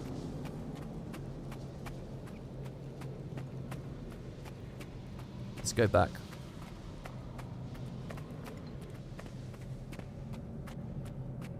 No, that's not right either.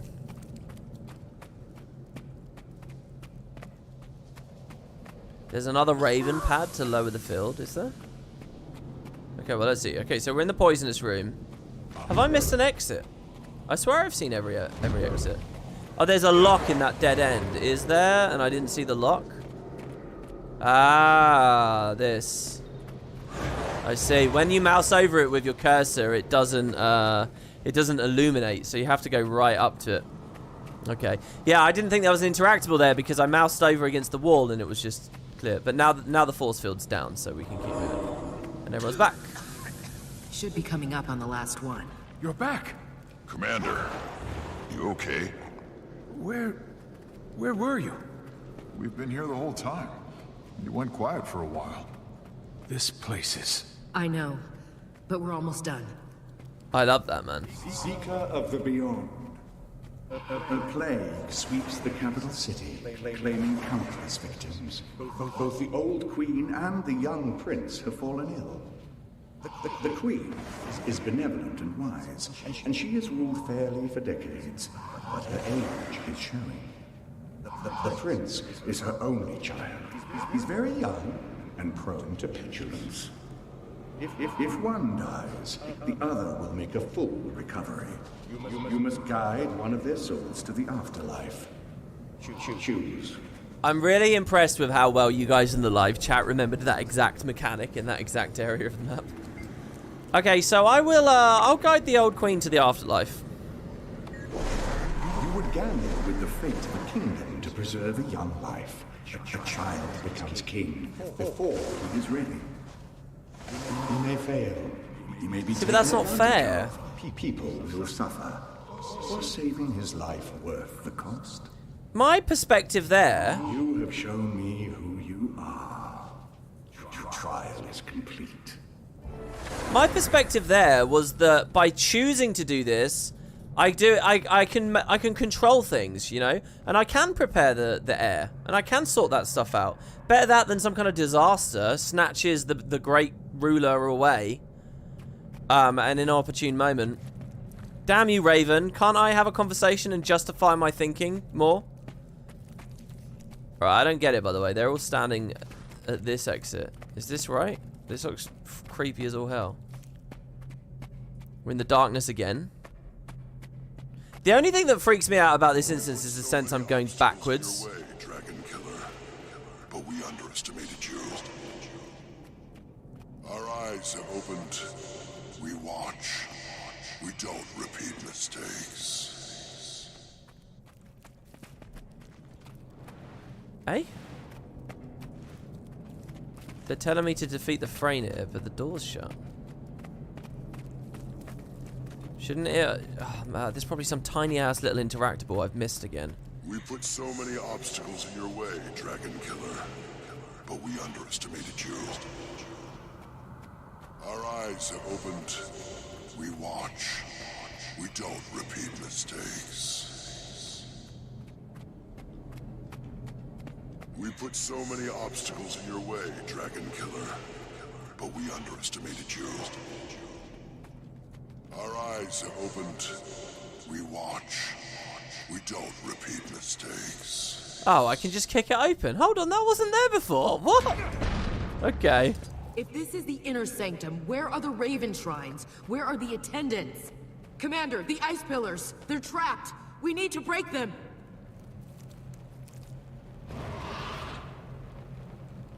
I've been called to something greater, and it begins with you. Freyr's got a great design, by the way. You can't really appreciate his design in the strike mission. Right, I forget the mechanics. We'll just fumble along as we go. But final boss of this this story. Keep out of his range. Okay, keep out of his range. That sounds like rifle time for me. Take cover! Knock him down. It should stop the incantation. Okay, so Raven shows me what exactly when I interact? Let's see. Wow, I just right-clicked in the client and it acted like I right-clicked my distance. Jesus Christ, I can't see anything. What do they want me to do? Defeat the Freyr. Don't you have to find him in one of these things? But how do I interact with them?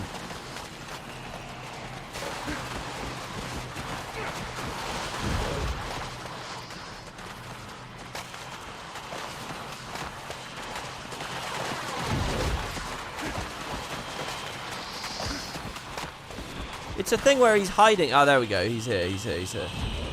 Found you. Now we got to break his break bar, and I don't really have anything great for that, but we'll see what we can do here. The emote spam, at least. I should put days on steel, you know. That would probably help a lot. Dude! Not enough energy? It looked like I had enough. Thank you, Bram. Okay, his combo will one-shot me in this. Okay, I see how it is now. We just got to look behind all the pillars until we find the icy thing, and then we'll be good.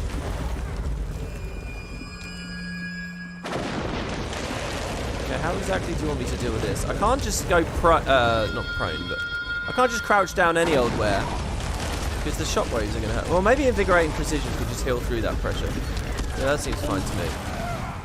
Dude, I ported out of that. Are you serious? How is that fair at all that that hit me?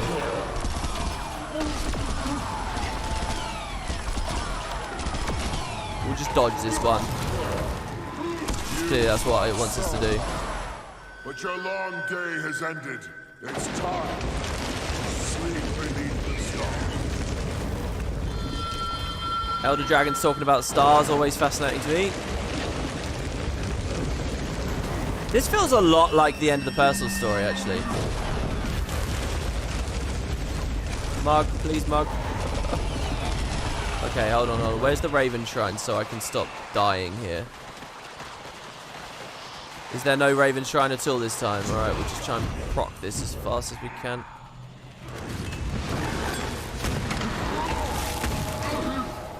Headshot spam this. And hope that the rest of Dragon's Watch can heal this to get through this. Oh, it took my initiative and he interrupted. It's okay. Alright, we got it. No more ice means we won't be deteriorating health instantly. Yes! The night draws closer! Begins. This is... Oh, really? How's that arranged? That was so close to being in range.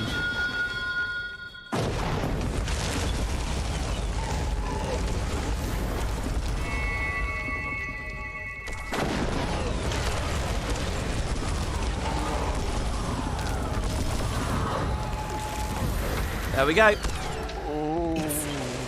It's really over. The attacks, the disappearances. You can start to rebuild. I know the Sons of Svanir won't leave without a fight, but now we can... No. You still hear it too, don't you? Let me help.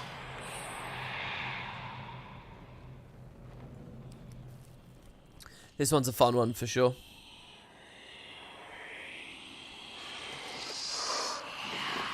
They had some great dev comments about how this was animated and what it was like styled after and so on. Champion, it's time I treat you with the respect you deserve. Speak face to face. That voice.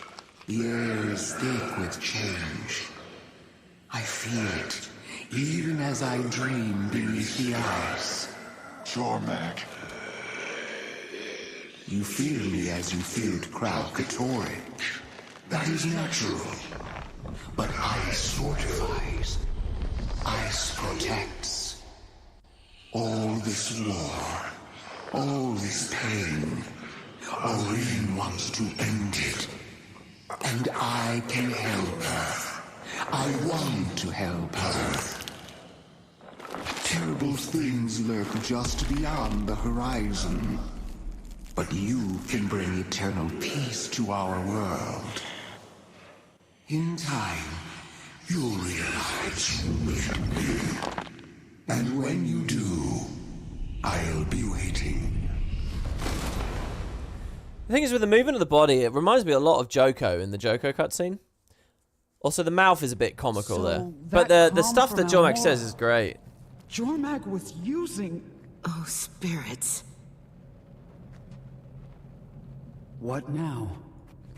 We help the Vigil get back on their feet. For now, we stay in the marches. Stay? What about Bangar? It's clear Jormag's already gotten to him. Who do you think convinced him he could have his own Elder Dragon? Don't make excuses for him. We still need a way through the mountains. You and Ridlock, scout for a path. We can do that. I'll head back to the keep. There may not be many of us left, but we'll rebuild. We owe it to them. To Almora.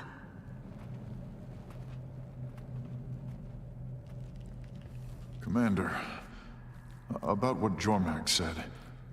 We're not gonna take it seriously, right? Right. I remember when this patch ended. This was just like at the end of episode 1 of the Icebrood Saga. There was a really cool tension of like wondering, you know, how was it gonna go with Bangar and Jormag. And then here as well, it was a really good question of like, could the dragon be serious? And it was kind of credible to think that, you know, maybe this dragon isn't just manipulating us. Maybe they are serious. And the devs had this comment outside of the game as well, saying that Jormag never lies. But, you know, it's all a matter of perspective, because Jormag could be saying, I want to end all the suffering too, and mean it, and not be lying. It's just her vision for no more suffering is everyone's encased in ice, blah, blah, blah, blah, blah, and there's no struggle with all the dragons. Anyway, and it's great to hear one dragon talk about another, even if she doesn't really remark on any of Kralkatorik's attributes. No conversation at the end of the scene here, unfortunately. Possibly a sign of struggle and crunch, possibly. There you have it. A great roof here as well. This room, obviously, you should be very familiar with in strike missions, because this strike... this room is used for a lot of them, actually. Yeah, the idea of the creature's movement is definitely puppeteering. It definitely is. So another thing that was going on with the Icebrood Saga, in Season 4, they were content to do a whole map every episode. A whole mount-sized map every episode. The Icebrood Saga, they didn't want to commit to that, which is another, like, weird shrinking. So basically, you get half the map in one, half in the other, which I don't think is necessarily bad. It's bad in the context of... you're not giving anyone expansions. This is it forever with Guild Wars. Is this really good enough? That's where it feels bad. But, yeah, so we got the first half. We'll get the second half next patch, which we're going to start now. But first, I just want to read this Loranthin note, which I swear should be on a table here somewhere. Or is it at the end of the next patch that it appears? Almora's sword. Her little vigil here. Been left as a memorial altar. You trusted Almora, right? How did the attackers get in? I thought it was in the building, but maybe it's not. Alright, well, whatever. Let's just, let's trigger it. So, next we're on Shadow in the Ice. Now, by the way, for this video on the playlist, I might end after Shadow in the Ice, or we might squeeze in Visions of the Past as well. I'd kind of like to squeeze in Visions of the Past, because Champions is really long. So, maybe we balance the two parts, but we'll see. So, Shadow in the Ice. I love the entrance to this one and the instances. Lots of coding this time. When Bram goes missing in the hunt for Ritlock and Kreesha, the commander travels west to find him, and beyond the door in the mountains lies a long-forgotten lake remembered only in Norn legend, home to the terrifying source of the whispers plaguing the far Shiver Peaks. Commander, we've got a problem. It's Bram. He's gone. Gone? To find Ridlock and Kreesha. They haven't checked in for days. I ordered him to stay put, but he wouldn't listen. All right. How many Vigil did you send with him? None. We're stretched too thin, and he refused to wait for reinforcements. Ever since that gate opened, he kept saying we had to go west. Wouldn't shut up about it. Things got heated, and he stormed off. Yeah. What do you think? I think we've lost a lot of Norn to the Whispers. Norn we trusted. I know. But Javi, that's not Bram. I'll meet you at the Vigil Keep. So Bram being a bit hot-headed and stuff here, but again, maybe we forgive it because it's Jormag. Oh, influencing.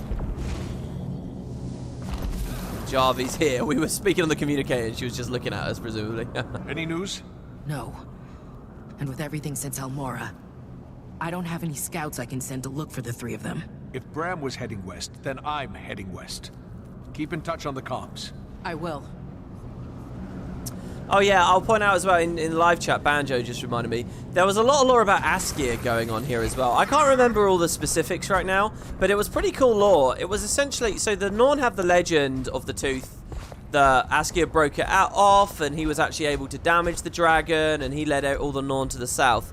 There's like expansion on that story in the meta event that takes you up here, Askir's Legacy, which is supposedly where it happened. The tooth got broke. Maybe. Not sure yet. And I can't remember, what did they say? But they kind of corrupt the legend. I think they suggest that Askir failed or something. Which was really cool. The Boneskinner stuff, again, out off the beaten path. What is it, Commander? Some kind of presence. A wolf, but not. It keeps appearing to me the farther west I go. Wolf spirit. We'll follow him. You said he's leading you west? Right to the mountain pass, where Bram was going. What's on the other side? A frozen lake. Our people know it well. It's where Svanir gave himself to Jormag. Don't like that. I'm going through the mountains. Catch up when you can. Yeah, the Boneskinner stuff off the beaten path and the Askir stuff. I wish they would stop interrupting me. And the Askir stuff are kind of the two big things that you can get off the side path in this patch. I can't remember. It's like there's some conspiracy theory thing about Askir. I really can't. That he might have made a deal with Jormag, someone says in the chat. Is that enough, though? What was the deal, though? That Jormag let them go south? I can't remember what it is.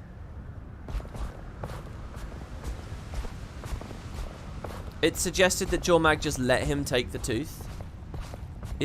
What is that suggestion, though? I don't. Well, there needs to be more context around that story. Askir wanted to fight Jormag, but Jormag convinced him to take his people and flee south. Why would Jormag do that, though? So the Norn legacy is based on a lie. Yeah, that's the gist of it. That the legacy is like is a lie almost. It wasn't the big heroic thing that you'd expect. Anyway, yeah, we get another one of the Spirits of the Wild helping us out here. Wolf. It's weird as well. There's so little bear and wolf and stuff here. I love the emphasis on Raven, but I do like me some of the other Spirits of the Wild. This is the totally ruined area where the Coden and the Boneskinner stuff you can learn a lot of, by the way.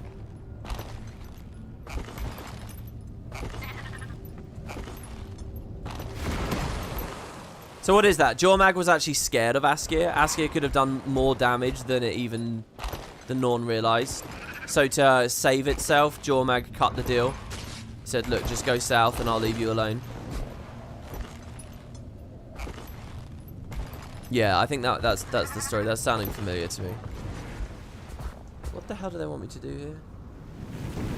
This is all a cliff. There's absolutely no suggestion of it on the map art, but it is. Oh, here we go. Just because I had to climb up here. So yeah, this door was here before, but it's now open as of this patch, and you get the second half of the map. I like these big halls. These feel very Delgamore too. There's the strike mission portal. We get to the second half with all the Jakar Lake stuff, which again is real highlights for me. Car! Hang on! Oh yeah, Garm's here. Dude, what a great moment. You're kidding, right?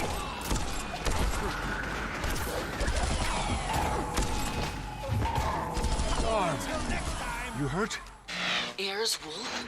What's he doing out there? I've got a good guess. Garm, where's Bram?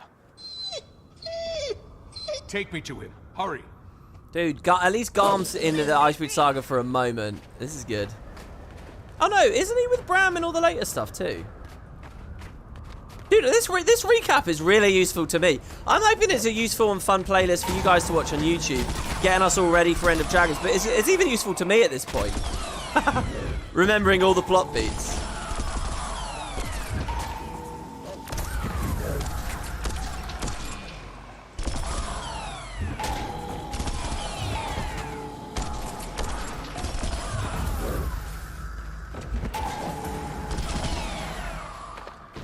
Oh It's this seer. This seer was summoning all the little minions. I hadn't even noticed him there. He was hiding behind that tree, summoning stuff. I was thinking, well, these things are popping up a lot. Is that? No, more Svanir. Don't slow down. Keep going.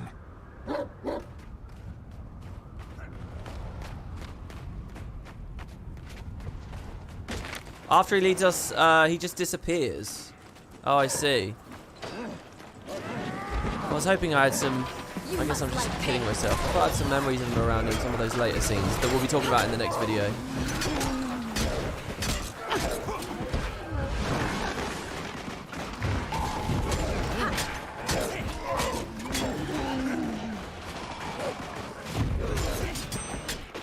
Until next time. Oh, I messed up my auto chain there.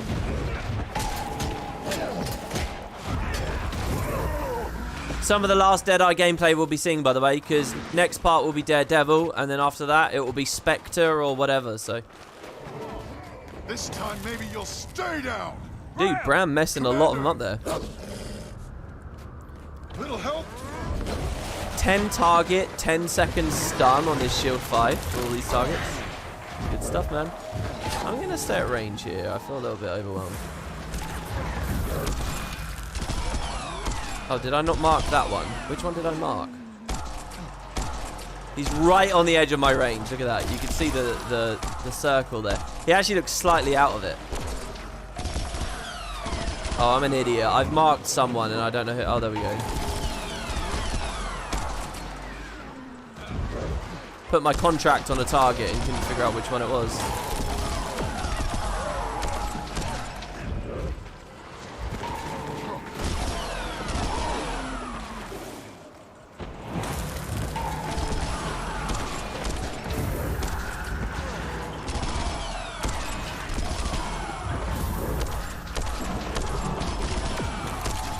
Elite Icebrood Menace. Thanks.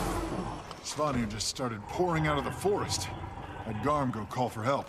How did you find him all the way out here? He found me. Didn't think he was real at first. No idea how he even tracked me down. Speaking of tracking down, where are we on Ritlock and Krisha? Still missing. But I found something else. The source of the whispers. Jormag's champion. Charr, mouthpiece of the Elder Dragon. You've, probably got some unfinished business there, huh? Charr turned my great-uncle Svanir into a monster that spawned a Jormag-worshipping death cult. I didn't forget. There's a Coden village up ahead. Locals are pretty twitchy.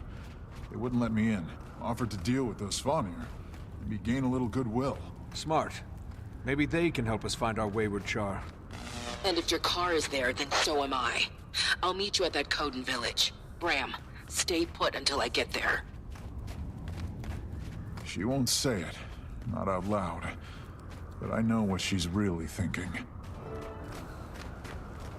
You're reading the Askia book right now, and it says that he could have killed Jormag, but it might have killed him.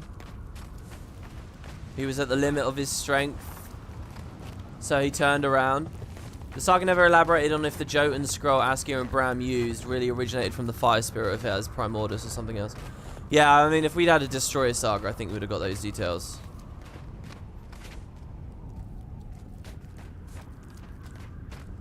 Okay, round 2. We took care of those Svanir for you. Can we get a little gratitude? And who is this? I'm the Pact Commander. The Dragon Slayer? Here? No. No, this is a trick. You just want me to open the gate. Like I said, pretty twitchy. We're looking for our compatriots, 2 Charr. They were scouting this valley. How do you know about... You're with them, aren't you? Your voice is broken, but I still speak for myself. Whoa, whoa, hey! Mind your thoughts. Cloudseeker will see these 2. He wouldn't use Jormag against the Pact. It's a deterrent. Like when he stole those Iron Legion cannons, aimed them right back at Black Citadel, as a deterrent. Yes, but I talked him down. That's why we need to find him. I like this little story here.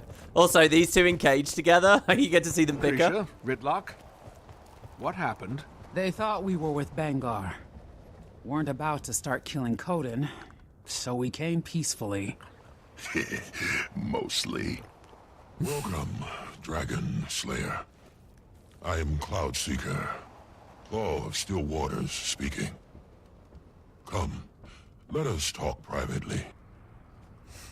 Dude, I love how this is all laid Real out. nice to wrap up the day outside this cage, Commander. I remember just very recently, when I finished my Final Fantasy project, I came and I played this as a part of Season of the Dragon, and I remember being really struck by how cool the Guild Wars story instances are. With how much voice acting they have, and all the NPCs and things moving around and stuff, it just felt really good.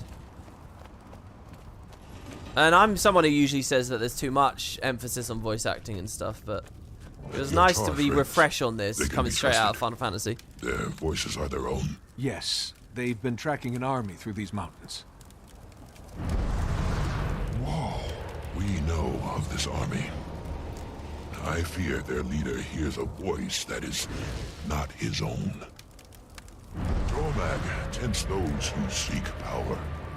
Whispers guide them to Drakkar. Then they are turned as Svanir was long ago. Drakkar. Jormag's champion. More than a champion. A mouthpiece. The Elder Dragon cannot whisper beyond its lair without it. So, take out Drakkar, stop the whispers. Maybe Bangar and Ryland come to their senses too. Drakkar is protected, and not by any ordinary magic. Impossible. Ox, Eagle, Wolverine. The lost spirits of the wild. I thought Jormag killed them. We all did. Not killed. Taken. Now Drakkar feeds on them, an infinite well of power. My Claw, there is another Norn to see you. A leader of the Vigil. A friend of ours. Her voice is, also her own. A Norn leading the Vigil? General Soulkeeper has fallen. I'm here to stop that from happening to anyone else. What are you thinking? If you can kill an Elder Dragon, then we can kill Drakkar. Every great quarry has a weakness. We just need to find it. I've brought some Vigil scouts, but they won't be enough against the Dragon's champion. My people are in no condition to fight. They falter. Our clan's voice is gone. Coda no longer speaks to us. We don't have a choice here. If Jormag's luring Bangar into a trap, we need to act now. Drakkar corrupted my ancestor. If it turns Bangar and a whole army of Charr, that's... Not going to happen. Cloudseeker. If you help my people, shake them free of Jormag's influence, I promise we will help you. Go then. Release your friends. Hunt well, and may your voice remain yours. Yeah, like everything about all like the little effigies and things that appear there. Also, they get to use Drakkar himself as well, because Drakkar will appear in this patch, so you get to actually see it really early. I love the design here. Did they do another Coden tonic in this patch or not? This is bigger than our cub. He's grown. You need to focus. What I need is to get out of this damn cage. Hello, guys.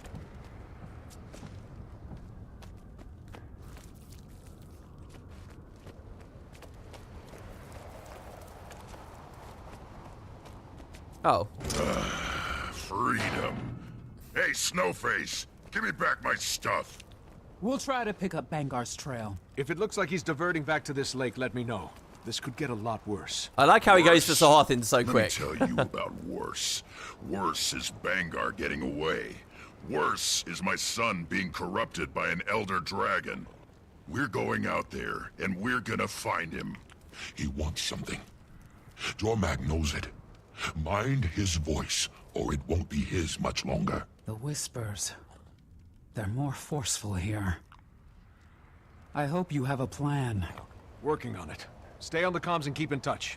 Good luck. Great instance, this one. It's just a bit of exposition, but man. The whispers tell me I should not trust you, which is exactly why I dare to. Where is everyone? My people have grown, distant to one another. Distant to Coda. Unbalanced. Some left seeking food, some to rebuild our defenses. Few have returned. Go. Find them. Guide them back to Coda. You know what's interesting to me? 12 videos are in this playlist. 12.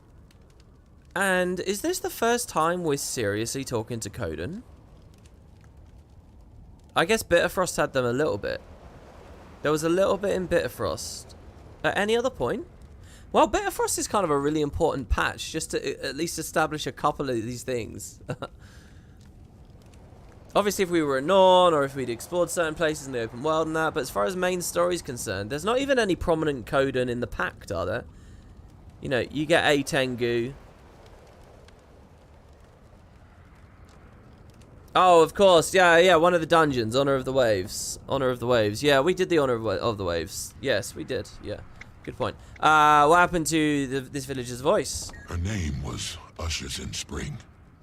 She was our connection to Coda, as all voices are. When Jakar awoke and the whispers grew louder, she tried to respond, tried to reason. She listened, and she was turned. It is customary for a claw to step down without a voice, but I fear if I do, my people will succumb. So I linger. A counterweight to keep what little balance remains. I miss her. Yeah, I love this idea that there's a claw without a voice. I kind of want to do a thing in the Solaris mod where one portrait has 2 characters on it and they're only ever used as the rulers. I don't know. What exactly are the whispers? They are the ever-present temptation of Jormak. The Elder Dragon speaks to any who might listen. It is one thing to hear the whispers. It's another to heed them. Remember, Jormak does not take. Jormak turns. Jormak's truth becomes your truth. If you desire power, Jormak will give it to you. And you give yourself to Jormak. Is Jakar the source of the whispers? Jormak speaks, but Jakar is its mouthpiece. The whispers radiate from it, like heat from the sun. Kill Jakar, and you stop the whispers. It is as simple as that. You always wondered the voice and mate were in the teaser. I like the idea that the Coden on the funeral pyre, the ice pyre, as it's sailing out. That could be her. Quite cool. Okay, I must go, we say.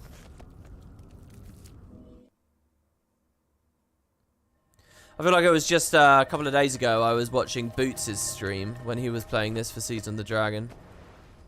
Of course, it was like 2 months now. Alright, let's go on the Jackal. It's been a while. Being on a Jackal in these maps feels so weird, you know? A creature made of sand. It feels very, very odd. I suppose raptors should be even weirder. We must purge these potent shrines of the dragon's voice, or their souls will be lost. Please, help me. So, one of these events, there's like an achievement for doing it X number of times. It took me ages to figure out. Oh, there was this special mechanic they were doing this patch as well. With like, there's events and then there's bonus endings to the events based on if you do them well. I can't remember what they called them. But then they like drop the system and there's no word that it's coming back in End of Dragons. It was something they did here in Bureau. You know, when I'm on rifle, I always, if I get CC'd, that knocks you out of the crouch.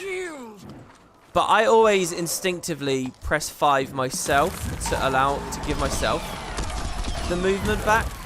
And it always ends up meaning I re-crouch and I do the exact opposite of what I really wanted.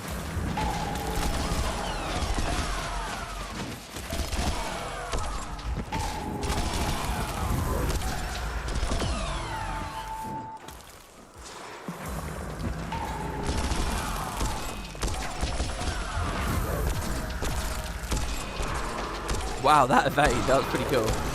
Those are just classic non-transform abilities as far as I can see. It's nice that they use Pinnipals here as well, one of the rarer things, one of the rarer fauna creatures that you find around Tyrion. Nice to be reminded they exist and have them in a patch.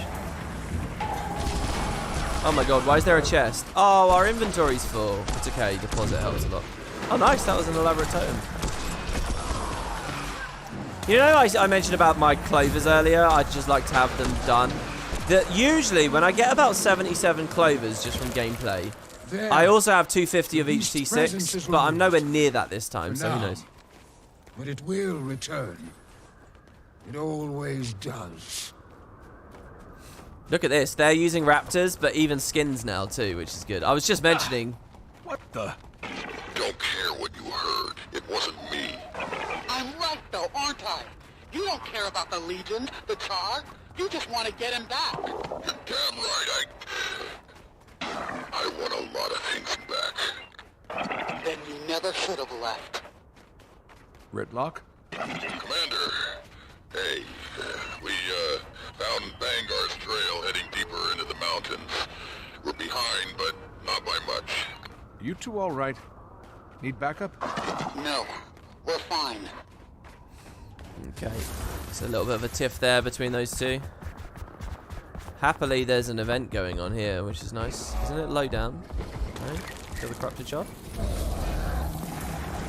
Could I have DPS that shard while standing on it there? I think I could have.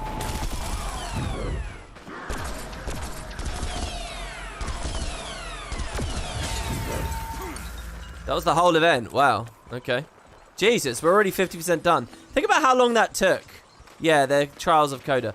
To get 50% done, or the equivalent for this on Drizzlewood. Not Drizzlewood, Grothmar. Commander, it's Garm. He ran out of the village, just bolted out across the lake. I think Garm can take care of himself. Maybe. I'm going after him. Bram, do not go out onto the lake. That's an order. I'll let you know what I find. Damn it!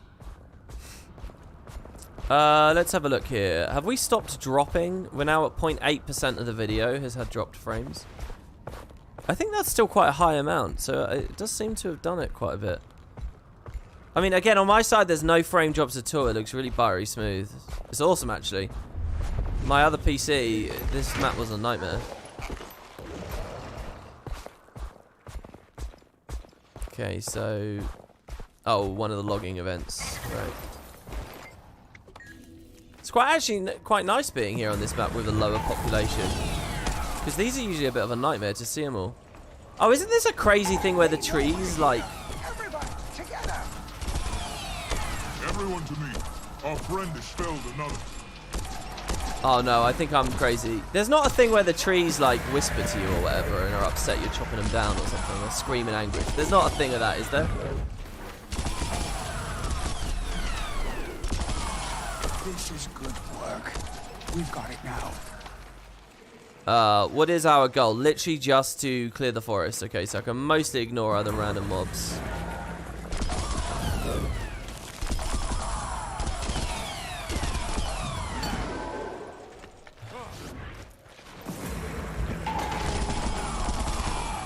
Somehow I forgot to mark the tree. I swear I pressed F1 on it. That stuff was pretty handy there.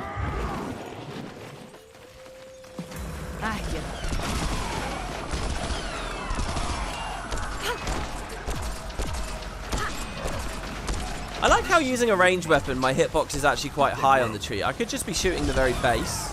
Like if I'm using a melee weapon, you won't get a sense of that. But we're actually shooting up, which is quite novel. Blessings of Coda on you. We'll take it from here. I wonder if I action camp how high up the tree I could aim at it and still qualify for damage. Okay, stun breaking did not work there. I have no idea why.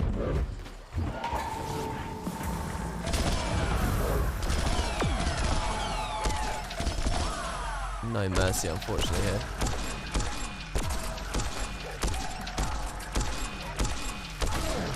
The 5k autos feel fairly satisfying. Probably like 2 more trees to be done.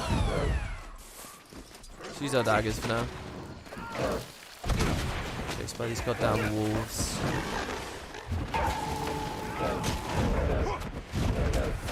This is good work. We've got it now. One more.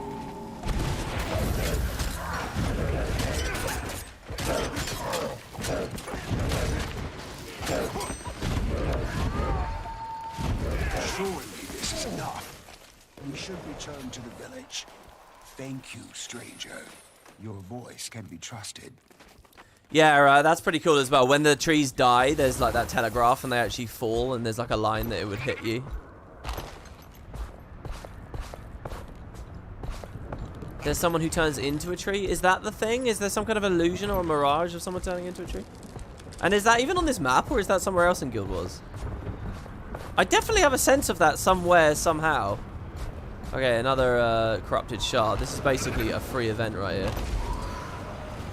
Watch me say that and now I'm instantly gonna die.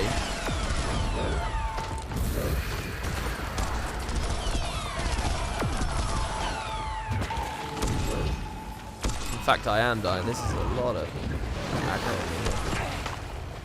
Jesus Christ, it's the worms. All these extra worms in the area too. I don't know whether I might have to stop and focus on one of these other targets here.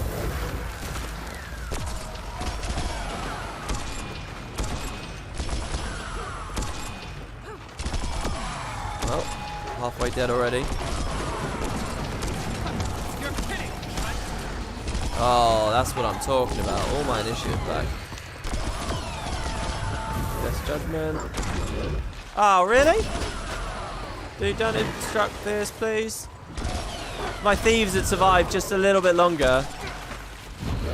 There we go. And there you go. That's that phase of the story done.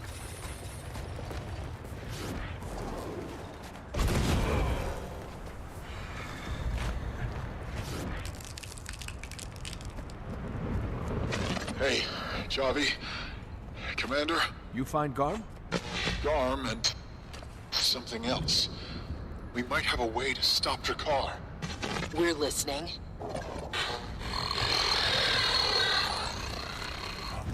Bram? Who's that? You should just come to me. Northwest corner of the lake. Old shrine. Can't miss it. That's right near Drakkar. Yeah. We should bring backup. Just in case. No. If Bram is... We can't risk more people. Just you and me, Javi. I'll meet you there. Be ready. Hold the phone. Didn't I do a stream on Twitch? Like super recently. Didn't I just do a stream on Twitch where I was on this map doing this? Because I remember being stuck in the Boneskinner area. Not the Boneskinner area, the maze area, doing one of these things. And I remember someone gave me a little bit of a conversation about Destiny. And I gave my immediate take, and people like went crazy because like everyone's hating on Destiny. But that only just happened. Why was I on this map? I guess I was just, it must have been Season of the Dragon, right? Was I just doing sort of a casual, random for funsies Guild Wars stream? That only just happened. It only just occurred to me. All of this has been feeling super familiar, and I was thinking, is that because I watched that boot stream, or is it because I did my own? I've just remembered now that I did my own. Because we have the maze thing coming up.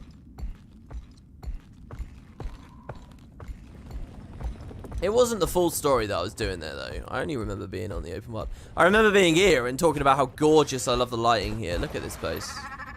This is so cool. A sunken ruin halfway below the lake. You never got any sense of anything like this in Guild Wars 1. This looks so much better. This is possibly my favorite area in Bura, actually. Well, prettiest area in Bura. Twice you've disappeared on us. What's going on? I'm sorry. I've been hearing... He just needs to explain. Bram, listen to me. Whatever's been talking to you, it's not what you think. By the wolf spirit. I brought them, Great Wolf. You do not know me, but I know you. Though you are not known, your deeds are worthy of their greatest legends. I'm honored. Thank you. Now, you are all wondering why I've called for you. He has a plan to stop Drakkar using the lost spirits of the wild. Sorry. You probably wanted to say that. But Cloudseeker was certain. The Coden ignore our voices. You cannot speak to Ox, Eagle, or Wolverine. But Bram can. Why me? You cracked the fang of the serpent. Fate now decrees you will either slay Jormag or fall to Jormag. All spirits know this. Even when taken and corrupted, you must go to their shrines, demand their power. Demand? Will they even listen to me? No. You'll have to make them. You are a Norn of prophecy, but you are not yet true Norn. Any can wear the wolf, but only true Norn can become the wolf. You're saying if I do this, I'll be able to become the wolf? Take the lost spirit's power. Use it against Drakkar. Only then will you find a place for my spirit within your own. Wait! Damn it. Wolf trusts you. He believes you can do this. And so do I. Yeah. Okay. Commander, I'll meet you at those shrines. And I'll be ready. I know you will. Javi, can you and the Coden put the pressure on Drakkar? Keep its eyes off us. It would be my pleasure. They honestly put so much on the table with the story there. They put so much on. As Costage says in the live chat, they're kind of like hinting at big stuff between the Coden and the Spirits of the Wild and stuff. But they really only like gloss or glance at it. Honestly, the Spirits of the Wild stuff in the Icebrood Saga kind of misses for me. I don't know, there's something about it that feels off, and I don't know what it is. But man, they do that. They also kind of completely recontextualize this whole thing with the cracking of the tooth. In vanilla, they're all going on about how, you know, it's like a cultural thing. It's just a story that the Norn are telling themselves, giving themselves a bit of hope. You know, and in the previous episode, we hear that Askir's legacy itself is a bit of a lie and a bit of a half-truth. But then here they kind of say, oh, well, you cracked the tooth, so there is a prophecy. And then they do like the Harry Potter one must die or the other can't survive thing. Which is kind of like that they're trying to set up some stakes or tension here. It's like Bram has to kill Jormag or he's dead, right? So they do this for a bit of like drama throughout the season now. And we just sort of have to believe it's true because they say it's true, you know, and that's it. But yeah, so we're going to do some of the Spirits of the Wild stuff. You guys also in the... let's click this. They might start talking immediately when I do. Do they? No, okay. You guys are talking about Tom Abernathy and a bunch of ArenaNet devs going to Bungie. Tom obviously was working on a lot of this story. I actually met him very briefly when POF came out and he was new there. And it shouldn't be too surprising or weird to you guys that he went to work on Destiny and the Bungie stuff, because he came from Bungie. He was working on Halo Reach story. So back during Bungie's actual glory days, when they were doing Halo, he worked on a Halo Reach. And it was like those creds that I think he used to get his foot in the door at ArenaNet. And then, you know, ends up going back there. It doesn't really make... It isn't too surprising to me. You've got to consider as well, these studios are in the same area of the world. They're the same industry, but Bungie probably pays more competitively. You must prove your strength to Ox by becoming the Ox. I can transform you for a short time. Use it to move those offerings. Right. Do I need to interact or speak to something first? No. Okay. So here's a cool mechanic, which we kind of do see come back in the Icebrood Saga. Wait, can I do this with... Wait. I've got to get to the talisman first. Wait. Where do we get the center from? Oh, the shaman's over here. I thought it was in the middle. I'm going to go all the way over here just to ensure I break combat from that... Wow, look how... I knew it was going to be up my arse, but that close? My god. Okay. So, become the Ox. Now, I've got to remember how this works here. So this tether mechanic, this is going to be in End of Dragons, a new thing with mounts. Actually, one of the things I've been most excited about with End of Dragons Press, I'm not joking. So can I use the charge like so? To be a little bit clever. Okay, never mind. Wow, these things hit hard. Oh, it's because my armor level is really weak. Hopefully the fact I played all this quite recently means I'll do this smoothly enough. Okay, so that's 1. And if no other players are around, I think we only need to do 5. So let's not be too greedy. Let's make sure we clear the enemies away before we pick one of them up. Let's use the charge on this fur fly. And then we can double dodge. Or single dodge. Taken ox. They command him and he obeys. Fight harder. So yeah, you got these new factions of enemies here, which are essentially just regular enemies with auras around them. Again, it sort of feels like a crunch thing or a budgetary thing with the saga. Again, doesn't feel very expansion-like, but there you have it. The Fallen, the Aberrant, and... Shit, what's the last one called? And all the masteries and stuff in this map kind of hook into that. Cannot keep its hold on this place. Keep praying, and you pilgrims, make more offerings. Ox is testing the strength of your spirit. It's actually wild to me how empty this map feels right now. Come to you. You'd think right before an expansion release, some of the last content set before that expansion would have a ton of players around. But this is the most empty I've ever seen this area. Ever. Whispers are nearly gone from this place. The offerings Right, one more. We might not even have to kill anyone on this one. But yeah, in End of Dragons, they don't just have this tether thing. They have an even cooler thing with like carrying stacks of crates and stuff. It's really good. Ta-da! Done. That was pretty efficient right there, I have to say. I'm really quite happy with that. If all of these shrines go that fast, this patch is going to be a real pleasure. Until next time. So 10 seconds till it ends. It's because there's no players, so it didn't scale. It's good to see you in chat, by the way, Kroof. Talisman crumbles to dust. Nice one. What is this puny thing that dares approach? I am Bram and Ryland, Lord of Prophecy. It was me who cracked the fang of the serpent.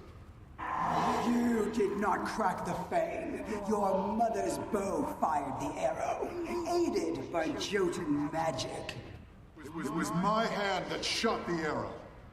A hand constantly held by Heir Stagalkin and your precious commander. What strength you have was given to you by others. Inside, you have nothing. The only way we slay Drakkar is together. We share our strength, or we die. What happened to you? You hoard your power, but still serve another. Would you doom the Norn to the same fate? Very well, Bram Erson. May my strength guide you to the victory I once sought. Slay Drakkar, challenge Jormag. Those of us that remain will watch and wait.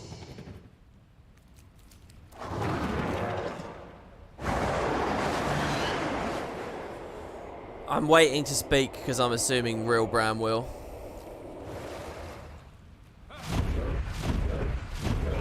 Oh no, it's optional dialogue. He goes with an interesting tack in that conversation there. My instinct would be to deny that I needed my mother's strength, blah, blah, blah. I would say, no, it was me that went in that cave alone. It was her old bow. It was my decision to pick it up. It was me that found out about the scroll. You know, I would espouse my own virtues. He goes with a totally different tack, and he says, well, that may be true, that I had all this help and all this other stuff's going on, but that's the point. We help each other. And look at you. And he convinces, which is cool. I actually really like that. Oof. Wasn't expecting that. 1 down, 2 to go, right? That was tough. I was actually pretty worried. Worried about what? Honestly, I didn't have what it took. The strength to lead. Not after seeing you do it. They have so many weird different ways of dialogue triggering and where it's mapped to in text versus voice on this. You're ready to lead, Bram. Thanks, Commander. I don't think I was before, but maybe I am now. They start doing a bunch of non-standard stuff in the Icebrood Saga. Not all of it's an improvement either. I think they really had figured it all out with Season 4. My expectations of exactly what happens when I press an NPC. Commander, it's Krisha. We're still on Bangar's trail. He's got some distance on us. You said you were close before. What's going on?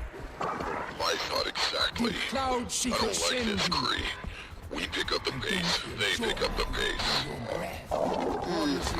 Might have caught our scent on the wind. No, it's blowing the wrong way. Something else is going on. Keep me posted.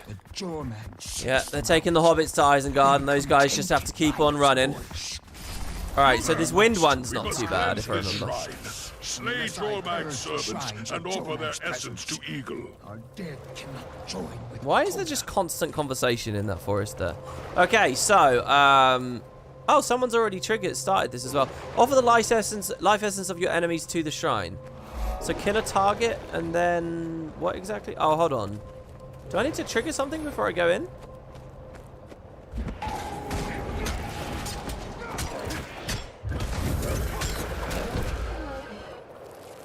Okay, offering to this eagle spirit. I'm unaffected by wind gusts because I'm sheltered. But not here, I'm not. What happens if I just TP in there? I don't remember this being like this. Okay, I have another offering. I need to get in the middle, right? But what's the telegraph for when I can walk in or not? Let's say I'm a class that has no TPs. What exactly? I could put just a short bow on. But what's the expectation of me? How am I supposed to move in? Like there. Why was I allowed to walk through there? Oh, because I have to walk with the wind? Is that it? Oh. No, there's just like gusts of coming out from the middle. Oh, I see. It's just a tiny. Okay, there you go. Offer essence. The shrine is nearly cleansed.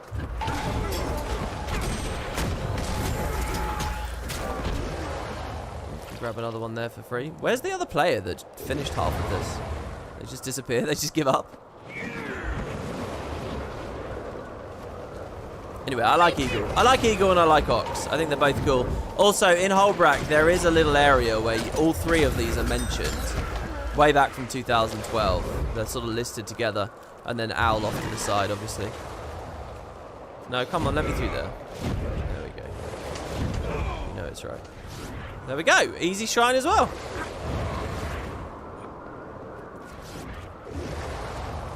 I'm going to let it blow me out. Oh god, I'm going against the wind again.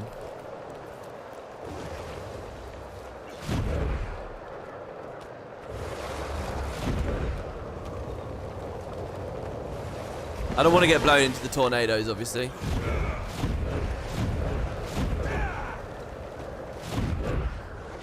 Ta-da!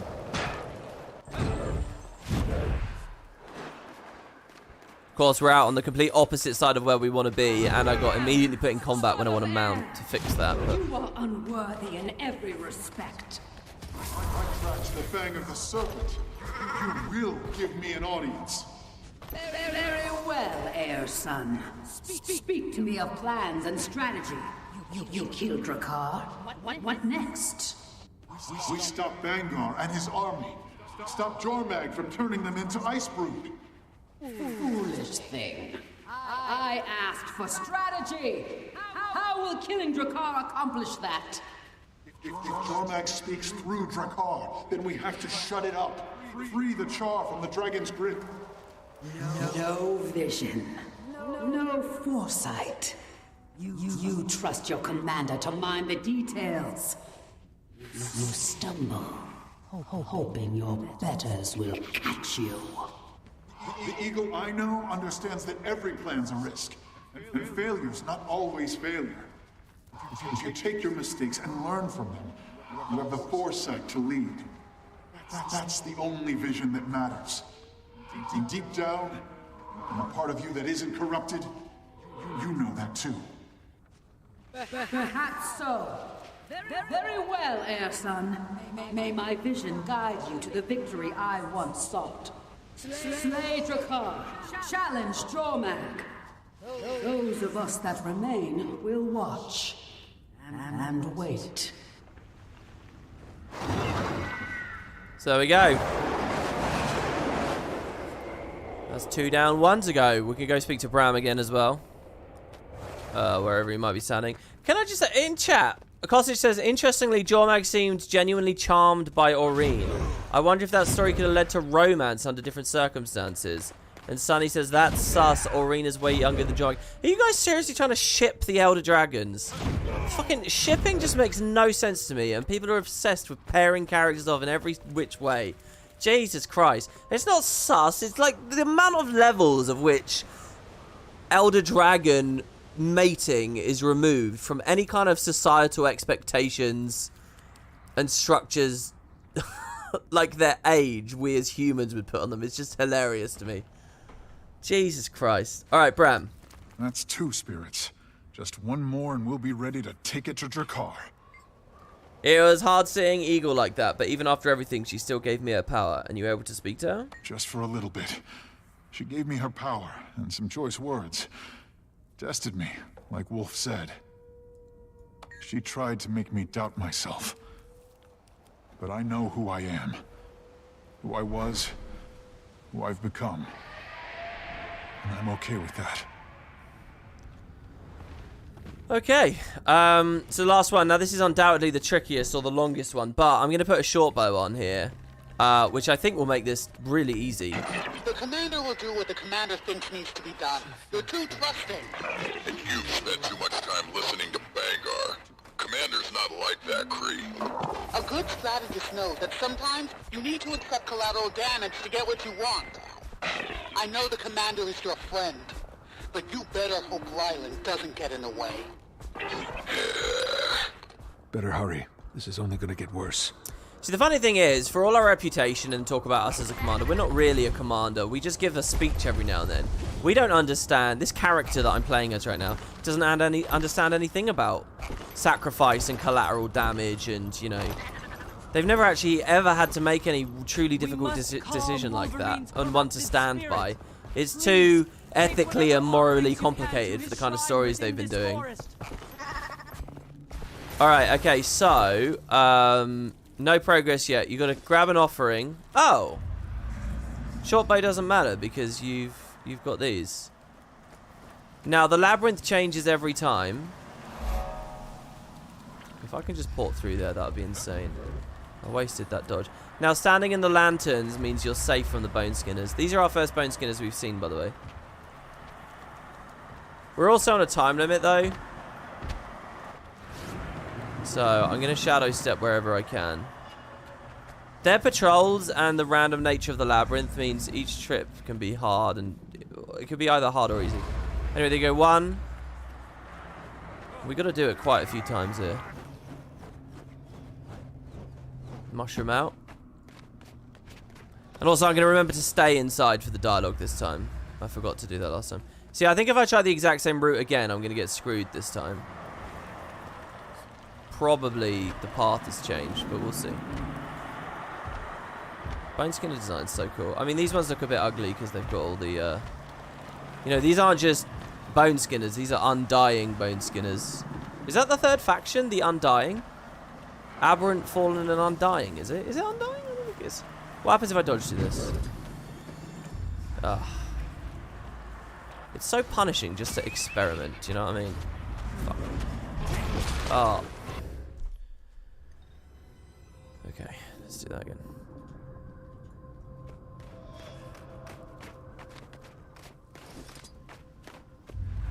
Right, instead of going left, let's go right.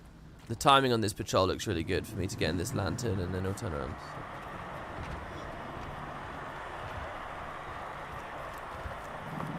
Best buckle up, guys, because this looks like it's going to be tedious and slow.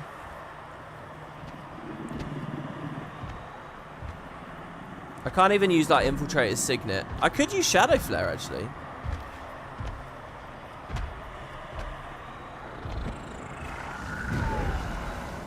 Shadow Flare helps a lot. Okay, that cup goes away. Okay, there's still an opening here. Nice. Okay, that's 2. Wolverine has forgotten the meaning of valor. It's up to us to remind him. 3 to go. Doesn't sound too bad, actually, when I think of it that way. Just 3 more. Assuming someone else doesn't arrive and instantly scale this up to 10. Oh, that TP is dodgy. Let's go around this guy.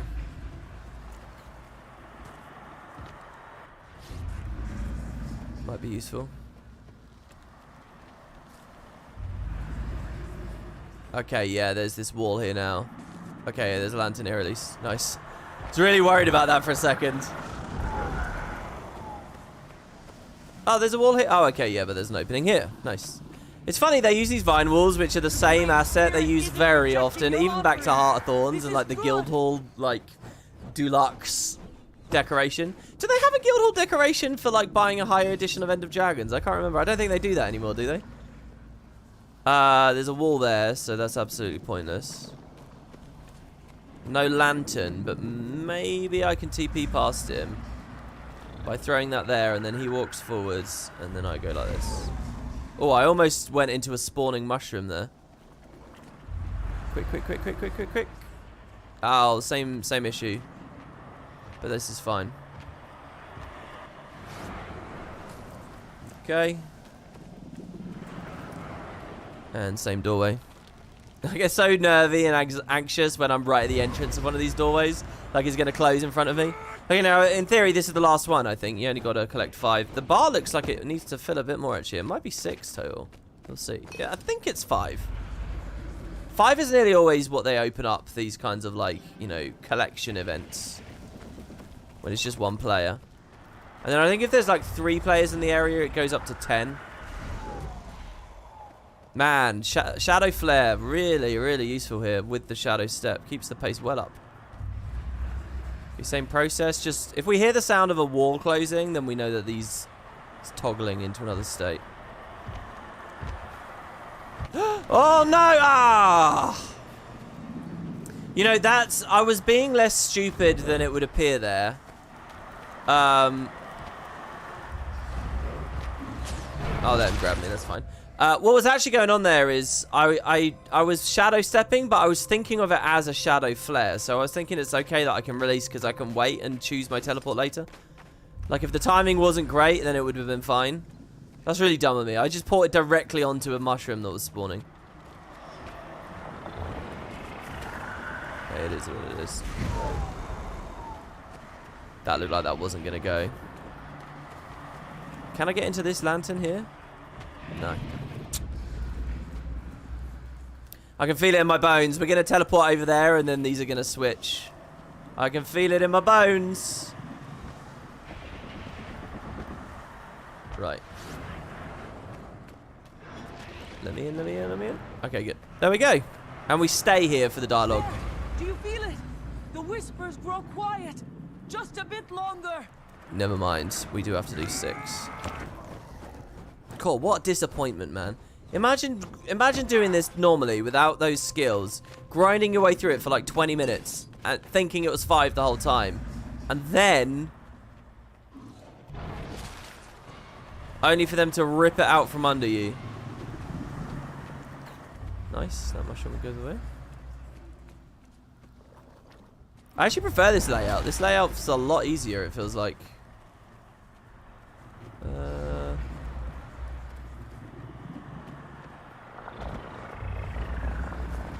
Wow, why didn't Shadow Flare land there? That's weird. Do you guys see that? No valid path anywhere. Weird.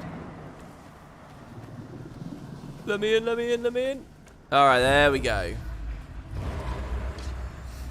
And now we have the 30-second wait.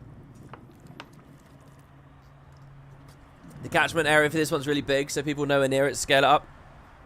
I feel like to scale an event, you have to participate in it, though.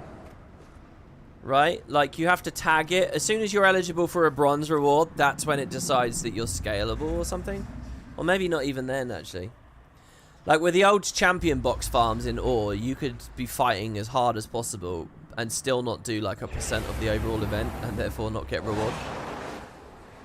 When it's 150 people on one champion, assume everyone does 1% damage. That's still 50 people who don't get the reward. I am Bram and Ryland. I will do more than stand against it. I'll slay it. Yet you struggle to stand before even me.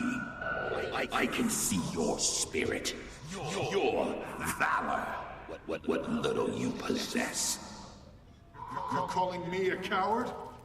You will never slay Drakkar, because you fight only for yourself. There is no courage in you. Only selfishness. I fight with the commander now. Ridlock, Krisha, Javi, all the others. You fight for them, but not with them. You wish to fulfill prophecy to impress, to prove out of fear. No, what? You're right. I do want to prove myself. I want to earn my legend.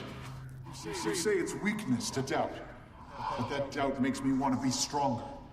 Because I know I can be better. Very well, Bram Erson. May my valor guide you to the victory I once sought. Slay Drakkar. Challenge Jormag. Those of us that remain will watch and wait. They always give that line at the end. The problem is Aureen's VA acted as if she was smitten with Jormag. I never got the sense she was smitten with Jormag. You're saying that you can hear it in her tone, and the voice actress discussed she wanted to bring that across. Really? I didn't see that at all. I never got that impression, and certainly not from the script I got that impression. So I don't know. I'm still not buying it. Mushroom naturally takes us to the goddamn wrong path. Were there two mushrooms? I just picked the wrong one. Javi, I did it. All three lost spirits. Air would be proud. You ready for Drakkar? What do I need to do? Head to Stillwater Speaking. Cloudseeker has some ideas. All right, meet you there, Commander. Okay. Ridlock, Krisha, where are we on Bangar? Close. Tracks are fresher here. The snow hasn't filled them in yet. Just focus on Drakkar. If you don't stop those whispers, Ryland... Enough, Brimstone! Bangar should be our focus. The future of the Charr should be our focus. Signal's pretty bad in these mountains. Might lose you for a bit, Commander. Talk later. So, what we're missing out on here in the playthrough is a really cool meta event. A very, very cool meta event with Drakkar. Wolverine stirs. But hey, it is what it is. The event, the story version of Drakkar is really good too. So this was actually one of the first really awesome big boss events that I'd seen them do for a long time. Dragonfall, to be fair. All right, Wolverine's fallen so far. He's so different than the stories made him out to be, but he was still right. Right about what? Well, I just wanted to prove I was better than you. Would have done anything. Sorry, Bram, I'll let you voice it. I'd say you succeeded more than once. You were patient, I'll say that. I needed time, and you gave it to me. Not everyone in the community did. Okay.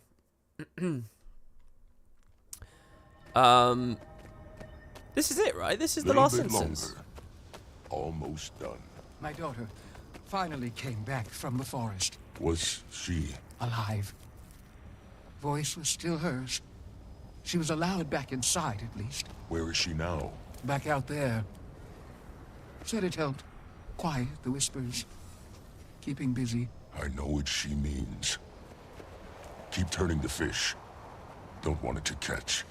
This is really cool. I like this. They've actually speared a barracuda there. So one other really awesome thing about this patch is the more bonus events you do, achievements, actually dynamically update this place. It's a little bit like a mini Sun's Refuge.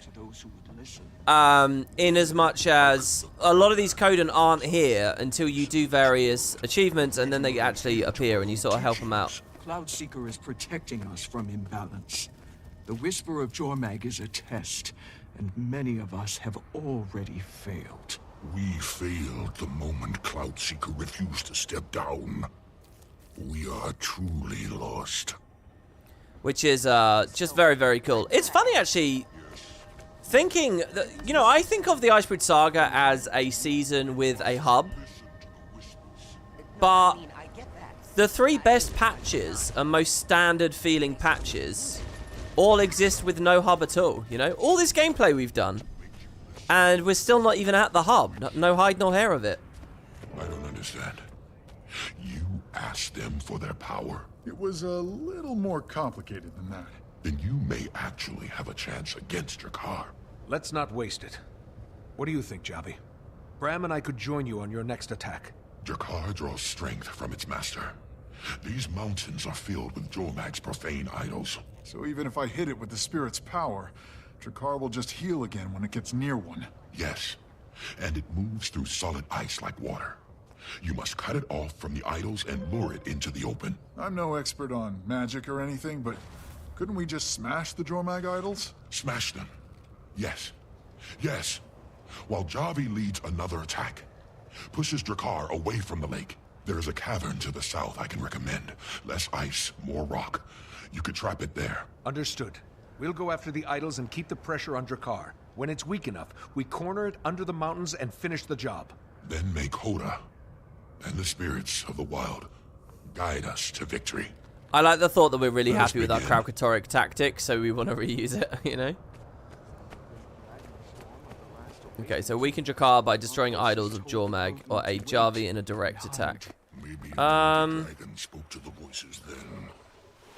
This is just like the earlier phase, right, where we're going to dynamic events. Yeah, there were updates to the events in the earlier area as well, and some of the later achievements for me to get were the ones involving, like, the Trials of Coda and stuff back in the first half. I remember they eluded me for a long time. Okay, we'll take an idol out.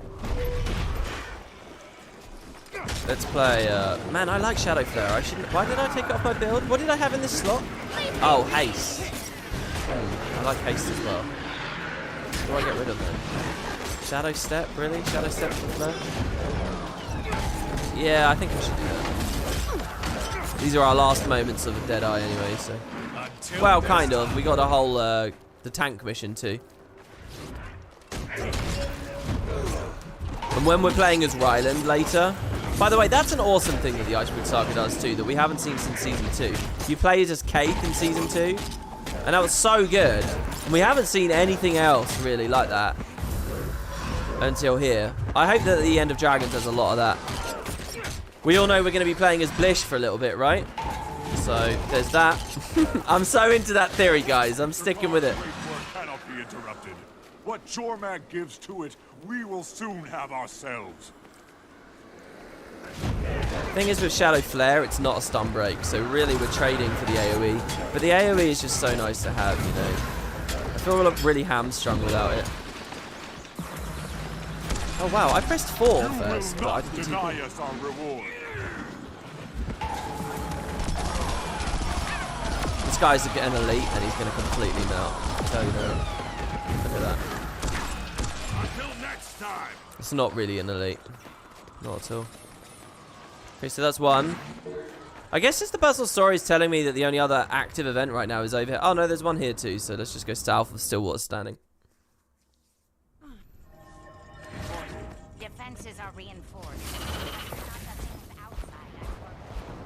Okay, hold on. WP's great theory of Old Man Ritlock. Okay, that's not my theory, first of all.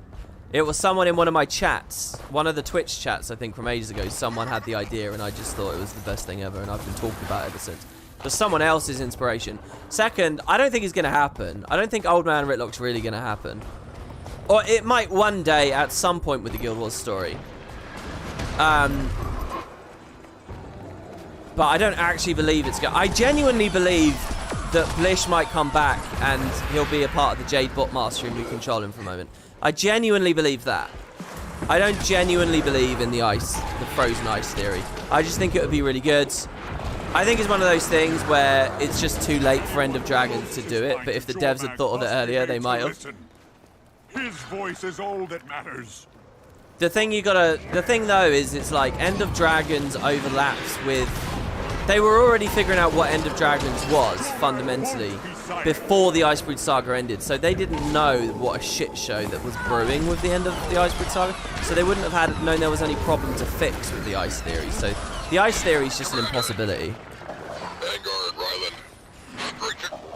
Ritla, Krisha, can you hear me? I'm losing you. Leave me be! Damn, dude, we're progressing through this so fast. You don't know it? Can I elaborate? I can elaborate if you watch the remainder of today's video and tomorrow's. It's a little bit premature to be talking about the ice theory, but I'll explain it in full very soon. Basically, the ice theory kicks in at the end of Jormag Rising. And you might think, wow, that's right at the end of everything, but Champions is really long. So, Jormag Rising, it will be about halfway through the next video. We'll be talking about that. And I don't believe for a second it's going to happen. I just think it's a really cool, crazy thing. By the way, and again, it's like, I think ArenaNet would have gone for it. It's just impossible for them to have known that Dragonfall was going to end up the way it was or whatever. I mean, clearly they hadn't thought of it. Otherwise, they would have put more effort in. I think, anyway. This is my guess on that one. I hope that's true anyway. It has to be. It has to be. I think they love Tyrion and they want to do justice to the Tyrion stories. What Jormag gives to it, we will soon have ourselves. I don't think they ever actively decided to stick their middle finger up to the entirety of the Icebrood Saga and 2 Elder Dragons at once. That was never a decision. The voice of Jormag. I can't tell you guys how much I've started liking this build over these past 3 videos. It might be because there's a little bit less reflecting going on. That was some of the first I've seen in a while. What's going on? Did Ritlock call earlier? Sure as hell tried. Bangar and Ryland split off from the army. They're going straight for Charr. If they get too close, they're gonna get turned. We don't know that. We have to stop them or they're gonna die. I'm done pretending Bangar's got a plan. If you don't act now, we're gonna lose them. I am done losing things, Kree. Commander, at least tell me you've got a strategy to kill this thing. We're cornering Charr at a cave south of the lake. Let's try to finish it off before Bangar shows up. We'll meet you inside. I think one of the things I find tricky and hard to swallow about Ritlock's obsession with his son, it's not even like the cultural stuff, but it's like, okay, so look, he left, right? He was an oddball, he went out, he had his own adventures. He got Destiny's Edge. Why is he so obsessed about... If he's going through like a crisis of conscience like this, I feel like it would lead him closer to Zodja. And to Logan. And to all the other people he's met and found along the way, you know? But he's happy to fob them off. He's treating them like Ryland now. What, and he doesn't see that? Do you get what I mean? So, I don't know. Anyway, voice in the deep. I can't remember where this begins. Is it really down here? No, it's not. It doesn't begin down here. Wait, does it begin down here? I guess I'll check. It's a good excuse to get some of this on footage as well. Look at this. Look at the lighting and shit down here. I love the sense of there being trees down here as well, by the way. That's just the craziest, weirdest vibe as well. All the ice shaders and stuff. Man, if End of Dragons has anything half as good looking and intriguing as all this, I'm well up for it. This is where the meta ends. Yeah, I didn't think it was here. Oh, another thing I'm not showing you on this map is all the really cool Raven puzzles. Like the jumping puzzle caves. They're really cool. And tend to take you to unbelievably gorgeous locations as well. That's all off the beaten path too. We can wait for Jade Sea caves like this. Actually, you're totally right. Toby1 in the live chat, you're totally right. And we've seen as well on the Jade Sea preview stream. We've seen a cave with that kind of vibe. You're totally right, and in fact, it's better, isn't it? Because it's got all the water refraction effects on the walls and stuff. You're right. There is gonna at least be a little bit of that. Oh, that's good. The frozen theory being called the copium theory as well, by the way, I think is totally valid. It is the copium theory. I remember when I told Kerry about it, she said that's pure copium. That was her immediate response.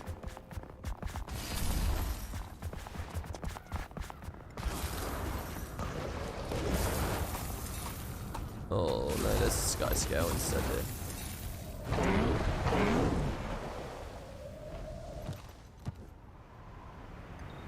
So here's the Rhine Glen.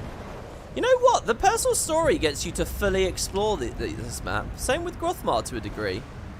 Season 4, there could have been huge chunks of unfogged areas. And like POF, you saw that as well. Think about Desolation. Think about how much is still fogged in the desolation stuff for this character. But here, we've really got the whole thing. I think this patch added 2 strike missions at once. Was this the Boneskinner patch? As well as the Whisper? So here we go, final mission of this one. Now, normally, this would actually be the end. It's 3 episodes per video. But we're coming in an hour early, which is awesome. And again, we're going to do Visions of the Past here too, so stick with it. We're actually going to get a bonus. Javi, which is like a mini cave. release. We need you and Cloudseeker to keep the entrance clear. Sure you don't want to join us? Could use the help. Cloudseeker and the Code need me here. I have my mission, and you have yours. Break Charr. We'll need to be quick. Bangar and Ryland could be here any second.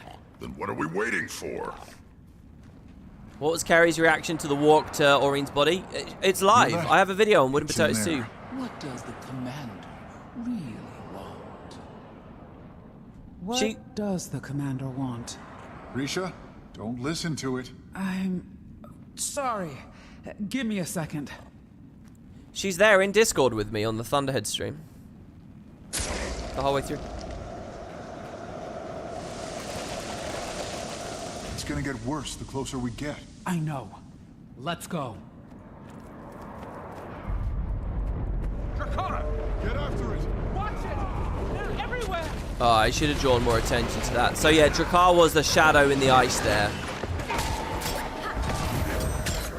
I hope they do stuff like this with jade creatures in Cantha. What do you guys think? Like, some kind of deep sea monsters swimming around? There's got to be a scene like this somewhere in there.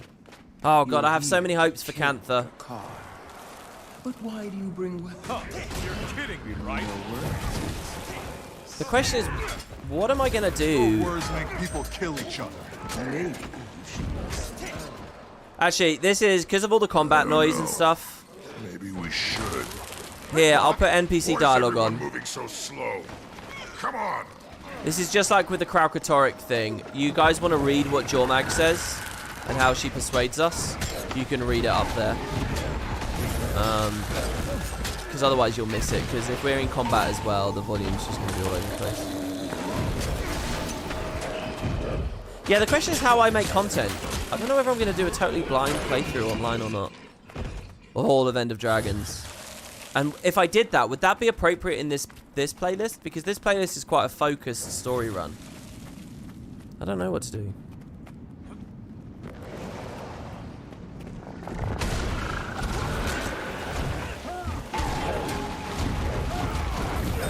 Maybe it should be, because then I can do the one run and then get back to Final Fantasy. And then once Final Fantasy's done, actually look at ESO and then, you know, get back on track with that variety MMO idea. Right.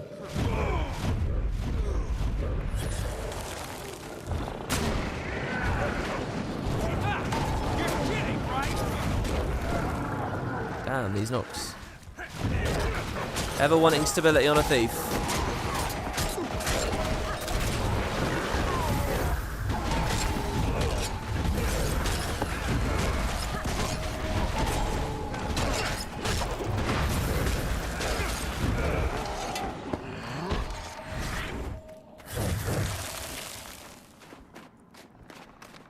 You really enjoyed my coverage of my first week of POF?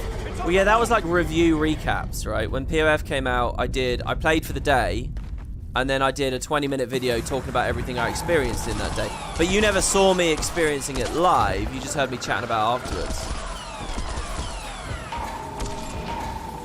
So that's sort of the question.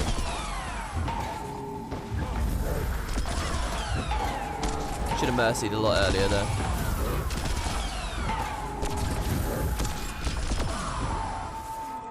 That was nice. These three frontlining. There's a great combo move here with Kreischer and Ritlock. I love what they do with Sohoth in here. I could open the way if you truly want to talk. A parley? We've got nothing to say to you. Stop talking to it. We're not.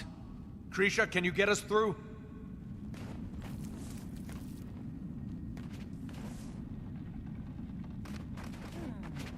And again, what should be going through our mind here? Is she serious? Nothing I can do. Think, Kree. Strategy. Right. Right. Ritlock, Drasa Hothin, hold it up and stand still. Does Jormag really want to help us? Focus my magic into the blade. I take it back. I hate this strategy. Love this. It's like a mega feel the burn. And pay attention too, because we're going to have to defend ourselves from this in a minute.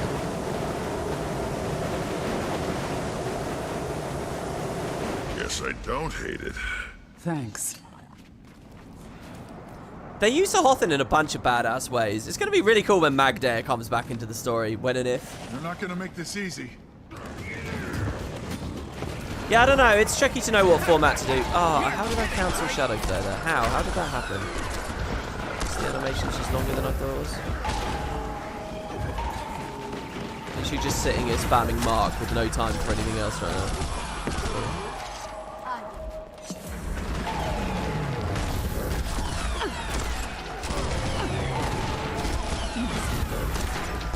Because the thing is, it's like when I think about POF, right? And like the giant dwarven mini dungeon tomb place.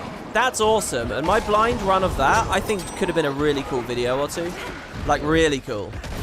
But all you actually end up getting was just me in a VOD saying, hey, I did this thing today and it was awesome. But you didn't really see it, do you know what I mean? So I feel like we are missing something there, an opportunity for a little bit more content, you know? I have dibs on the ugly road.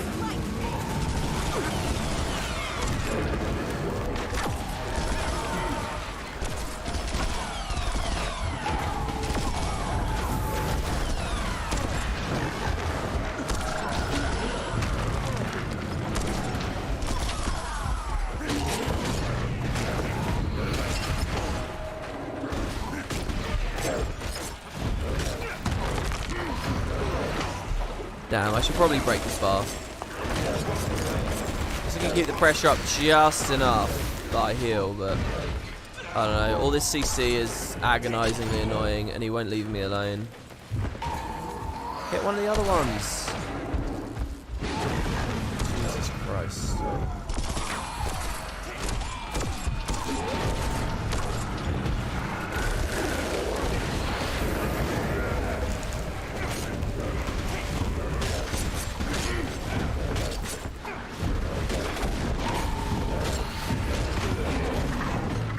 More CC. I'm just trying to heart seek to finish him off and just knocked around constantly. The chill slowing down the heal skill coming back as well. Ugh.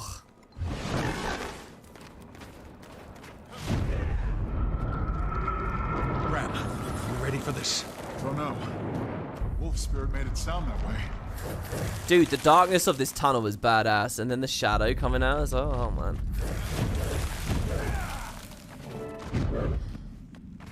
Everyone quiet. Where's Drakkar? There's Drakkar.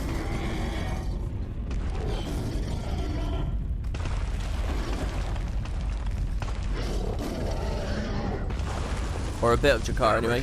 It's in the walls. I can't focus when it's going that fast. We gotta get it out of the ice. Then we'll melt it. Krisha! Krisha? If they kill Drakkar, who's next? If we kill Drakkar, then what? Who's next? You'd kill Bangar. Then Ryland. Destroy the legions to stop Jormag. Ryland. Stop listening, both of you! Gridlock, you know none of that's true. All this time you were planning to kill him. I trusted you! Commander, get out of the way! I'm gonna do Scorpion Wire just in case break bars are needed here. So yeah. Krisha, snap out of it! They aren't listening. We need to lure Drakkar out of there.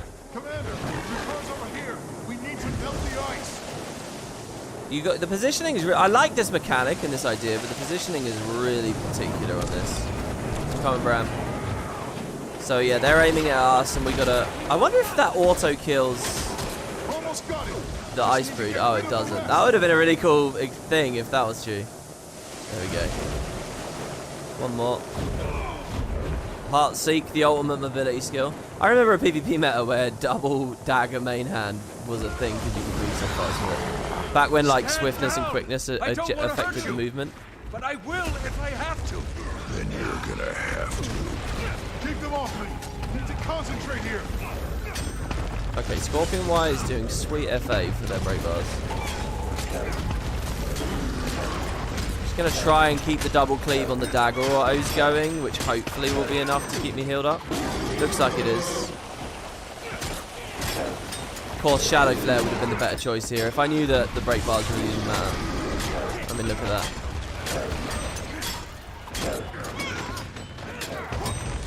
This health regen is so good, man. As long as you can keep the pressure up and you're in that sweet spot.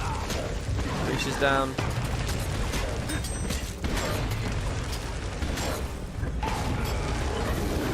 They won't be down for long. Bram, now! Major Charr! Your legend ends here! That's a cool animation that comes out of him there. With the tilted, like, ring. The spirits.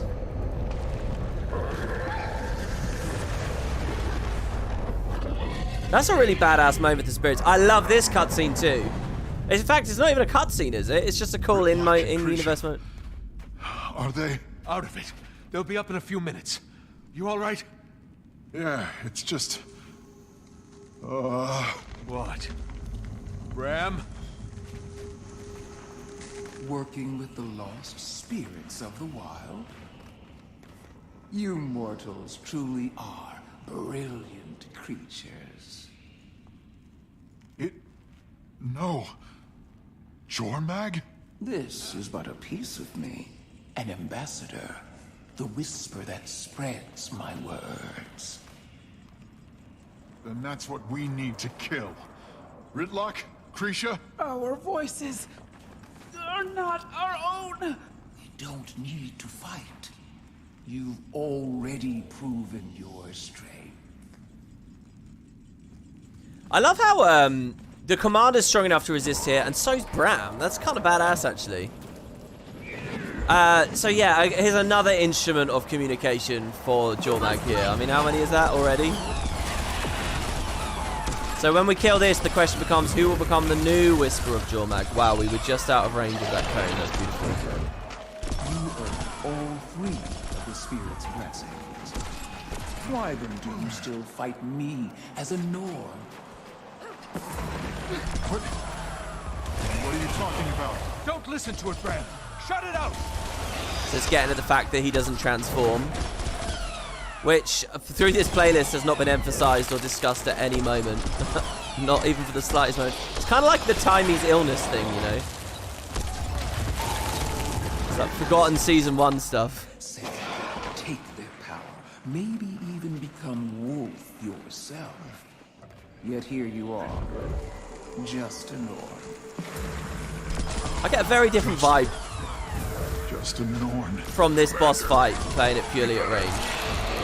Kill it, quick. Feels quite cheesy, honestly. It's kind of like in Final Fantasy, actually. When you play range, you can look at the telegraphs a lot better.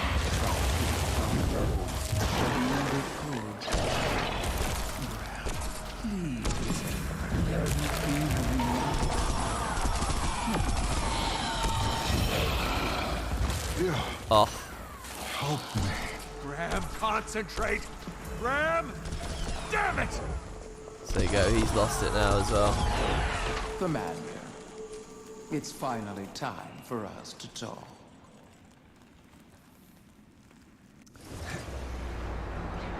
This is great. This appears in the strike mission, this phase. I understand why you want to silence me, but you must listen. For Kyrie's sake. In fact, how weak is he even in this phase? Yeah, this is like one of the parts of the Whisper of Jormag's strike that really needed more work, and it's just not there. Okay, it's me with the sword. How tanky am I? Oh my god!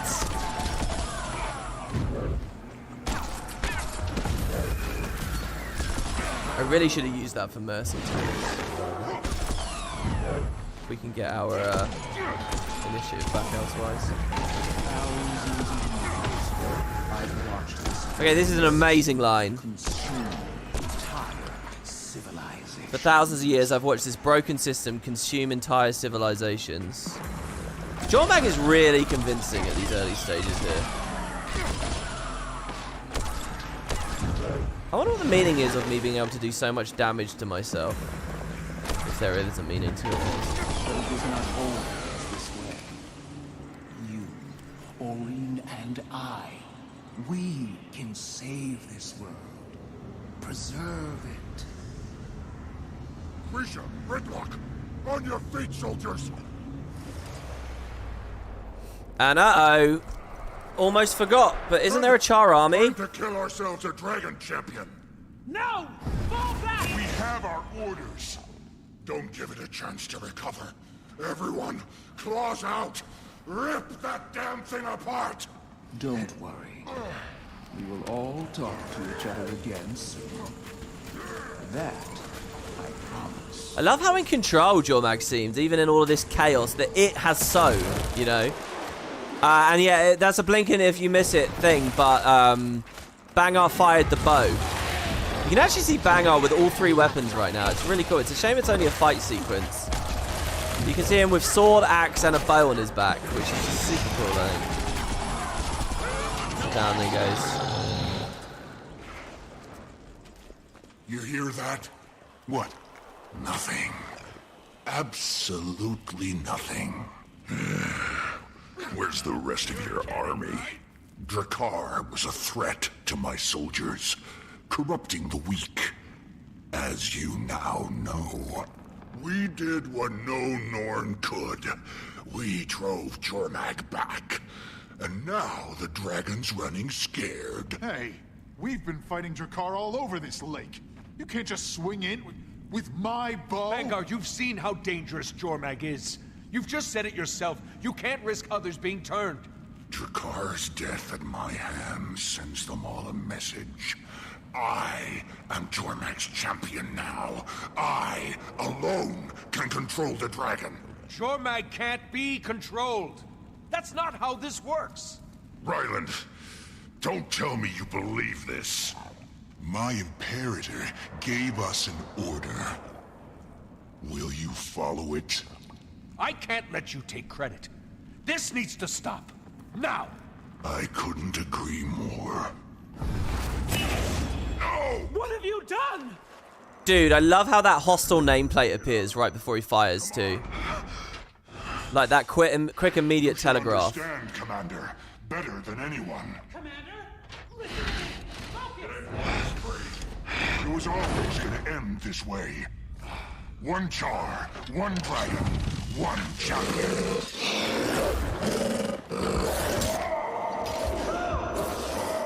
Ryland! Help me! Lift! We need to get out of here! Dude, Bram seems genuinely pissed and protective of us there. And I really like that whole beat as well. Of him going wolf and savaging the guy. It's so good. My champion. Aureen. What? Where am I? My sanctuary. High in the Shiver Peaks. I guided your friends here so you could recover in peace. They're all waiting to see you. I'm sure you have questions, of course. I'll do my best to answer. Man, this whole bit of the patch was insane. I mean, honestly, this is Icebrood Saga at its best. There's just so many crazy things going on at the moment, and it's really hard to figure out where they'll land in the end. And then, you gotta remember, this might be lost, it's old hat to people probably watching this video at this point, but like, this is the Eye of the North, and this was like, whoa, we're in the Eye of the North, and I know that you could have come here to collect your Hall of Monuments rewards or whatever, but that they suddenly use it, and you're here suddenly, and Aureen suddenly. Now, look, I have a lot of problems with her design. It's like I was mentioning before, like big, badass, interesting dragons, rainbows aren't that cool and stuff. But actually, I think her scale as well, she's too small. She doesn't feel like an elder dragon. She just feels like an adult dragon, you know. I don't even think she's bigger than Glint's depicted. Glint's body was depicted in at the end of Season 4. But yeah, there you go. That's Elder Dragon Aureen just chilling on that rock over there. I don't know. I feel like they need to do something to make her seem...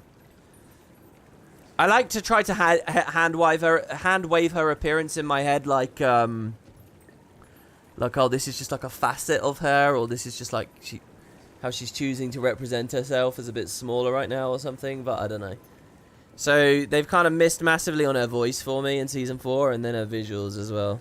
She feels really big in all the other scenes, you know. The final moments of Season 4, she looked enormous. Like this giant, cosmic, insane thing. And even in the Grothmar scene, she looked amazing and enormous. And the Brand Reclaimed Zone was insanely cool too. So she felt really big and distant and powerful. I don't know whether this clicked for me, unfortunately. But it's so cool, man, anyway. That we're back here and the whole place has changed. And now we have the Sun's Refuge. We have the actual hub of the season. So, my champion, I'm glad to see you're finally on the mend. I did my best to calm your fitful dreams. This place looks familiar. The Eye of the North. A confluence of energies drew me here. It's a place of tremendous power, connected through time. What have you been doing this whole time? Learning, mending, listening. Elder dragons are burdened with more than we could possibly have known. You see me here. You speak with me. But I'm also in the mists, repairing the damage Kralkatorrik caused. I am a part of everything. All the magic of this world, like blood in my veins. I feel it all the time. So it's not just a stupid headcanon. So there's like, it's up to you to interpret what the real her is. Is this the real her, or is the bit of her that's in the mists the real her? I suppose they do keep it kind of magical and metaphysical to let you pick. That does a lot, actually. That's good. I guess the one thing that is still missing, though, is seeing her up close in her big scale, you know, her Kralkatorrik scale or whatever. You know, any of the other Elder Dragons, how big they can or should be. You know, Season 3 Primordus scale. It would be nice to get a better picture of that at some point. But no, that's good. That's good. I'm glad to see that line and that I'd not remembered that.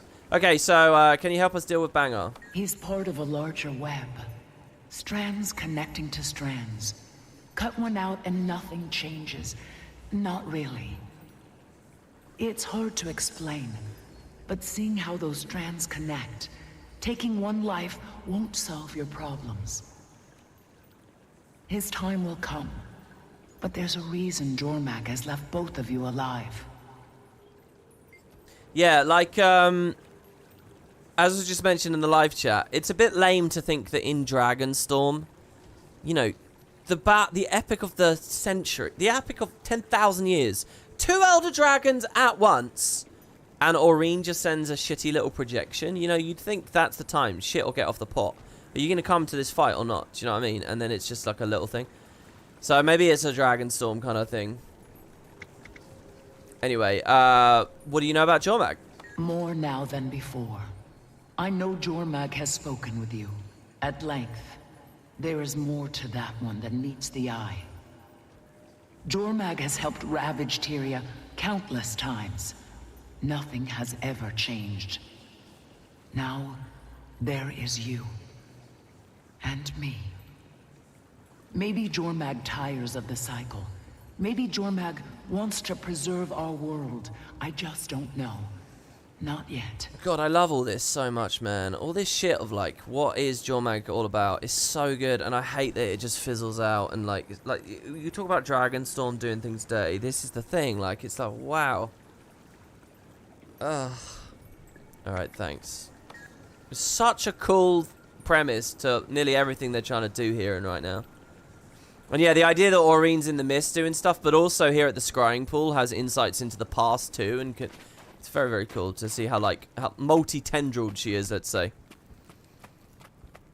Multi-tentacled, like Steve. Commander! Glad to see you're back on your feet. What happened in there? How did you get me out? I might have, become the wolf. Might have? For a little bit, yeah. Wolfspirit was onto something after all. Just needed a bit of a push. A friend in mortal danger can do that. I knew you had it in you, Bram. You saved our lives. Again. Thank you. Thanks. So, Bangar? Wasted no time stealing credit for our kill. Any Charr who thought he couldn't bring an Elder Dragon to heal is probably having second thoughts now. And Ryland? Gone. With him. No Marjorie in the major cast here, you'll see. since that moment with the Casimir thing. And this is where Marjorie feels like she really stops mattering again in the Icebrood Saga. Also, I think Prologue's been a bit rich there. It wasn't really our kill, was it? We were struggling in that fight. Everyone had lost their minds. You have hair again. Ha! You should have seen me before. My champion. Friends, I'm glad you're here. As we speak, the Charr split themselves apart, out of fear and rage. So what's our next move? We wait for Bangar's next move. He'll reach out to the legions, using Drakkar's death as proof of his power. If he starts splitting up the Charr, we're talking civil war. And our son... Our cubs made his choice. Now we can only respond to it. We'll need to be ready. For anything. Yeah. For anything. There you go. There might be even more dialogue here. Hey, we had a donation. We haven't had one of those for a good while here. Thank you very much, Full Brumby. Thank you. Finally caught up the stream, WP. I really wish they bridged the last couple of chapters of this season, or at least give more hints for End of Dragons. I get the impulse.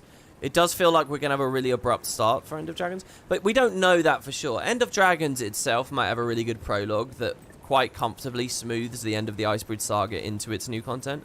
I would love to see that, and I kind of want to believe that they'll be able to do it, so yeah, it could be good. Kostic said, when Aurene says in episode 4 that they're building an army and they're teleporting around to the corners of the mist, will we see the army? I doubt it. I think they'll gloss over as much as possible here. Unless, again, the start of End of Dragons does a lot of good stuff. So, there you go. That's episode 2, Shadow in the Ice. And let's see. Talk to Aurene. It's all the same. Same. These guys don't want to speak to us. So, yeah, now when we dip out, we're at the Eye of the North. I don't know what kind of, like, NPC and phasing and stuff is going on at the end of the Eye of the North right now. I'll go there and have a look. Like, how is this going to work? Am I going to see, like, the Mist Stranger and the Chopper for a Dragonstorm and everything there? Or is it going to be a little bit chiller and it's actually going to be properly set up dialogue-wise for where I am in the story? Because I'm really not too sure. Well, the Chopper's there. So, look, Snargle Goldclaw, the author, is actually here now. There's all the upgrades. It's all account bound, so we don't really do a thing. But there is lots of fun stuff to see here, and I can't understate how much there is off the beaten path. Like Mox being... wait, is that actually Mox? Koss is here from Guild Wars 1. I can't remember, is Ogden in this area? There's just a lot of stuff. I don't want to look too close. Crystal Bloom around. I don't want to look too closely because some of it's going to be from Drizzlewood. Like I was looking at one of the Drizzlewood Tengu a second ago there. What's this message say?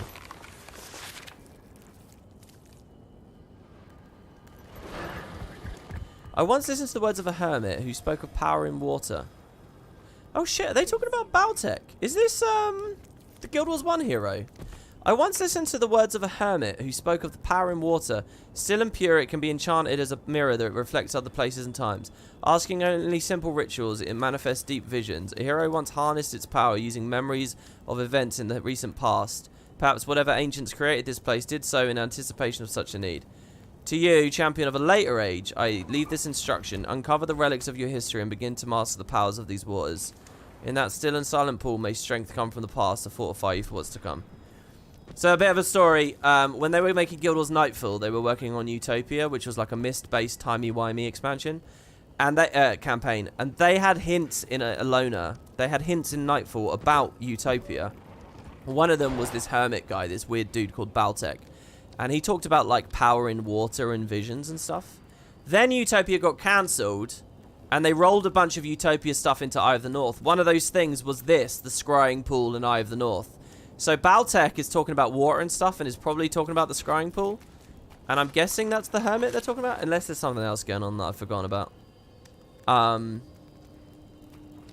But yeah, I guess this is just a little message about how you can use the Scrying Pool to replay Season 1 missions and stuff like that.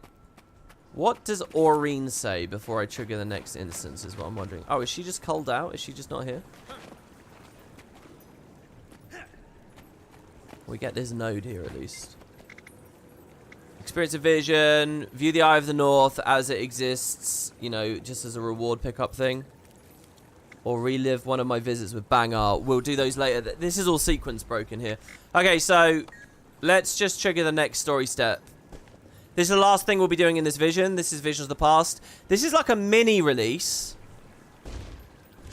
Where are we now? Okay, Whisper in the Dark was 2019 ending. 2020 is here. So all these last patches, they're all 2020. Okay? So anyway, it's weird. COVID hit in 2020, but we still had releases. It's 2021 that was the big one that suffered. So, this is like 2 missions. They're both really cool. The first one is 10-man co-op, by the way. So if anyone's watching this live and wants to jump in, you can play it. You don't need to party with me. You don't need to squad with me. You can just enter, and as long as you're on... What region am I? NA, you'll be hot joined into my thing. So, the commander experiences a vision of the past that sheds light on the forces marshalling in the north. Champion, I've peered into the abyss of time during your absence. There's something you should see. At this point, we need new End of Dragons coming? No. I'll tell you, in tomorrow's video will be when they make the decision to make End of Dragons. It might be right around this release that they decide to do End of Dragons. It might be. And they still had 2 teams working on these. So it might be right around now. But as far as the actual gameplay, you will only feel the effects after Jormag Rising. Anyway, that's all conversation for tomorrow, the final part in this playlist. Anyway, so... what she want me to do? Just consult with Aurene. Okay, but how exactly? That's interact with the scrying pool. Do you want me to walk right up to you and press F on you? What do you want me to do here, Aurene? The scrying pool water shimmer. Do I need to reload the instance, walk away, and then walk back up? It might pop a weird dialogue box. Your wounds have mended. Oh, there we go. Still a bit sore. Can't wait to return the favor to Bangar. His army grows as more charge effect to his cause. In time, he will march north and awaken Jormag. Tyrians who align themselves with elder dragons historically bring disaster. Present company excluded. Jormag's motives are unknowable, even to me. Will they end the cycle of rebirth, or will they bring... Annihilation? I searched the scrying pool for answers, combing through visions of the past for some way to break the cycle. I haven't found any, but I witnessed something interesting, and I want you to see it. This is all good stuff here as well. All these conversations with the arena are really, really fun. Catch your letters in.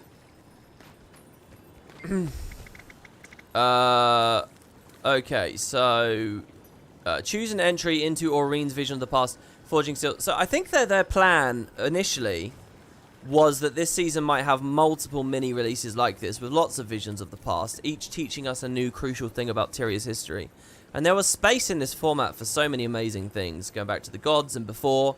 What I'm actually most interested in, like, this is super recent history we're looking at in this patch, but imagine the visions of the past that's about the Elder Dragons on the previous cycle.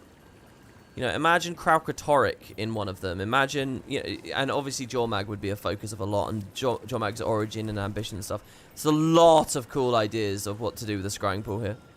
Who knows, maybe Season 6 we can come back to this place and there'll be even more. It all depends how End of Dragons leaves things.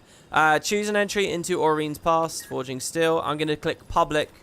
Again, this is EU. Did I misspeak a second ago and say NA? This is EU. And if you guys are live playing the game right now, you're welcome to come. To everyone watching, just this is a regular video, sorry. Bunch of recruits I've ever laid eyes on.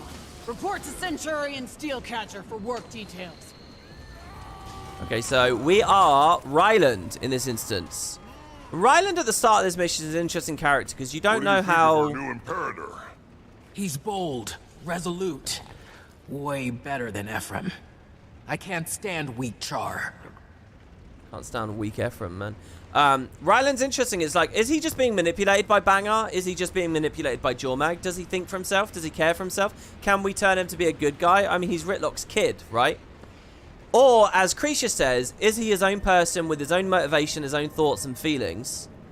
And and he's just choosing to be a dick, you know, and this is just the side he's laid claim to. So we really get to learn about his character here by being him and meeting all the rest of his warband here. Oh, sorry, we're not actually Ryland. We're just a member of his warband. Here's Ryland himself. You're in the Steel Warband. We'll be now. Ryland in a minute. I expect nothing short of absolute perfection. Yeah, we're just a recruit among him at the moment. He's with us. In the next bit, will be him. At ease! We have a lot to do before we move out, and not a lot of time. I don't like the look of this weather. The cold already took the choppers out of commission. Choppers? We were using them to transport supplies and do recon runs. Snowstorm already crashed a few. I ordered the rest grounded until further notice, and I don't want any more casualties on my watch. What about the supplies? Pilots drop their cargo in a panic. Keep your eyes open if you see any crates along our route. With any luck, the ammo is still viable. Same for the spare parts, and we'll need both for the journey. Understood. Anything else? Well, you can report to my officers. Who are your officers? So we can get a bit of detail about them. Recruits! How much time have I got here? 4 minutes? Okay. So Cinder. Cinder is my second in command. Deadly with swords. A little too trigger happy with her flamethrower. That's so cool, man. The Charr are awesome. You talk about Charr, you talk about their chosen weapons. It gets me giddy. A dual-wielding sword plus flamethrower character. She loves a good barbecue, if you know what I mean. Okay, what about Nicobar? Nicobar is the best combat medic around. He makes some nervous with his magic and his renegade pass, but you can't deny the effectiveness of the tonics he brews. Vishen is our sniper, a sniper the Ash Legion wish they have. Never miss a headshot. This warband's her family, and she'd do anything to protect it. And Renoa Grindsteel's our engineer. Careful around the tank over there. It's her baby. And don't ask her about it unless you want to sit through an hour-long lecture of every last feature of the thing. So yeah, to be clear, this is... You remember I said so much story happens between the prologue and episode 1? We're getting all of it. We're going to get the Almora part of the story. The other thing is, okay, what happened? We saw Bangar a second ago walk off in the ice, right? And we got distracted because of the snowstorm, and we had to fight the Icebrood construct, and all the Charr left. This is what happened. This is what they're doing, right? This is as they're mustering and marching, and Ritlock and Creature on their tail through the most recent episodes. This is their side of the story. And so you can see they've got a bunch of ex-renegades with them, and they're following Bangar to the end. Except we're not with the main force right now. We're off on the side, and we're supposed to be meeting up. Anyway, this is a huge, gorgeous instance. It's actually a whole map. And unfortunately, the devs never integrated it into the open world map. I really wish they had. But this is really cool. This is actually one of my favorite things that ArenaNet has ever done. Ever. I feel like a Tyria and a Guild Wars 2 that constantly add instances like this would feel really expansive and big and immersive. The answer's definitely yes. And you're definitely an idiot. This is just a beautifully crafted map with a really cool bespoke made mission in it. Mix these grubs and mushrooms up with some herbs. We've got a mean tonic. It's like a progenitor feature for what DRMs do well. You know, it's story that's repeatable and co-op and has a ton of cool achievements and stuff in it. It's just great. It's just a whole new format for telling story that I love. And they haven't talked about End of Dragons doing anything like this, which sucks, but I think it's a good thing. So anyway, right now, we're just waiting for other players to join, basically. 2 minutes. So anyone on EU who logs in right now will just hot join into this. And while that's going on, we've got these extra objectives we can do if we like. Here, for example, we're helping Nicobar, the combat medic, with a little bit of magic. Create some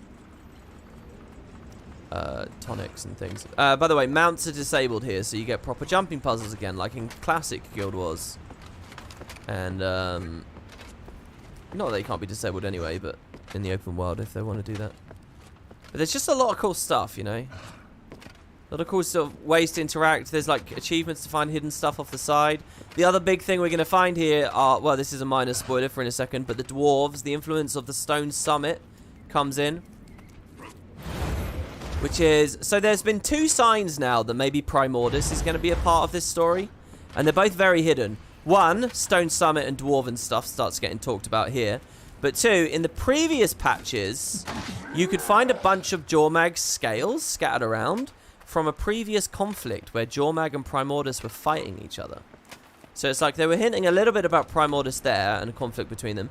And you'll also remember that in Season 3, just a few parts back on the playlist, they were pretty clear that Jormag and Primordus are each other's, like, weaknesses. You know, Kralkatorric's weakness is its own resonance from crystals. Morgemoth's was its mind.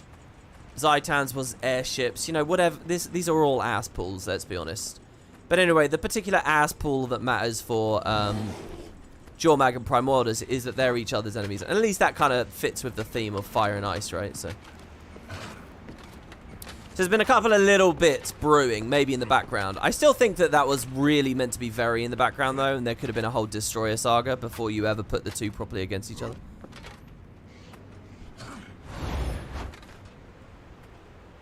I mean, technically, the thing with Zaitan is not airships. It's like they poisoned his own magic, and his hunger caused him to feast on it, and that's how the Megalith cannon worked and all that. And, you know, there's a lot going on. But they do, in-game, in-universe, they talk about it like airship is a weakness. Which is why they're expecting the Glory of Tyrion and the fleet to work so well against Morgemoth as well, which is kind of funny, but hey. Alright, there you go. The party's locked. So now the people who are here are the people who are here. I'll squad up, but... no, I'm not. I want my UI clean. I was going to say. Address your Centurion, soldier? Right, so we're going to go over to Goo now. That promotion already going to your head, Chief? He's a big shot now that he's Bangar's golden cub. All right. Let's get a move on before we freeze our tails off. So these guys are so characterful. I love this warband. And by the way, it's totally valid as you're playing through this to wonder what their fate will be and whether they'll be friend or foe and stuff. Obviously they're friendly to us here, but we are playing as the enemy faction. Also now, yeah, we get the cool tank mechanic and stuff. This is a brilliant release, really. These first 4 releases, Icebrood Saga is really firing all cylinders. And if through these it can't convince people, and you know, expansions have to be a thing, which I do think is true, something was going to have to change. All targets. The second half of the season, both in story content and all kinds of things, just feels totally different. Oh, that's an interesting thing in the live chat. Quan Peng wrote this Steel Warband dialogue, became the main writer for End of Dragons. Don't get carried away, Cub. Still got a mission to complete. Nika, you're barely older than the rest of us. Huh. I thought he was like 1,000,000 years old. Still the chatter. We have income. So, you can fight in this tank until you run out of ammo. And then go and explore and do other stuff. I don't know how many players I've got here or how the instance is scaled. We'll have to see. But see, I'm out of ammo. So I'm going to go collect more from this crate. Who wants to go to a Metal Legion concert when this is all over with? I'm not really into heavy metal. It doesn't matter who's playing after you've slammed down 12 or so Nika bar specials. Recruits. Titanics are for medicinal purposes, and not to be abused for any psychoactive side effects. Time for Sure thing, Nika. WP, have you done the weapon collection from this patch? Yeah, I have. I've 100%ed everything in the whole game, as far as like story releases and stuff, except the last patch of I have a visual on the enemy. These two, actually. Snipers to my position. There's a bunch of champion stuff I haven't done, like the CM DRMs I haven't done. And I haven't done a couple of achievements in Drizzlewood 2. There's a couple of Drizzlewood things I've got to do. Like, there's a diving goggles in Drizzlewood I've got to do. There's a thing where you ride a roller beetle over a cliff in Drizzlewood that I've never done. I need to kill one supply caravan or something. But I'm like 90% done with Drizzlewood. But yeah, champions, there's actually loads I've got to do. I never did a bunch of the CMs or the harder tiers of it. Something I could do with Spud maybe at some point. Get the guild together to do it. I don't know whether people will be interested after next week when End of Dragons comes out, but you never know.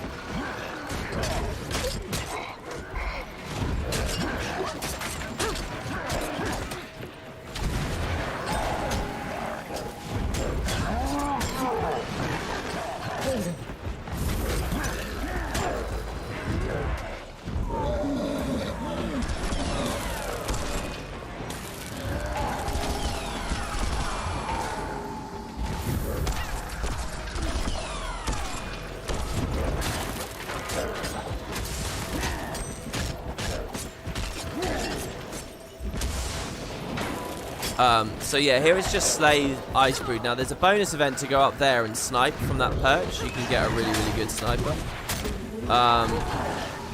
It's probably too late for me to go up and do that phase. And I don't need any of these achievements and stuff anyway, so it's fine. Do you know what I think would actually be pretty good here? Instead of this slot, if I ran smoke screen, projectile destruction, mass blind spam in a huge area. It'd actually be kind of nice for those crowded areas. It's a skill you haven't really seen me use much.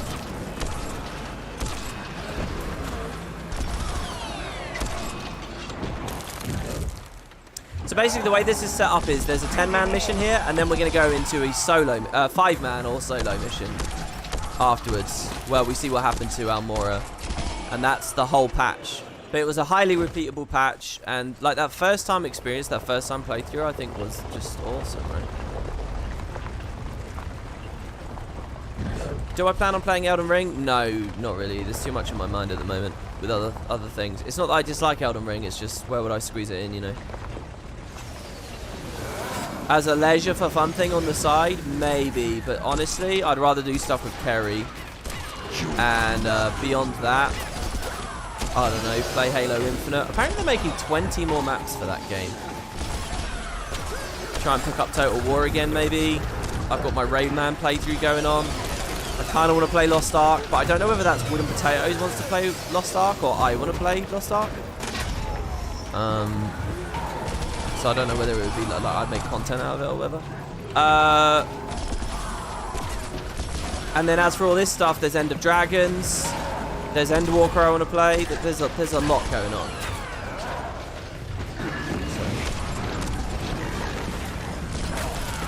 February had something else really cool that I can't remember. Oh yeah, me and Kerry were going to play Dying Light 2 as well.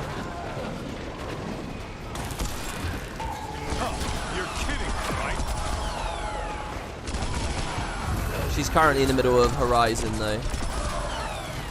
Which apparently is really... I won't give you guys any spoilers, but from what she says, the stories are really crazy in it. I think you made your point, Cinder. Put the flamethrower away. Ah, I was just getting started.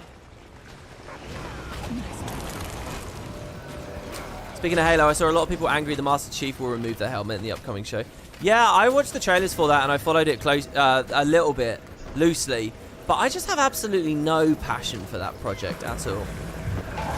You know, it's funny because I remember years ago, when like Halo 3 was coming out, there was like a fan project that was like a live-action Halo thing, and there were all these really cool live-action, really detailed CGI banshees and phantoms and stuff. And I loved it. I was such a fan of it back then. I thought it was such a cool idea. But when I watched that trailer and when I see it now, I just think the show's going to be bad. It just smacks of like Mandalorian knockoff, or I don't know. It looks really corporate and soulless, and just like it's not. You really believe all that stuff? It looks like it's gonna be awful. Well, what's wrong with wanting to be one Charr? I mean, I think that sounds like a good thing. We're an independent warband fighting for a breakaway legion under a rogue Imperator. That sound like one Charr to you? We're a kick-ass independent warband fighting for whatever you just said. Ryland, you agree with me, right? I get orders and I follow them. That's what a soldier does. It just looks to me like Microsoft is desperate to cling to one of their only last IPs that they have just been mishandling forever. Like terribly mishandling. Like poor Halo, man. The helmet thing especially is one of those things where it just made me think, oh, of course they're doing that because they saw the Mandalorian and they thought we can do this with the Master Chief, you know. It's just because there's that whole moment with Din. I don't know what I think really. I'll give it a shot. I think the thing I'm more interested in with Halo as a franchise is some of the earlier stuff. I'd love to see like all the corporate and like ethically dubious and gross stuff that Halsey went through with the original Spartan project and stuff. I think that works much better for TV than anything else that they're looking at. But maybe I'm wrong. My tastes are probably just totally wrong for your average video game enjoyer. I'm sure there's a lot of people that will like it. I mean, wasn't there going to be a Halo movie for a long time done by Guillermo del Toro? Wasn't there?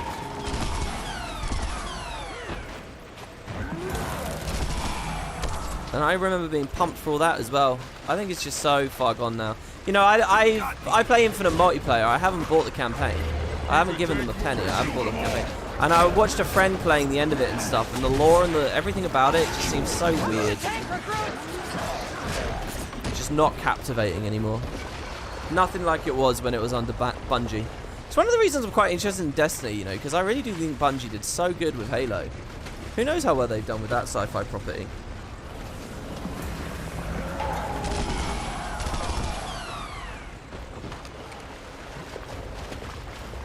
You remember some Halo live action thing you way back in the day, but you don't remember what it was for? Well, there's been a few. When Halo 4 came out, there was a thing called Halo Nightfall, which, like, if you bought the collector's edition game or something, you could watch. And again, that was just like cheaply made and crappy, and it kind of just like, I think it was that Halo Nightfall project that made me realize, like, I prefer the direct approach.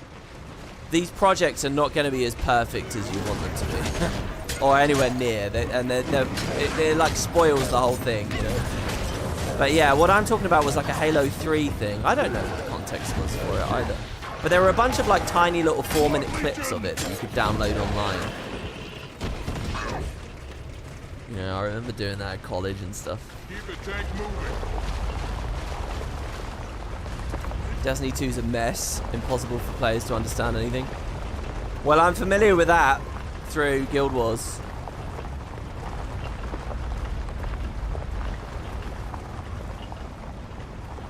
Halo Landfall, that was the original thing, yeah, the first big, yeah. I just remember the Phantoms in particular looked really good in that, like really good.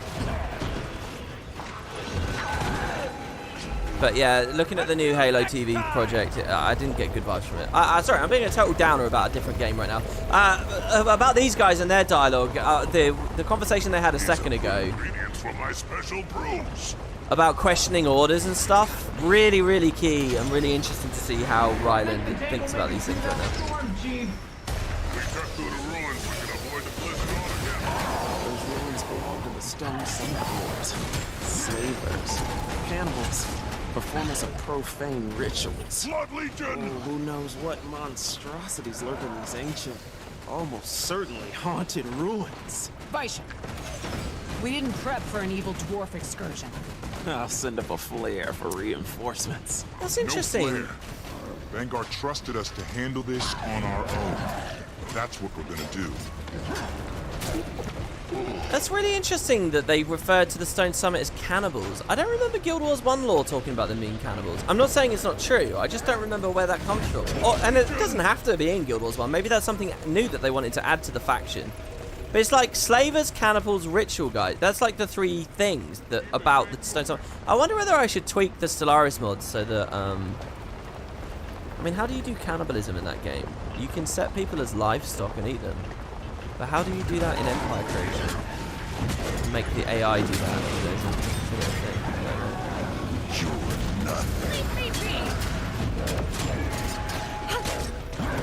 God, I'm running dagger right now. Get us through that door.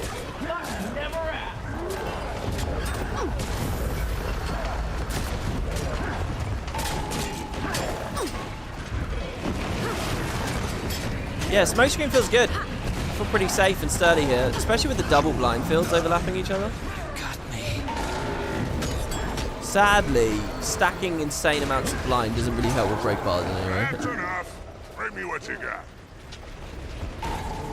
You know, there's a version of blind that's an intensity stacker, and it's like it rips off in increments, you know, so you can have 3 stacks of blind, so you swing and then you only and it misses, and now you have 2 stacks of blind, you swing, it misses, you have 1 stack, you swing, it misses, and you have no stacks.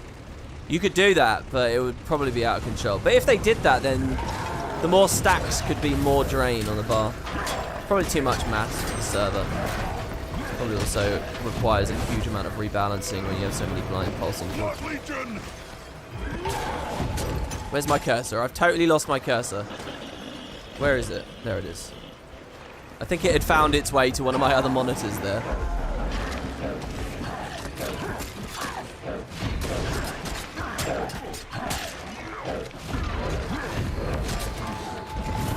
make your native pops delicious. Oh, is that a species trait? Is it delicious?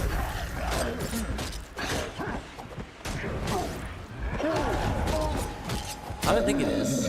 How's that working exactly? I mean, I could add custom. The thing is, I've been trying to not add custom stuff too much.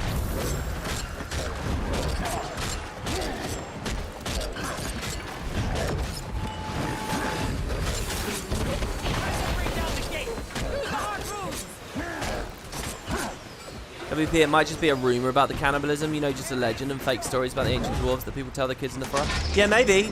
I think that's cool as well. And in that case, yeah, maybe it wouldn't need representation in my mod pack. But... Alright, here we go. So we learn the harpoon, you connect, and then you put on it. These tethers are cool. It's a whole Icebrood Saga sort of unique thing. We've done some stupid things before. But this is something else.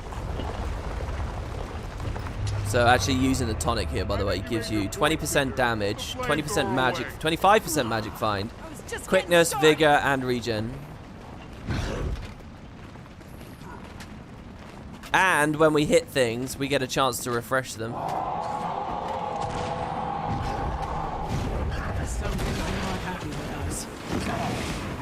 This is such an inspired, cool mission. I really like this. So Stone Summit returning. There's a vantage point this way. I remember being thrilled about this guy, and their models are cool, and they ride drakes. Just like Dagnar Stonepate rode a drake, you will see these guys riding drakes too. And they have really, really cool like bodies and stuff. Is there a tonic? There should totally be a combat tonic for these guys. Is there a tonic for these guys? This is a bit like, did you guys watch my Shadowbringers playthrough, my Final Fantasy Shadowbringers playthrough? Near the end of that game, there's like a dwarf outfit you can buy that gives you the big head with the red glowy eyes. And I found it in the X-Pack and I loved it and I was using it. And it reminds me, that's what the Stone Summit are like here in Guild Wars. Don't ask me. This was your plan.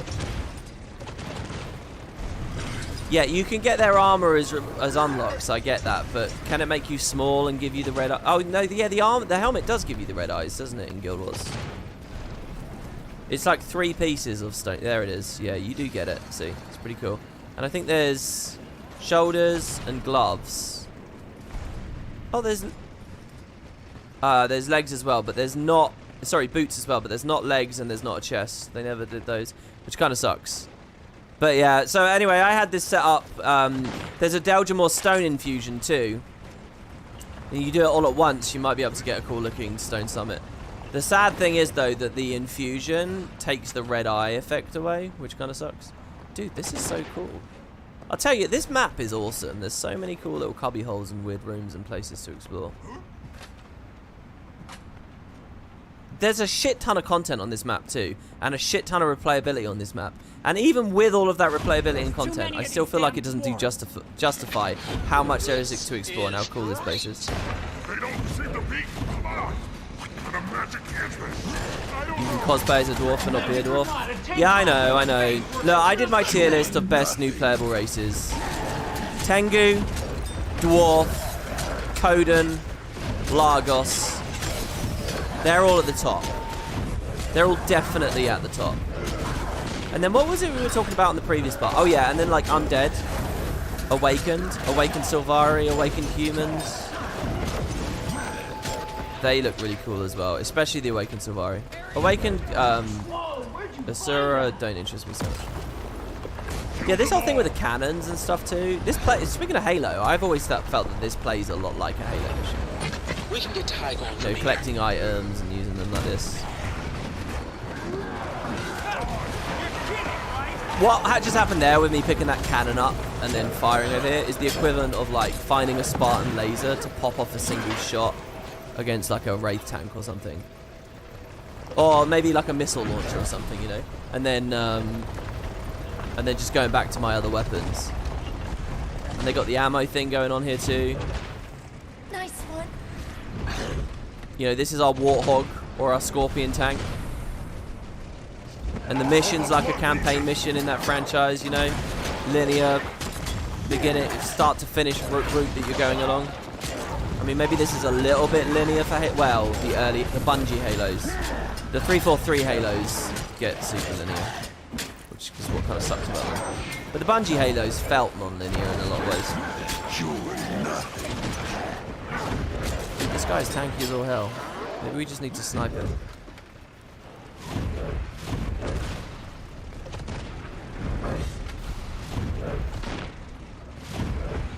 You love Ryland's terrified, I don't know there. Even he's spooked by the Dwarven Destroyers. Wait, yeah, what Dwarven Destroyers? What's the Destroyer influence here?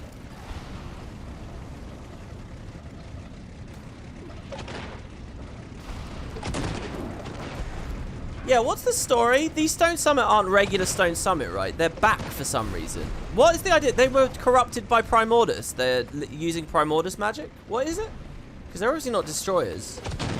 Is that Primordus leveraging some more spectrums that you got from other dragons? What's the idea? It's like lore books that you get that explain this. This is actually one of the breaks I had over the Icebrood Saga. Just where things have been getting on top of me the past while. I was going to do a video where I read all these lore books. I can't remember if I ended up making it or not in the end. But yeah, I did collect them all and read them all. I remember recording it, but I can't remember whether I had the confidence to actually put it up. Completely lost my nerve about so much stuff around this time.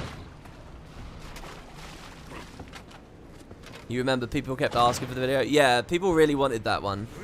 I think it's because I talked about it quite transparently, and I think I've been really regular with certain kinds of coverage of these patches, and then that one just wasn't there.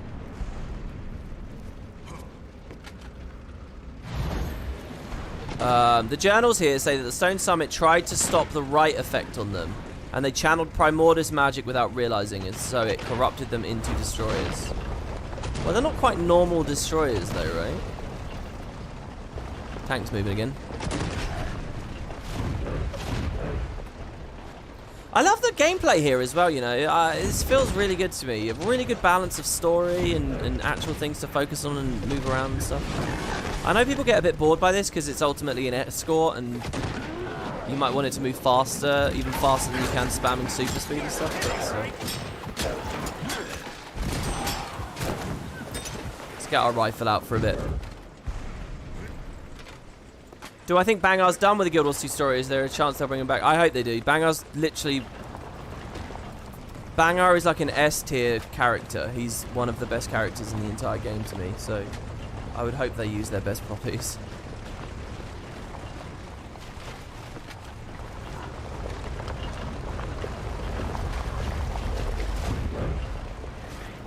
Oh, I'm already maxed on ammo. Let's get in the tank then for a bit.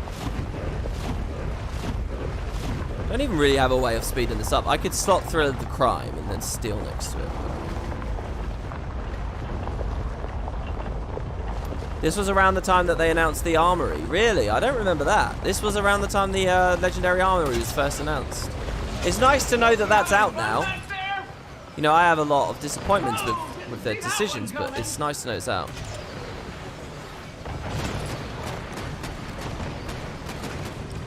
Yeah, I'm guessing a lot was happening behind the scenes around now. When was it Mike O'Brien left? Like, was quietly showing the door because it looks when was that? When did Manor-Works form and all of that happen? Was that around this patch? Was that before this?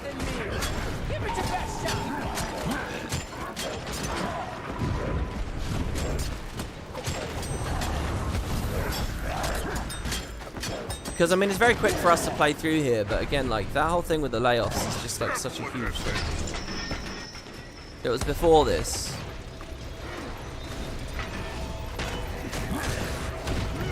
Blood Legion!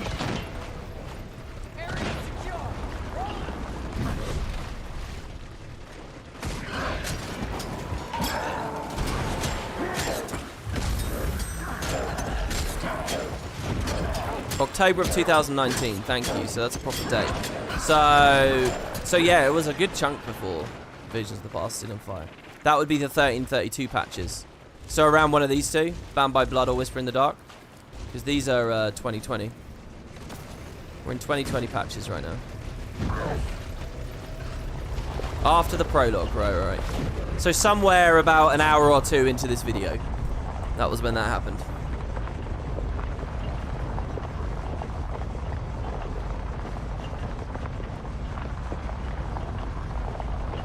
Give him steel and fire.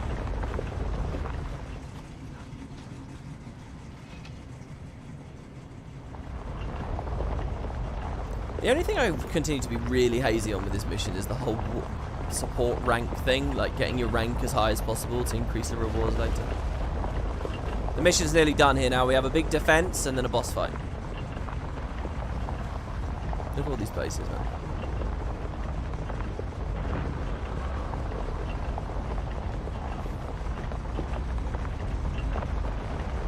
Let's stack up.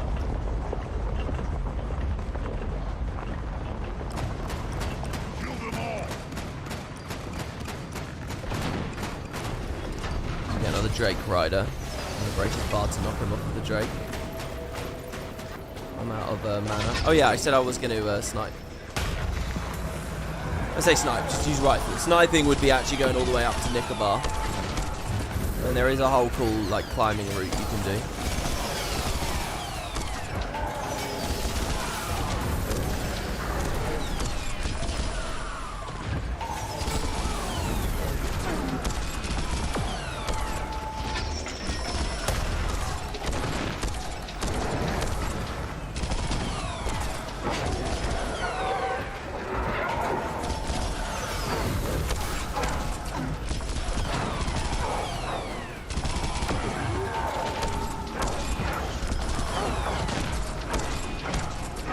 Oh, that's nice. Getting all the way up to a 6k auto. Pretty good.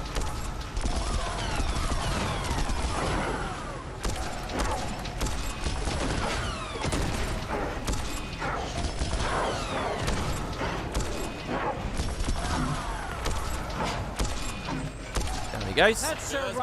Right, let's climb up for it. Well, let's climb up. Why not? What's the best route? That looks like a pretty obvious route. So let's do that.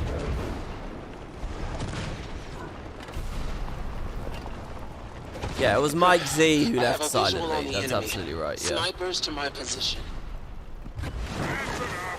Bring me what you got.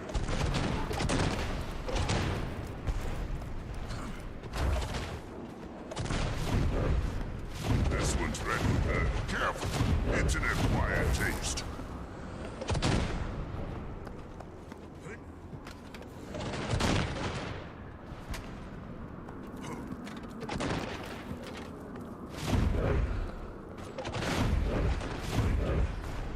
So look at this all the way up here. I love this place.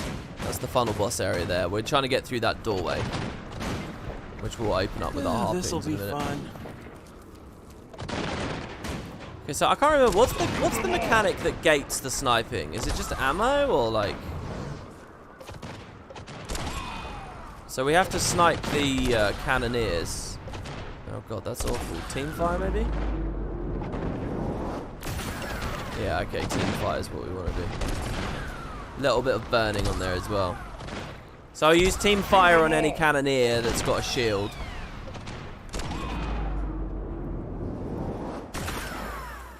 If there's other players in the area, does it auto sync them with this as well? You take this guy out here as well. Quickness is pretty nice of this, eh? It looks like it actually does affect the auto attack speed. It's a shame I'm too far away to Deadeye's mark. This feels a bit weak, honestly. Can we aim at that? That's really far away, but he is clickable still. There we go. Use team fire on that guy over there.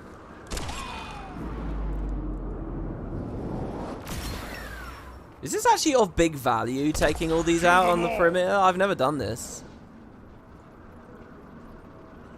This kind of thing, like doing this oddball thing of like experiencing shooting these guys around the edge. This is the kind of stuff I love to have in the background for like videos like End of Dragons Daily. Just so that when people are watching it, they're like, oh, I've never done that when I was in that instance.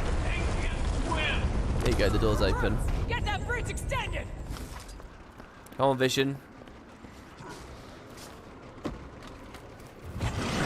So what do we make of these characters as we go through this mission? Well, you know, they're full-fledged, happy people that will do their thing. You know, they're fighting for their cause.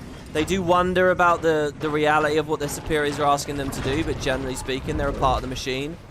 They're decent, fully, you know, well-rounded, even though they are on the other side of this war. And you really want to remember and take heart. The idea is, in this short space of time, you end up really liking these guys and you get a good feel for them. Because it's pretty sad what will happen in the next 2 patches for these guys. So, and it should be more meaningful knowing that we had this experience with them here. With this vision of the past. I'll get a bunch of munitions. Sorry, I've got to throw more scrap metal. Oh, activate the runes. We're at the rune bit. Okay, so yeah, there's a little jumping puzzle thing here where you got to walk onto these platforms and press them down. This player seems to believe that he needs to stay on it forever. That's not true. You just find them and step on them for a second. That guy's doing the same. The question is, where are the other ones?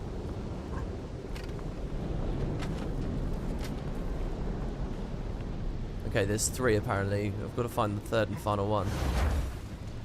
Don't know where it is. Is this guy on his way to it? No. Oh, it's over there. Okay, and this guy's seen it. I'll try and make that. No, it didn't. I was gonna get it. There's no mounts, right? So, oh, and I don't have shadow step. Let's get out of this. Even this, by the way, I love the sense of this really boiling hot water. Oh damn. Okay, they got it. Yeah, it's weird. I could have just gone there instantly if I knew. But I like even this little moment here. You know, a little bit of exploration, climbing around. Oh, it was on the mini-map as well, was it? Great. I've got the mini-map quite small because I kind of want as much of the environment on as possible to keep it a nice immersive series, you know? I started doing it, I think, in the last part. The thermal forge. I think you know what I'm about to say. Shoot the damn flare. And it's the Iron Forgemen, who I was so happy to see. They'd remembered they had all these assets in the schoolhouse boss fight. And they reuse it, very economical. Recruits, handle those orders. And it feels a lot like when we fought him in Sorry's Embrace, but it's quite different too, you know? We have the tank is a part of the mechanic now, as well as these flame portals, and all the ammo and all that other stuff that was going on too. It's good stuff. So yeah, Stone Summit coming out of flame portals. The idea is that this is all destroyed. This is Primordus influence.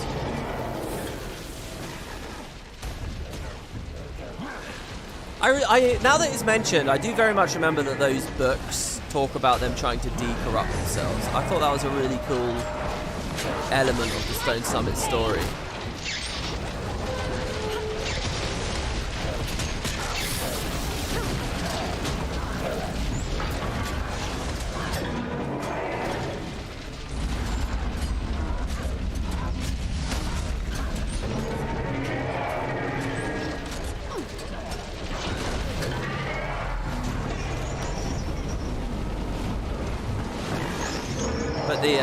The destroyer side of it is just completely still wrong. Okay, that's taking a bit of damage, so this, with the scrap we can heal it.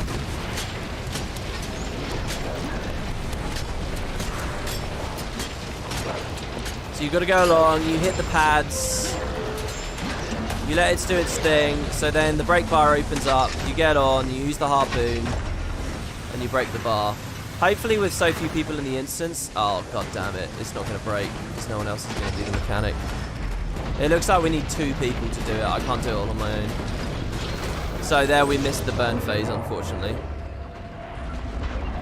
Hopefully if I kill enough random mobs, the players won't be distracted and they'll do the mechanic. Hopefully. But they might be totally new and just have no idea what they're being asked to do. Is kind of a problem in this instance. You must like pain. If not, this might be just a longer boss fight than it's supposed to be because we have to do a ton of phases.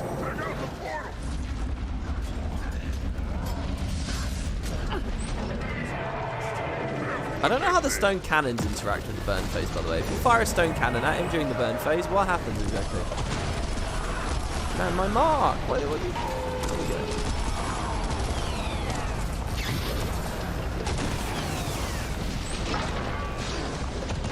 So like there, I can break the portal, but the thing is, if a billion mobs come out of the portal instantly, it doesn't feel very satisfying to break it, does it? efficient though. There's no players with it.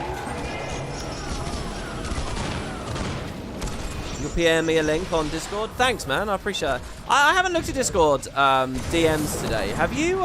Did you respond to my question about the height, the crown of the Charr Empire?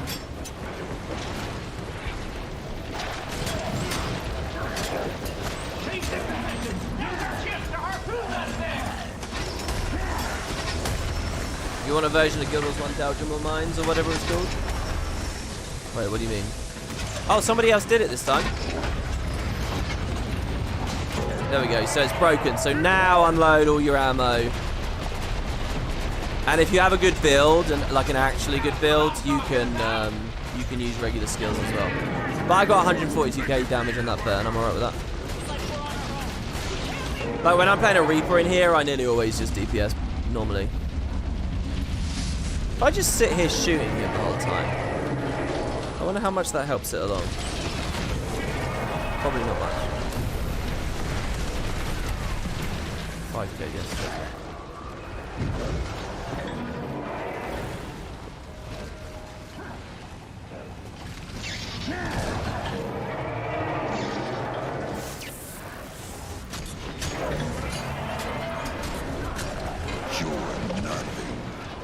Oh, that's cool. I didn't know that they had like dialogue like that, where our recruit will actually just speak.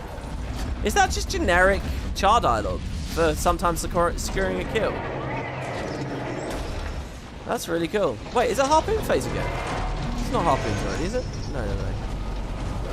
Someone in that tank is doing the mechanics. We got to hit the platforms. I keep losing my cursor, man. That's probably a sign that I've been playing for a while. As soon as I start losing my cursor constantly. Also, I think I just got sieged by the Forgeman and didn't even like appreciate or notice it. Alright, here we go. Harpoons now. We get a good burn, you never know where this will go. I've done what I can. I'm gonna get ready. I'm gonna... No, they missed it. Oh, this guy's downstairs. He's a ranger resing himself. There we go. It is new dialogue for the mission? Yeah, that's cool. I didn't remember of having that as a Charr. And the thing is, if that was happening as a Charr, an equivalent dialogue would be playing if you were saying a Sur or whatever, but... Oh, dude, I think my smoke screen stopped the projectiles from the Forgeman there. But as an Asura, I don't remember any on-kill dialogue triggering like that. Okay, one rune for the blast ball. I've just triggered. They got that one.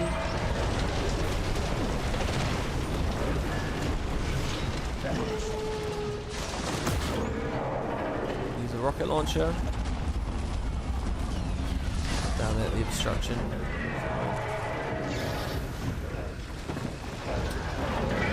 Portal.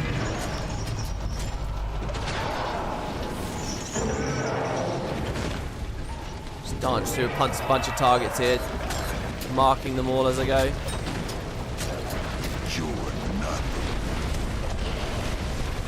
Okay, this guy's down again.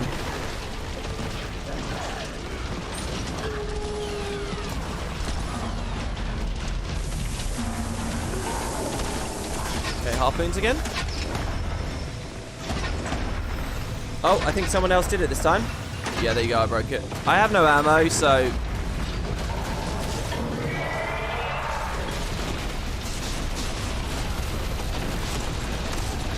I don't know whether I should have played it this way. Yeah, I could have done a lot more damage there. I could sort of messed that up a bit.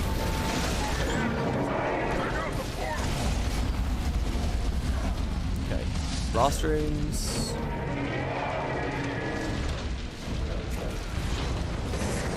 Wait, how did that one trigger? I didn't even quite step on it, and it went pretty quick.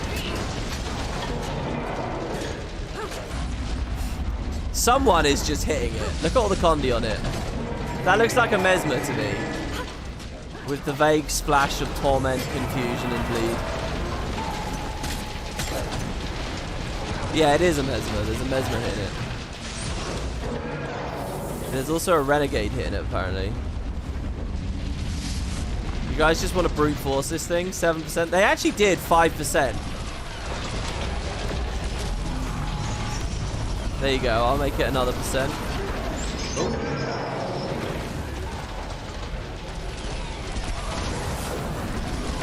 I've never killed him this way. Usually it's just trigger like 2 burns and the fight's over. 4%. Left. Right, harpoon. See, if you don't get it before this phase comes up, it's sort of all a waste of time. But then again, they might miss this. Oh, there we go. They got it. Oh, are you serious? That knock. MVP Stone Summit there. Last gasp attempt to save the board. Look at this animation. I remember the trailer for this coming out and being so thrilled. Guess we didn't need the flare after all.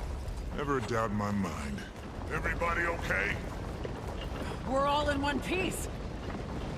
Get basically 2 gold for that. Pretty nice. We're getting profit shards from this as well. I wonder if after the update they'll make this, keep this in the strike rotation or what. It's weird to think people will be doing this for mystic coins and clovers and stuff in the end of Dragon's Era. I mean, anything that keeps it evergreen, you know. This content. Oh.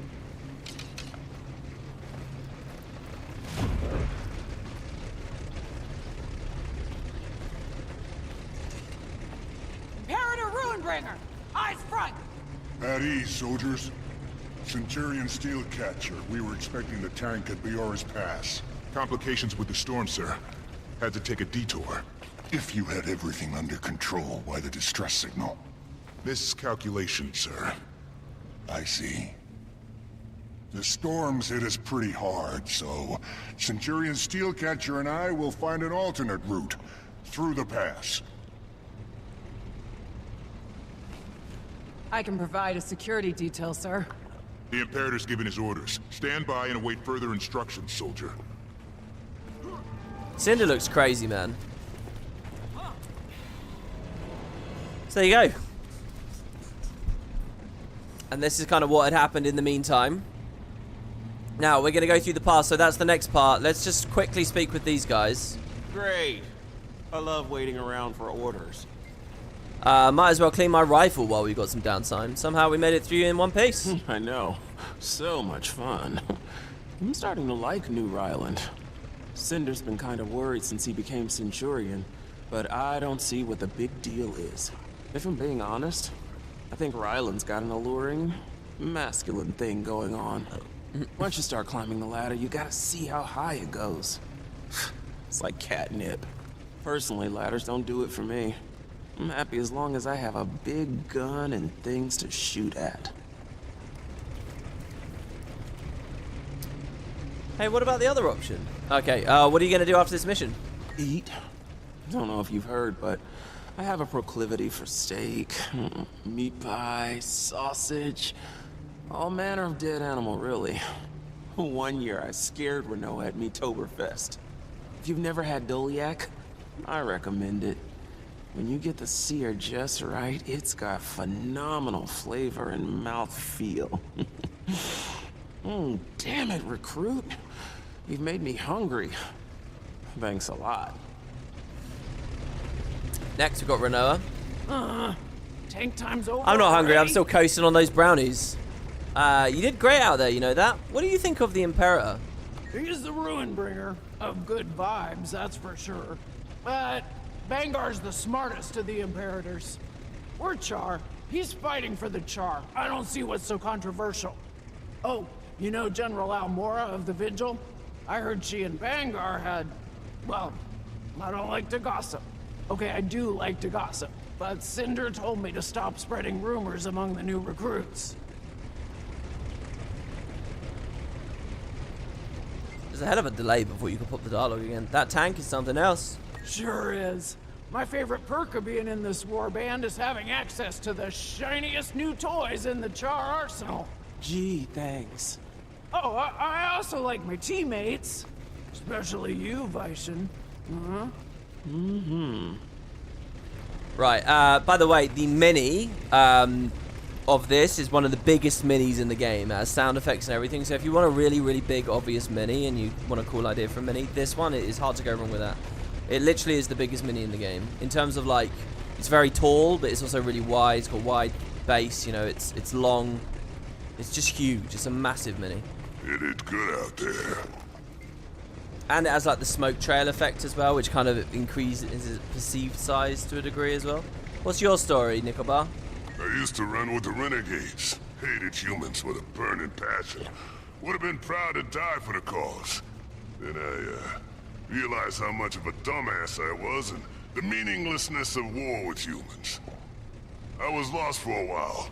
Felt like I had no purpose. Until I met Cinder, who brought me into Steel. It's a good crew. They're my family. I wish he elaborated a bit more on the meaninglessness of fighting with humans. It would be cool if he was like, they're just so weak and pathetic and beneath us and it doesn't really matter anymore. Bigger fish to fry. You're really into tonics. Is it that obvious? After my time with the Renegades, I had the desire to create something for once. When I'm brewing tonics, all my troubles just melt away. I feel so connected to Tyria, like I'm becoming one with nature. That's probably the mushrooms. That could be true. That banter between Renault and Vishen made some people think they're in a romantic relationship. Well, I get it from the tone of voice, but she said she liked sausage a second ago, so that doesn't track. What is it, recruit? What is it? Things got pretty rough back there. Centurion Steelcatcher and I appreciate you stepping up to help with our unforeseen obstacles. That's how it goes sometimes. Field conditions change, and we have to adapt. The Farrar doesn't teach you everything. Ryland's usually more cautious, though. He's been pushing us harder lately. And the warband's up to the challenge, but it just means we have to be better. The Steel Warband's earned its reputation, and we intend on keeping it. If you ever need any advice, I'll be here. Oh, I see. In the collection, it says a human saved him from a branded. I see. And then finally, what's the deal with you and the Centurion? Well, aren't you a nosy little recruit? Ryland and I came up in the Farrar together. He bailed us out more times than I can count. He's always trying to do what's right. That's why he's got our loyalty. See, there's all these little lines, like, he's always trying to do what's right and stuff, and you're wondering, like, is he redeemable, you know? And he feels eminently redeemable as of this patch still. Which is why it's so great when we get to the end of Jormag Rising.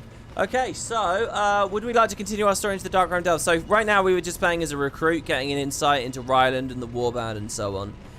Learning a bit about them. Now, though, we're going to have a really major moment where we are with Ryland and Bangar in a very private, specific scenario in this dungeon. And it's the Darkroom Delves. This is the collapsed dungeon we found Almora's body outside of. Just a little bit forward in the timeline at the end of the second patch that I played here today. So this is the story of Almora that we'll have here. And this is great. We get a bunch of skills. I think I'm just going to use Ryland's flame sword. You seem quite comfortable out there. A natural, Centurion. I picked up a thing or two from you. You're certainly a much better student than Brimstone. So much wasted potential. He doesn't know how to follow orders, from what I've heard. Damn right. Times are changing. Never know who you can count on these days. I need tribunes at my side who believe in the future I'm building. I'll do what it takes to prove myself. That's what I like to hear. Not at all like your sire. I like how every now and then he stops and stands still to talk to us. The Darkroom Delves, this not only is a really accurate recreation of the Guild Wars 1 environments, which is cool enough, but actually it's just super gorgeous. This is one of my favorite like environments to explore in the game. Like I said earlier, I like ice caves and stuff, and I don't know, they do something about this so well. Anyway, so yeah, we get a choice, regular skills or this flame saw. I'm going to use the flame saw for funsies. I even like the icons here. And there's kind of a little hint about Ryland's character here, for what it's worth, that I think you're supposed to think about. You know, his dad, a strange dad, but that he probably compares himself to a certain degree, has Sahothin. It'll take something strong to get through this. Let me have a crack at it. So, what does Ryland do? Well, he's got his own Charr manufactured Sahoffin. You know, the Charr need no gods. They don't need human relics or anything like that. So it's kind of like spitting in the face almost, or living up to, or, you know, there's something there that I think you're supposed to look at. Charr made Sahoffin. Better than the real thing. There you go, and even Bangar says that there. But I like how they're talking about Ritlock here. Ritlock necessarily shouldn't be on their mind too much. I mean, he did just show back up at the party, so maybe. God, this thing feels so strong. The skill 2 especially is crazy. What's the 4? Burning Tide. Get this door open. Swing towards opponents. It's just a big hit, basically. A quick big hit. Oh, I see. It's a cone. It's like a... Alright. It's a cone I slap out in front of me. Right, so we got to get the door open. Yeah, and even the way that this sequence is paced, like it's slightly non-linear. You know, every now and then you go off. You find these other places, doors and things, ice walls you can break. Again, all the little side achievements with the chest here. I adore all of this. I could get through this. Again, all of this, I know I've said it over and over and over again ad nauseum since what we started season 4, but this to me is all close enough that it could be big stuff for End of Dragons, which could be great. Hey, we had a donation. Thank you. That's 200 DKK. I don't know what DKK is. Thank you very much. That's very nice of you, and you've done one of the cool YouTube emote things. You're amazing. Thank you very much. I really appreciate that. We've been streaming a long time today, so that's really nice to get the odd donation here and there. Thank you.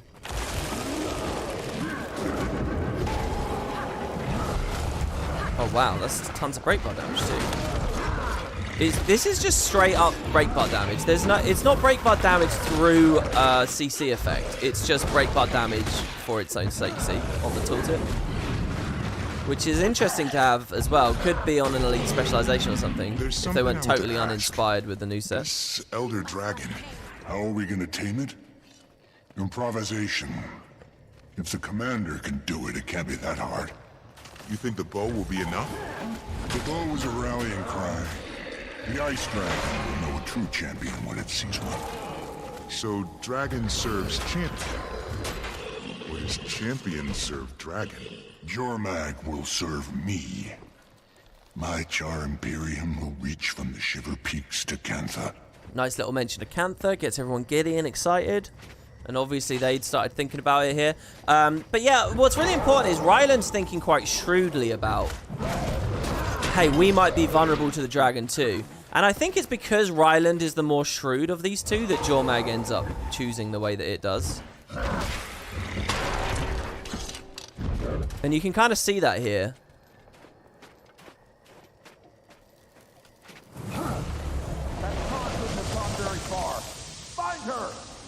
Guess we aren't the only ones here. Who are they after? I'm wondering that myself. Get this gate open. Yeah, well, I already melted the wall. Saw it there and ready. Piece of junk's missing a gear. Get the lever fixed so we can move on. Bangar just delegating like this. Now, if I Thieves Guild here, are they going to be human thieves? They are. That's pretty funny. Dude, I love the flame saw. The two's awesome. Blood flame. It's such a cool name for a skill as well. Rev your flame saw to its maximum and hold it to your foes, inflicting massive damage. This is really cool. Unlike Blish's arm, which is super complicated and has loads going on, this weapon, they keep it quite simple, and I think it works super well here. I just love this thing of playing these other characters. You know, I want a moment like this where I'm playing as Logan or as anyone else. If End of Dragons opens with a random flash sideways and with Zodja just out of nowhere, how cool would that be? Right? And it's like, oh, this is what Zodja's been up to. Visions of the past.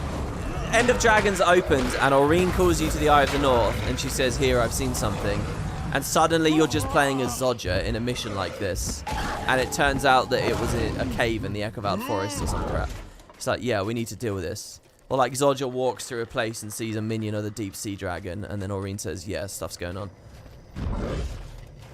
What an intro to End of Dragons that would be. Well, and then we leave the vision and suddenly my Trin's standing in front of us. Are there any more of you? The Vigil needs our... Almora, what are you doing here? Vanir bastards kidnapped me and Javi. Slaughtered the others. They've surrendered to Jormag's whispers. Whispers? The Svanir are Norn savages. Troglodytes, nothing more. There's no time for this. They still have Javi. Help me save the Vigil. Yeah. Yeah, these two do not care about doing that at all. And again, this is what we were investigating earlier. I really like the way that this works out in the season. How closely tied this part of the story is to those earlier parts. Even though that in real life they came out like half a year apart from one another. Also, that moment of kicking the Svanir off the top, that's awesome, right? So many lives lost. All because of Jormag's seduction. Imperator Ruinbringer has a plan to subdue Jormag. We'll bring the dragon to heel. What did you just say? You heard him. I'm gonna become Jormag's champion. Bend it to my will. That's not possible. There's no time for this. You want us to save your precious Vigil or not? Oh yeah, so of course... Exit's up there. So if we played Vigil, we would have dealt with Ajax, the original leader of the Renegades, dying and finding out that it's actually Almora's son. But we never knew who the sire was. Switch here. I'll find it. So, Bangar is kind of like Ryland's adoptive father, but we're actually Ritlock's kid. Bangar does have a real kid, or did have a real kid. And they're going to reveal that connection in a minute.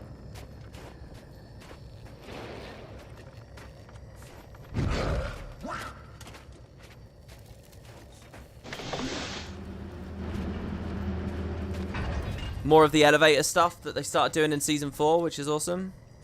The one up here is broken. Useless dwarves. Find another way, Centurion. We'll meet at the exit. Bangar, we need to talk.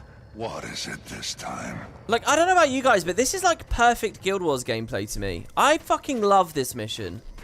This is how Guild Wars should be. It's like the perfect mix. Story, exploration. Those some kind of history. That's going to complicate things. Don't you guys think? I mean, if the whole game's story was structured and delivered in instances like this, I'd be over the moon. This is so good. And speaking about Final Fantasy and stuff, it's way better than FF, which is just... the balance of gameplay to story in that game is terrible, right? Like, this is just perfect to me. I don't see people singing the praises of this mission really anywhere near as much as I do, so I guess not everyone feels the same way. But I prefer this so much more to like half-delivered story in the open world and whatnot. I just think this is great, man.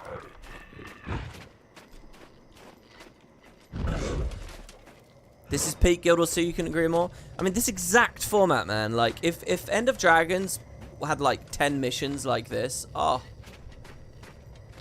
Anyway, we can work our way up here now. I know that this is an MMOE, right? I know it's not very great on the co-op side of things. I know that. Alright, and it's an MMO, and so realistically, that is a bigger fish to fry and is very important. I agree with that. But living in the world we live in, where they seriously don't seem to give a shit about that side of stuff anyway, then I'll go back to my comments and say that. The 3 I'm not using much. Crashing Flame. What exactly have you been telling him? The truth.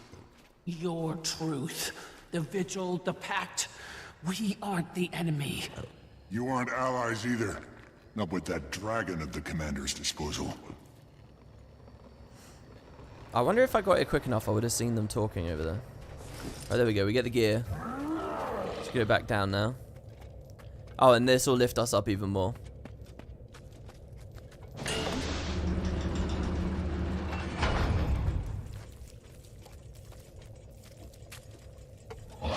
You haven't changed a bit.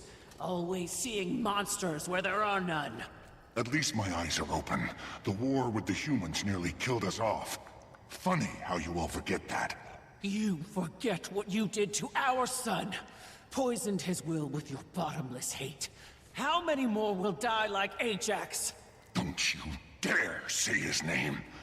He sacrificed himself for the Charr, while you were off gallivanting with anyone but. Kiss my hairy ass! Almora's line's great.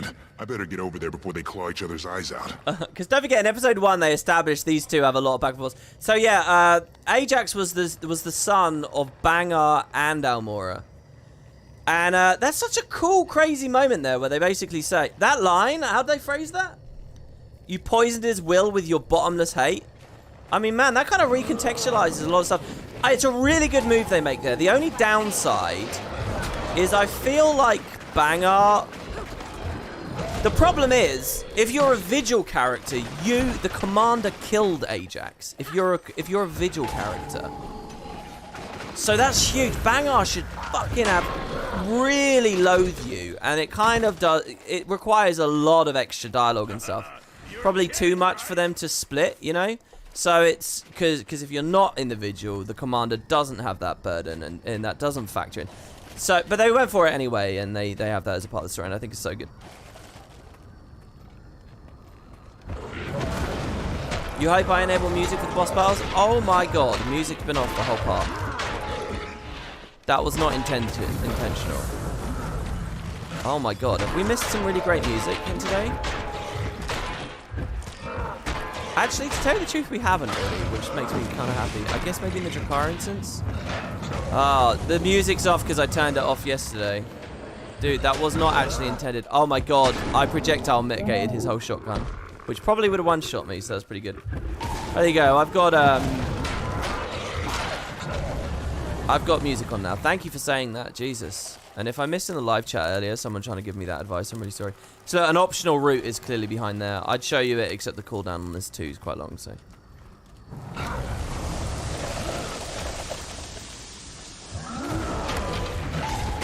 That's interesting. This Griffin's in his evade animation, but not actually evading.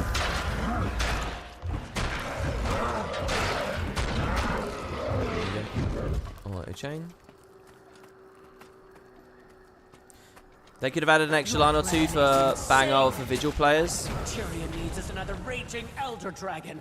An elder dragon on a leash. My leash. You won't listen to reason. I can't let you do this. Can't let me? You can't stop me. Look how fucking awesome she is. So she's essentially a willbender here.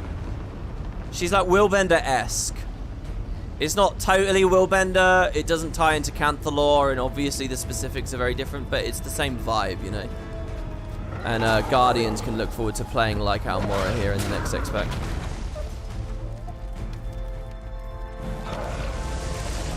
Four of you? I don't have time for this. Ryland's great here as well, you know, in the role of, okay, is this actually a decent guy that has a real compass and so on? Like, he's really not happy with this fight against Almora. And we already know from the previous patch, Almora's going to die. We find her body outside of here. So there's kind of an interesting bit, there's like some dramatic irony going on here, you know, where we sort of have a little bit of knowledge. But I really think Ryland doesn't want this to be happening. I think he really respects Almora. And I think he really likes what she did for the Charr and so on.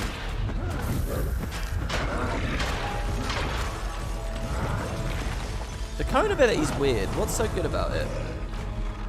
The burn, maybe? Jeez, these Icebrood are insane. It says they're vulnerable to CC, and yet... Alright. Let's see what happens if we try to rush past these guys.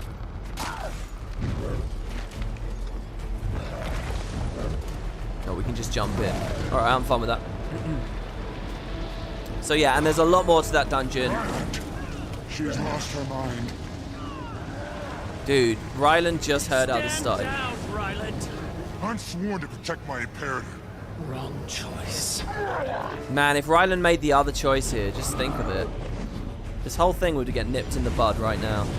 I like how Jormag isn't even really influencing them here. I shouldn't have marked while she had Aegis. Stupid. So I don't actually know... Where's Bangar, by the way? Is he even fighting with us? Did he just fucking run away?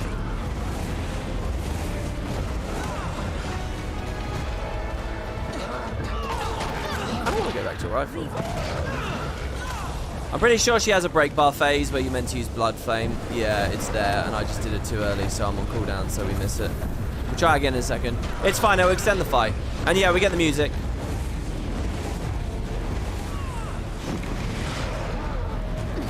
Oh, you know what, actually? Steel and Fire, the tank mission, has good music, and we didn't hear that. So I'm sorry to everyone for that. Really, that actually properly bummed me out. Just wait. Doesn't she TP at the end of that? I shouldn't have double dodged there, really, but whatever. Trying to do this whole thing with the flame sword is interesting. I don't really have a way of getting rid of her protection, do I? Oh, is that what the 4 can do? Or did it just time out? 80%, she might do it at every 10%. It's interesting seeing special action there with the weapon swap icon on it. Dude, she's gonna kill me. Trying to do this purely with the flame sword is hard. I can mug. Should be good. Oh, there you go. We give ourselves ages there as well. Which is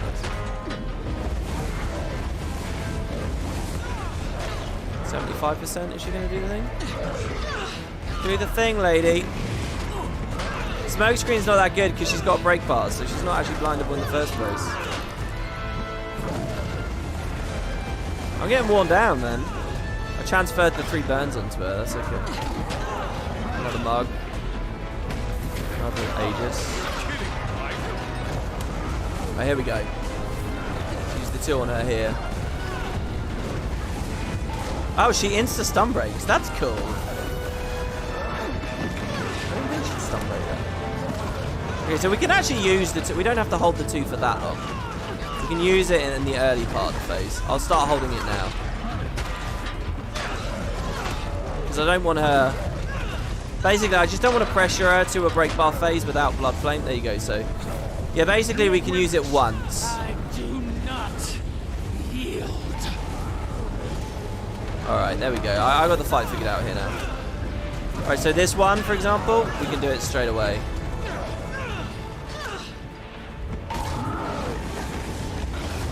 Dodge at the end of her 3rd thing. Oh, she's dropping a symbol now. Isn't that new? Whoa, this is new as well. Holy shit, she was onslaughting me. I counter. There you go, an actual break bar there. Wow, that was so cool. What was she doing there? If I didn't press Blood Flame at the exact perfect time there, I was dead. We're so squishy. Oh shit, she's doing it again. We're so squishy. Oh, I risked it. I went for the 5 instead of the heal. I wanted to do the 5 first and then the heal. But what I didn't consider was the 5 would animation lock me for ages. Because the 5 is a rush thing. Now, if you're in melee, it should just rush really quickly. And then you're out and you're fine. But it looks like the Bloodsaw one is coded differently, where it will just keep you lingering. Even if it's in melee, it will keep lingering you. I don't know what to do here now. I guess I'm dead. Do I have to do the whole fight again? She swapped from sword shield to sword sword. I see. Yeah, I feel kind of screwed by the way that was coded there. That sucks. Oh, it doesn't even hard reset the fight.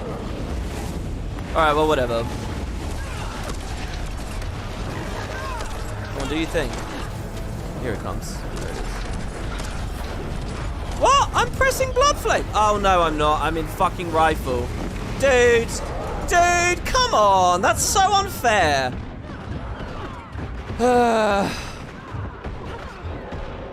Fucking, I'm sitting there pressing 2, but it's because I'm on rifle, because after I died and came back, it never put the fucking thing on. I had to hit the special action to get the weapon back. Okay, now let's do it. Yeah. Important to me.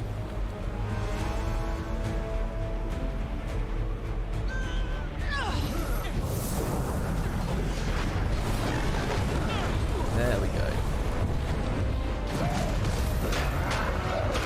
If a hard reset, most people wouldn't be able to do this. You think? Really? I've never had a high opinion of the tuning here. I've got quite a high opinion of it now, but I can never tell whether it's just because my character's too squishy, because...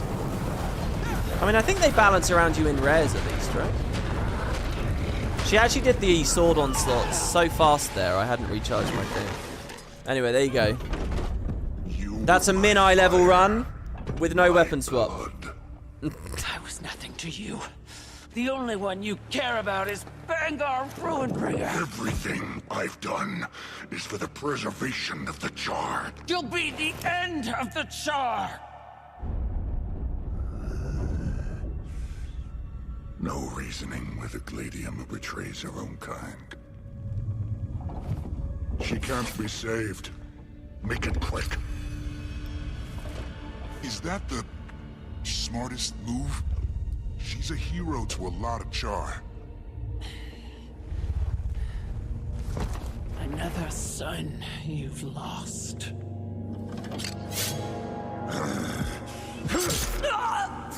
She does not give a shit, man.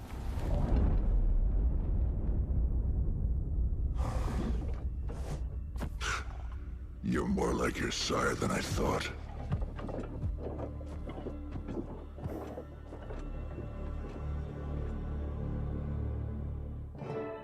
Get rid of the body.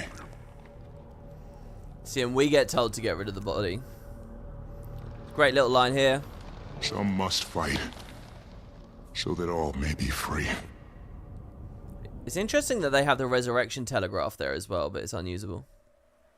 So it was he who dumped the body here. Cast the sword into the snow.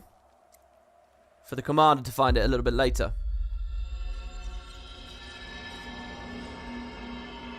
So yeah, all in sequence, I'm actually really happy with Almora's arc. I don't think she got killed off early. I think they did a pretty good job with the whole thing, genuinely. Really. And if the other leaders of the other orders get anywhere near that kind of value that Almora did, I'm really excited. And if Loranthier steps up and gets instances in story and dialogue and stuff like Almora just got there, if Loranthier's in that position later, oh, that would be so cool. I love Loranthier. Right? Imagine that's Loranthier in an instance like that. So what do we learn, Aurene? Bangar's dangerous, as you've seen. He wants to subdue a dragon. Such hubris. I still don't know what Jormag's plan is, but Bangar must be stopped. The Imperators are gathering the Charr legions to meet Bangar on the battlefield. Speak with Rytlock. A great conflagration is coming, and I'm afraid my presence would only escalate matters. I won't be able to fight with you this time, champion, but I'll be here, and in the mists. So they start this game now of having to explain why Aurene can't help in any of these conflicts. And she's just saying, look, I'm too big, too strong. It's going to make things complicated. I've got to be more careful about what I do and where I go. Unlike she was in the prologue. And that's a game that kind of plays off kind of roughly, I think, in the later half of the season. But there you go. That's... In some respects, we're halfway through the Icebrood Saga. In other respects, we're actually way over halfway through the Icebrood Saga. Here's Rytlock. I remember this dialogue from Rytlock being really brilliant. You had me worried. Observing a formative moment in the past, or whatever Aurene said. It was like you were awake and asleep at the same time. Talking to yourself, not making sense. You kept saying names. Bangar. Almora. Anyway, seems like you're back to your old commandery self. The commander wants to talk to me? I'm honored. Look at this. There's like, press F, there's introductory dialogue. Press it again, there's a little bit in the background. 3 options. Okay, you had something you wanted to tell me? Yeah, Kree's got some updates from the front lines. Bangar's forces have trekked pretty far north. He's almost made it to Jormag. And when that happens, well, no one knows. Krisha's got all the Imperators playing nice. For now. Things will only get worse from here. Bangar's a piece of work, but without him, there's a power vacuum.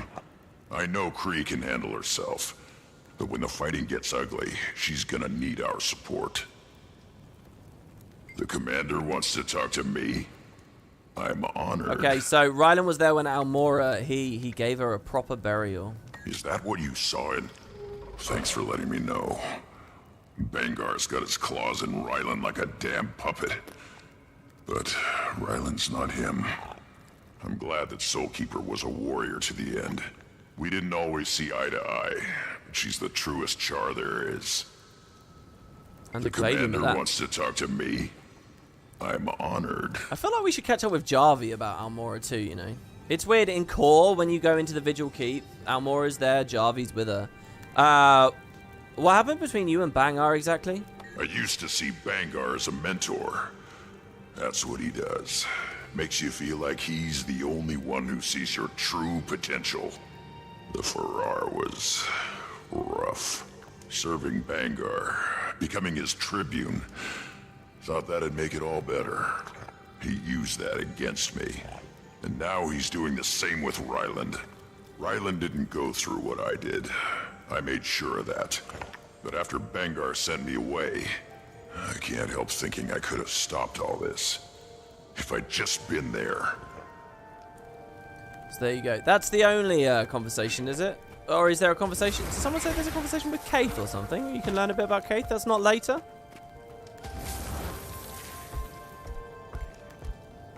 I think that looks like it's it. So anyway, basically, here we are. We are, as far as I'm concerned, at the end of the really quality stuff in the Icebrood Saga. The next 2 patches. So this is tomorrow. Tomorrow is the last video in this playlist before End of Dragons. And we have done what's in the title. The complete Guild Wars 2 story recap. This is it. 3 more, and that's it. We're out. So... I mean, I'll talk a lot more about it tomorrow, but we're going to have, like, a whole Charr Civil War squeezed into, like, 1.5 releases. I'll put it that way, you know.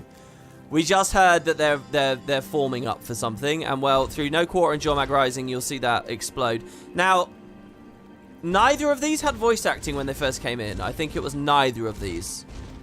But there's a lot of Charr stuff. And at the end of Jormag Rising, we get back to the Jormag story, and then...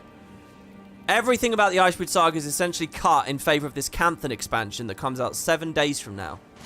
And we get kind of this mutant release called Champions. That's all conversation for tomorrow. That should all be good fun. I have no idea how long the video tomorrow will be. Let's assume 2 hours, 2 hours. And then I don't know how long Champions will take to do all in one go.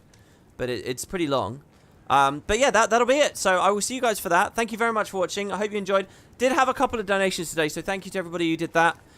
If you're looking for a group with Guild Wars End of Dragons, please do consider joining the guild. You can find a link to the description, the Discord in the description. If you like this series, if you're just casually watching or whatever, there's a link to the playlist. Just click that. All the videos are there. They're all recently made. It's all valid. It's all good fun.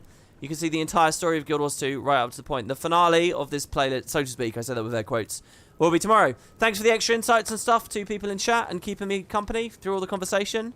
And I'll be watching the YouTube comments, the regular comments. I'll be watching. If anyone has any thoughts or walls of text and stuff, please feel free to drop them. Thanks, everybody. I hope you enjoyed, and I will see you either in Discord or tomorrow. Take care, guys. Yeah, we got Bangar's conversation to do tomorrow as well. I'll figure it all out. Thanks, guys, and I'll see you next time. Bye-bye now. I think you'll get a sandwich.